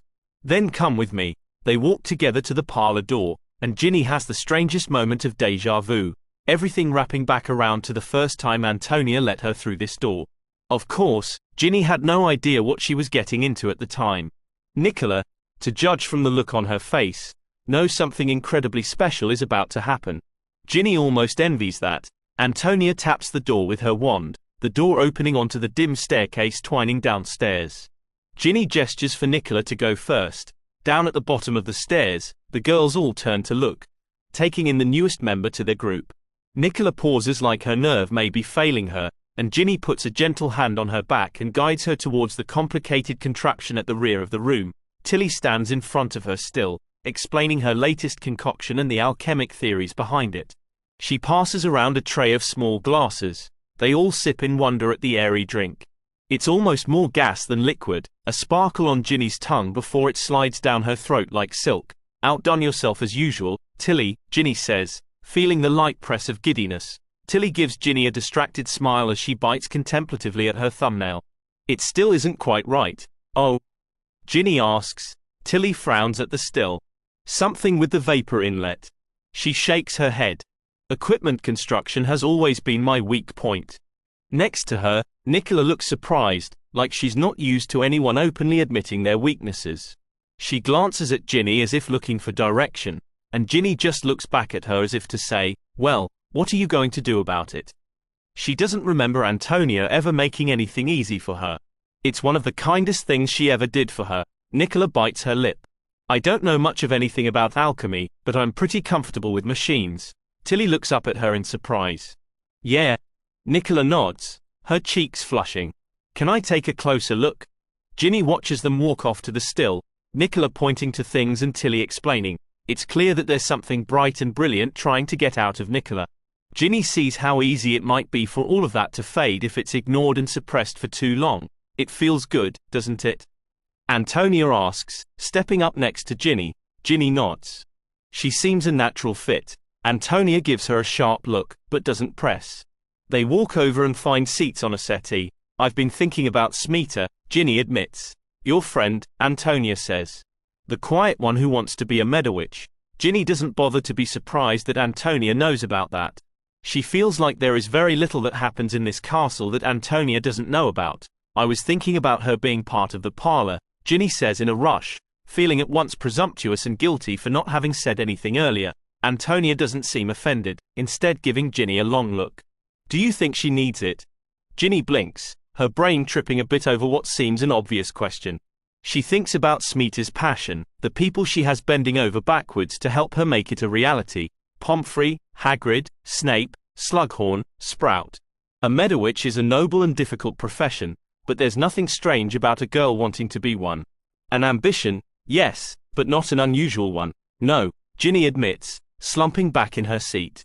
The only reason to bring Smeeta here is to make Ginny's own life easier, not hers. She sighs. Antonia touches her arm. Sometimes you just can't hold on to people, no matter how hard you try. Ginny nods. I think I'm finally beginning to get that, she says. Even if it's more tempting to just keep being petulant. Antonia laughs. I know exactly what you mean. Ginny peers over at her, something in her quickening. It suddenly feels like time to ask the one question she's always held back. Did you need it? Antonia's eyes widen. The parlor? Ginny nods. Antonia stares over at the other girls for a while. Desperately, she admits, and for the first time, Ginny sees the shadow of it in her eyes. The doubt Antonia has lived with, has worked to conquer. Still works on. Ginny wraps her hand around Antonia's. You know what's strange? Ginny says. I'm only now realizing that you never would have invited me to the parlor if Quidditch was my only ambition. No, Antonia says, that mysterious smile playing about her lips again. I wouldn't have. Ginny glances around the room. Caroline, she says, her eyes coming to a rest on the younger girl where she sits with her hands pale and aimless in her lap, as always sitting in the shadow of Astoria and her parents' expectations. Antonia nods, a worry line appearing between her brows. Sometimes it can only mean so much. In the middle of May, Gryffindor faces off against Ravenclaw in the final match of the season. They play without Harry, who is still serving detentions with Snape for almost killing Draco. As far as Ginny has heard, he hadn't tried to fight it, and she doesn't know if that is all guilt over what he did, or just another sign how wrong things are with him. That Quidditch just doesn't mean that much to him anymore. She hasn't had a chance to talk to him again, so she just doesn't know. Without Harry, Gryffindor soundly loses. Ron's new confidence in the goal doesn't mean anything in the face of a last-minute replacement seeker. The much more experienced Cho easily gets to the snitch first. The only blessing is that the match is short. In the stands next to Ginny, Reiko is slowly squeezing the life out of her arm. We did it, we did it, we did it, she says, almost chanting under her breath. Yes, Ginny says, staring down at the Ravenclaw team celebrating down on the pitch. We did. The Quidditch Cup is theirs. Vasey picks Reiko up with a whoop. Thompson puts an arm over Graham's shoulders, ruffling the kid's hair. It's not exactly the way Ginny wanted to win it, but she's careful not to let that show. Soon enough her teammates' enthusiasm is enough to let herself get swept up in the celebration. Literally so when Bassenthwaite tosses her over his shoulder and carries her up to the castle. Ginny curses at him and threatens him with a dire end, but he just laughs and starts singing Weasley is our queen under his breath as they lead the charge up to the castle, the rest of the triumphant house trailing behind, destined for Mungo's special wards, her team, each and every one of them. Mental. Down in the common room, Bassenthwaite finally puts Ginny down on a large winged chair in front of the fire. Someone must have raided the kitchens because food is starting to appear. As head of house, Snape puts in a quick appearance. The celebration has barely begun, still quite tame all things considered. Snape brings with him the cup that usually sits in his office, the one that will remain there for yet another year. He places it carefully on the table in front of Ginny's throne. Well done, Miss Weasley, he says, smug in his delight almost to the point of smiling. Clearly you were the right choice. She's taken aback, feeling her cheeks warm, but recovers quickly. Does this mean no more homework for the rest of the term? Ginny asks, arching an eyebrow at him. He gives her an indulgent smile. No, it just means I expect nothing less than an outstanding on your owl. Ugh, Ginny complains, slouching back in her chair as she imagines even more homework than before. Snape's eyes linger on her for a moment. I have every faith in you, Miss Weasley. She's strangely touched. Thank you, sir. He really has been a great Dada professor. She's about to tell him so when something seems to catch his eye, his face falling serious and hard once more, so quickly and completely that she wonders if she imagined his openness before. Just mind the curfew, Miss Weasley, he says, voice once again brisk and cold. She watches him walk off. Yes, sir.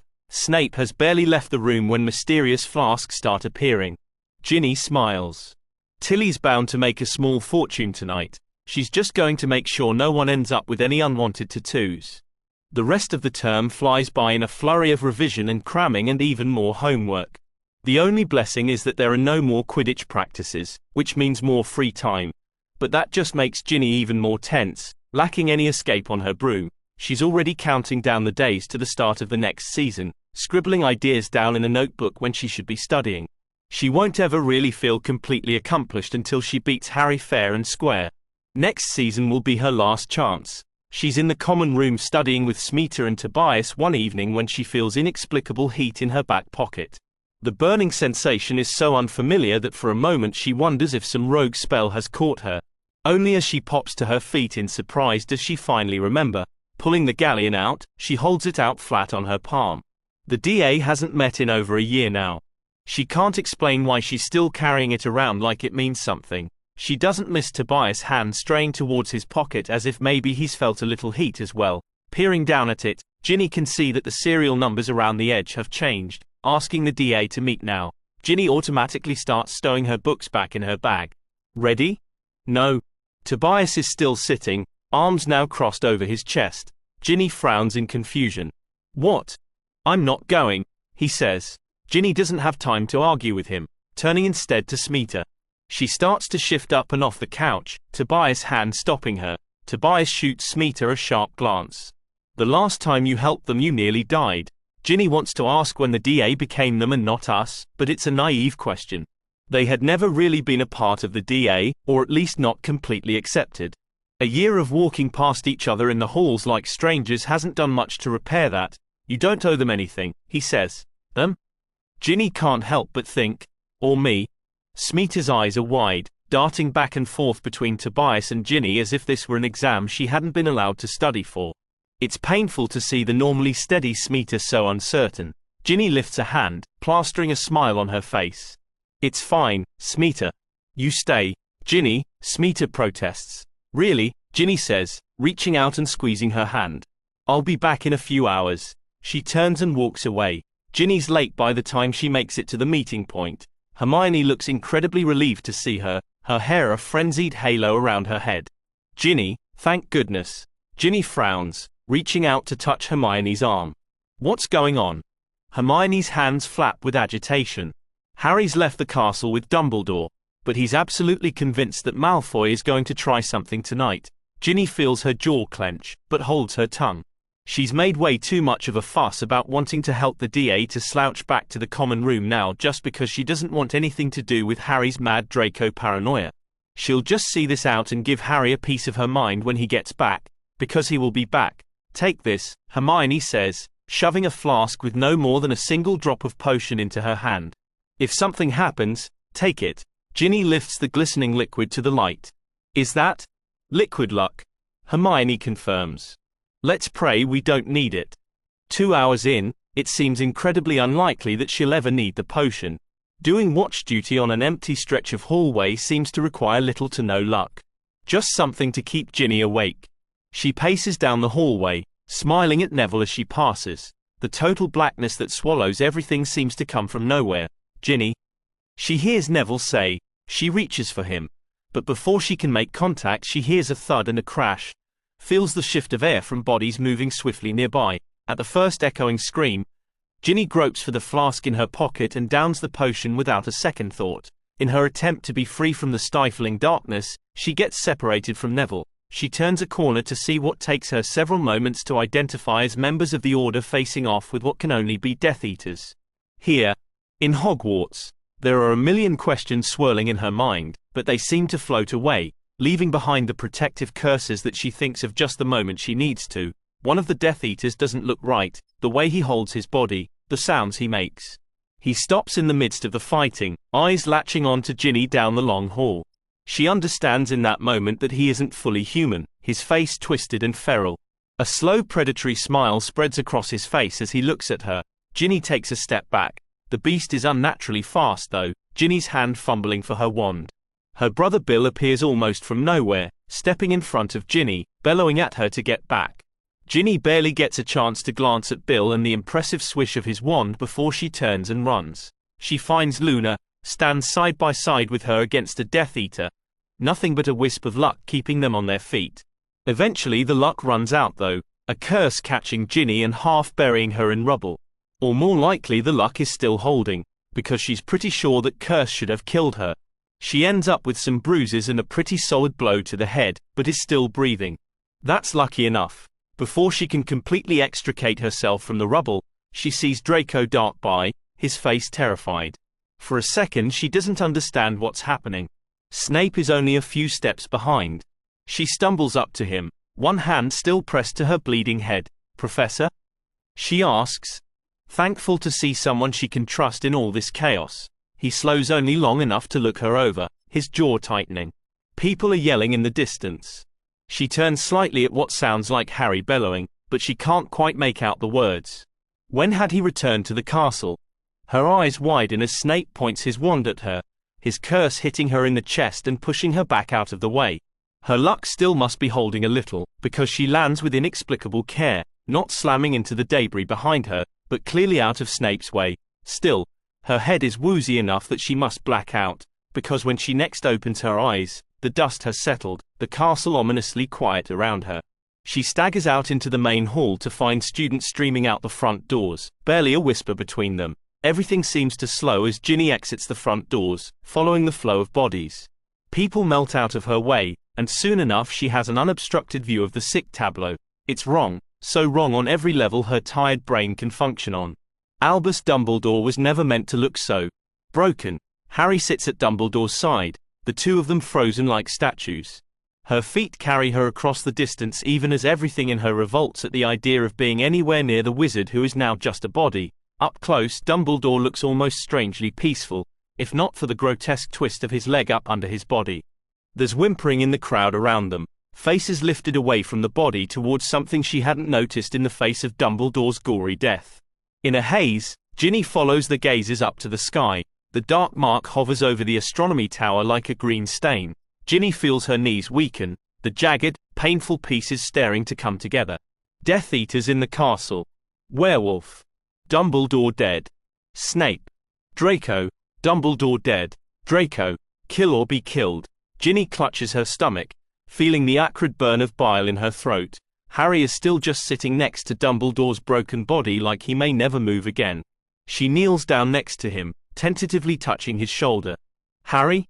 He doesn't respond, but she can see his face now, completely desolate as if his entire world has been ripped away. The whispers around them are getting louder, people pressing closer, and Ginny is filled with the urge to get Harry away from all of this. Come on, Harry, she says gently, wrapping an arm around him. He doesn't protest, letting her urge him to his feet like his body is just going through the motions. She carefully guides him through the crowd and up to the entryway. They don't talk on their way up through the castle, just hold on to each other as they climb around debris, step over spots of what looks suspiciously like blood. She thinks Harry's body next to hers may be the only thing that keeps her moving. You're bleeding, Harry says as they near the entrance to the hospital wing. The first sign that he even knows she is here. The circumstances are horrific and surreal enough that it takes Ginny a moment to understand what he's talking about. She swipes at the blood now mixing with tears down her cheek. When had she started crying? I'm okay, she says, voice hoarse. He regards her for a long moment, as if his brain is taking a bit of time to process something. Frankly, she's relieved to see him beginning to come back into focus. She drops her arm from his back, assuming he doesn't need her help anymore. He surprises her by catching her hand as she tries to step away. Harry? She asks. He touches her face, a ghost of sensation just below her injury. You're sure you're okay? She nods, her throat feeling thick. I was lucky. He looks like he wants to say something more, but instead closes his eyes for a moment, taking a breath like he's gathering himself up to do something. With one last squeeze of her hand, he lets go of her and walks into the infirmary. She follows him inside. Everyone is crowded around a bank of beds. Neville and someone else Ginny doesn't recognize lying injured. Mum sweeps her up into a crushing hug before she's fully in the room. Ginny, no one knew where you were. I'm fine, Mum, she mumbles, her arms nonetheless hugging her back. Is everyone?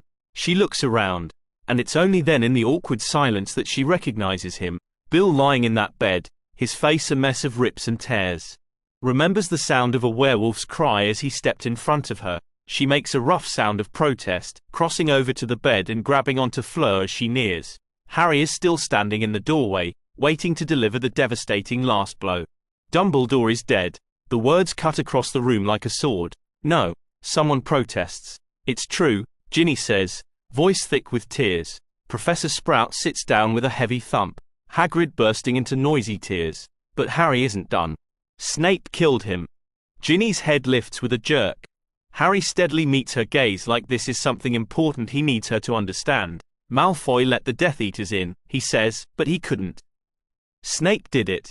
The room dissolves into a mix of denials and cries of distress and adults looking more lost and confused than they have the right to look. And Bill, her big brother, her protector, sitting in that bed looking like. Ginny feels herself sway on her feet. Pomfrey touches Ginny's shoulder.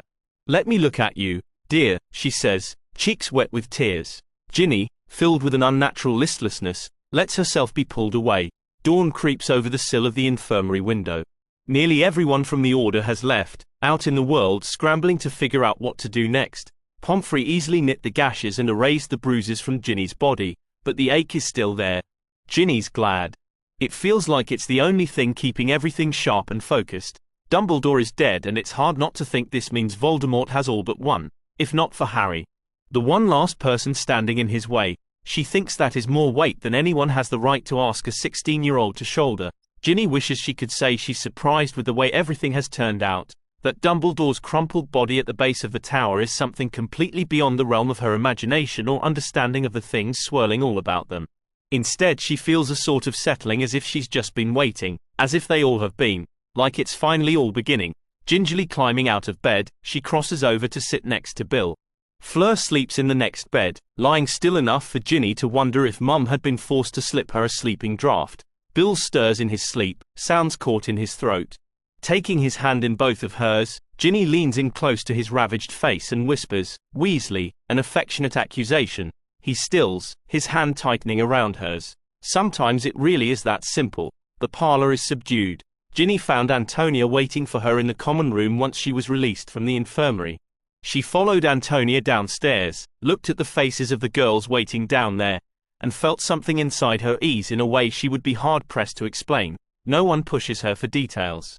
They are just here, each of them somberly taking a glass from Tilly. Antonia stands, fine crystal goblet raised in her hand. To the fallen, there's no talk of who or what's happening. Simply an acknowledgement of lives lost, of the lives that will be lost. They lift the glasses. Ginny takes a small sip, trying not to choke against the tightness in her throat that feels like it will never go away. Soon after, the parlor empties out, no one having the stomach for late-night projects or frivolous conversation. Ginny gives Nicola a tight smile when she stops by to say goodnight. She lingers, glass twisting in her fingers, thoughts twining and building and struggling. She gazes at the light caught in the crystal, the patterns it casts, staring unseeing. It takes a while for her to focus on the green faded stain of ink of her tattoo under the play of light. She'd long since stopped bothering to cover it up. She doesn't even remember when anymore. Somehow it has just become part of her. Not a mistake, not even a reminder. Almost as if it's always been there. Staring at the tattoo, she finds herself thinking about Draco. She isn't sure how she should be feeling. Embarrassed to have defended him, horrified that he let those killers in. But mostly she just remembers him crying in the bathrooms and the grim beat of something like satisfaction she'd felt when Harry revealed that Draco hadn't been able to kill Dumbledore, hadn't been able to strike that final blow, no matter how much depended on it. Kill or be killed. It was very un-Slytherin of him to put something ahead of his own survival, or, more likely, their definitions have been the weak things. Pushing to her feet, Ginny walks over to Millicent where she works at an easel, seemingly the only one able to settle to any activity. Millicent shoots her a withering glare as she approaches, and Ginny ignores it, letting her eyes roam over the painting taking shape. It fills her with something vivid and aching, as if the painting understands exactly the things swirling around inside her head. "I was wondering if you could help me with something," Ginny says. Millicent ignores her, continuing to add painful, tense lines to the growing composition. There was a time Ginny probably would have been put off by that. Now, she's content to let Millicent be Millicent. She lifts her arm into Millicent's eyeline. Millicent frowns down at the sloppy green lines on her arm. Ginny wonders if she is most offended by the artlessness of it. "You want me to get rid of it?" she asks, voice incredulous. "No," Ginny says. "I want a new one." Millicent is clearly surprised, brush lowering. "And you want me to, what? Design it?" Ginny looks at the canvas, strange, powerful feelings filling her as she does. "Yes. If you'd be willing to." Millicent stares back at Ginny. Ginny lifts one shoulder, not wanting to pressure her. "Maybe just consider it over the summer." After another long moment, Millicent nods. Ginny gives her a weak smile in thanks and walks back across the room, very aware that Antonia is watching her over the rim of her goblet. It feels as if Antonia has always been watching. "I'm going to bed." Antonia gets to her feet.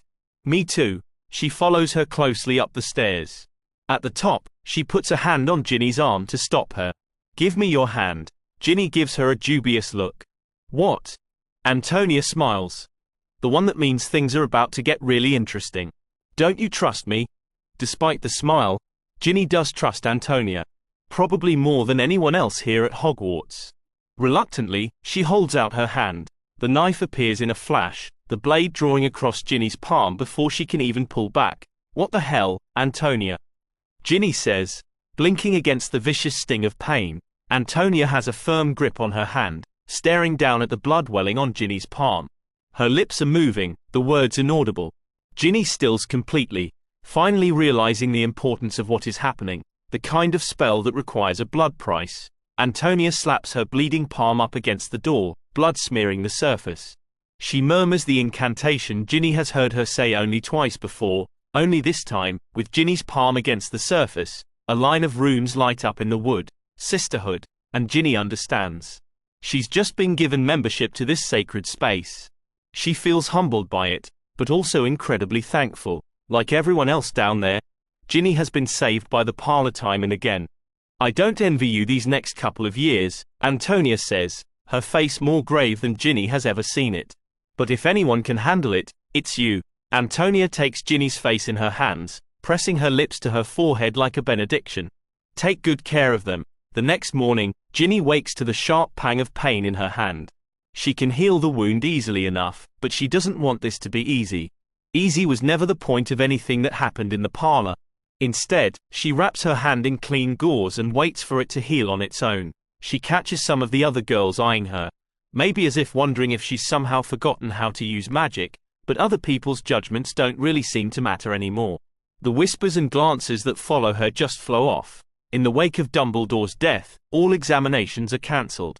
There is briefly talk of sending all of the students home immediately, and many students do disappear in the days following, but most have been allowed to stay for the funeral.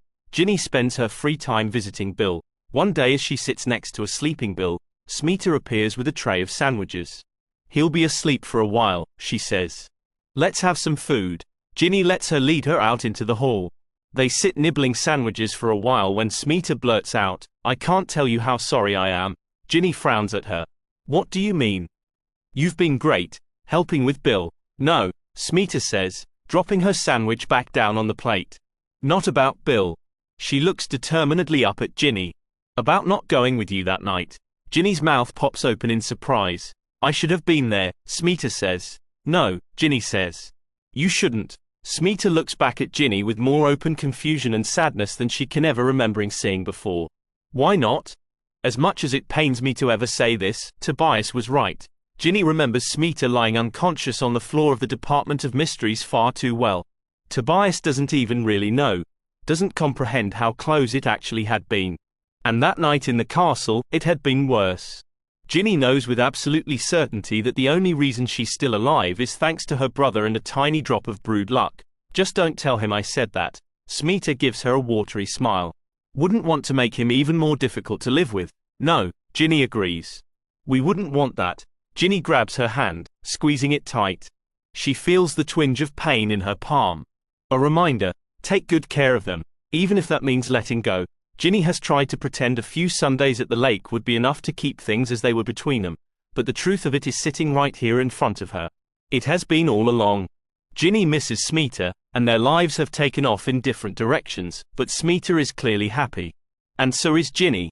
There's nothing to be sorry about. Thank you, Ginny says. Smeeta shakes her head. For what? For being here now. Together, they sit and finish their sandwiches. Dumbledore's funeral is held on a day that is otherwise perfect. Blue skies, slight breeze, the tiniest hint of summer in the air. Ginny sits near the back with her family, Bill reclining stiffly in a chair with a cane in one hand, Fleur sitting tall and beautiful and immovable next to him. His rock. Ginny is certain she has never seen so many dignitaries and important-looking people in all her life. They seem to take forever to solemnly file in, and Fred and George take the time to recount every brilliantly mental thing they've ever seen Dumbledore do. Neither Mum or Dad try to quiet them, and Ginny's glad. Hagrid's noisy crying and the twins' carrying voices feel real, and Ginny thinks that Dumbledore would approve of that 1,000 times over in comparison to the stuffy fake solemnity of some of the people filing by. Ginny meets each of their scandalized looks with a steady stare. She sees Harry sneak in from the side with Ron and Hermione, as if refusing to become part of any spectacle that might detract from why they are all here.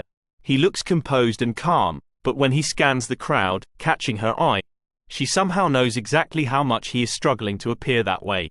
She holds his gaze for a long moment. She has no idea what he may see in her face, but he gives her a tight smile and takes a seat, disappearing into the crowd. The program begins a few minutes later, various people talking about Dumbledore, what a hero he was. And none of it sounds much like the wizard who caught Ginny eavesdropping in Grimmauld Place or who liked to talk nonsense during the great feasts. She wonders if it's always like this at funerals, rewriting people after the fact. In the lull afterwards, she turns to her dad and asks, "What happens now?" Dad looks straight ahead, his face pinched. She wonders if he is thinking of the last war, of how many funerals he's already attended, of how many more there might be. He turns and looks at her, holding her gaze. Now we go home, and see what move Tom makes next.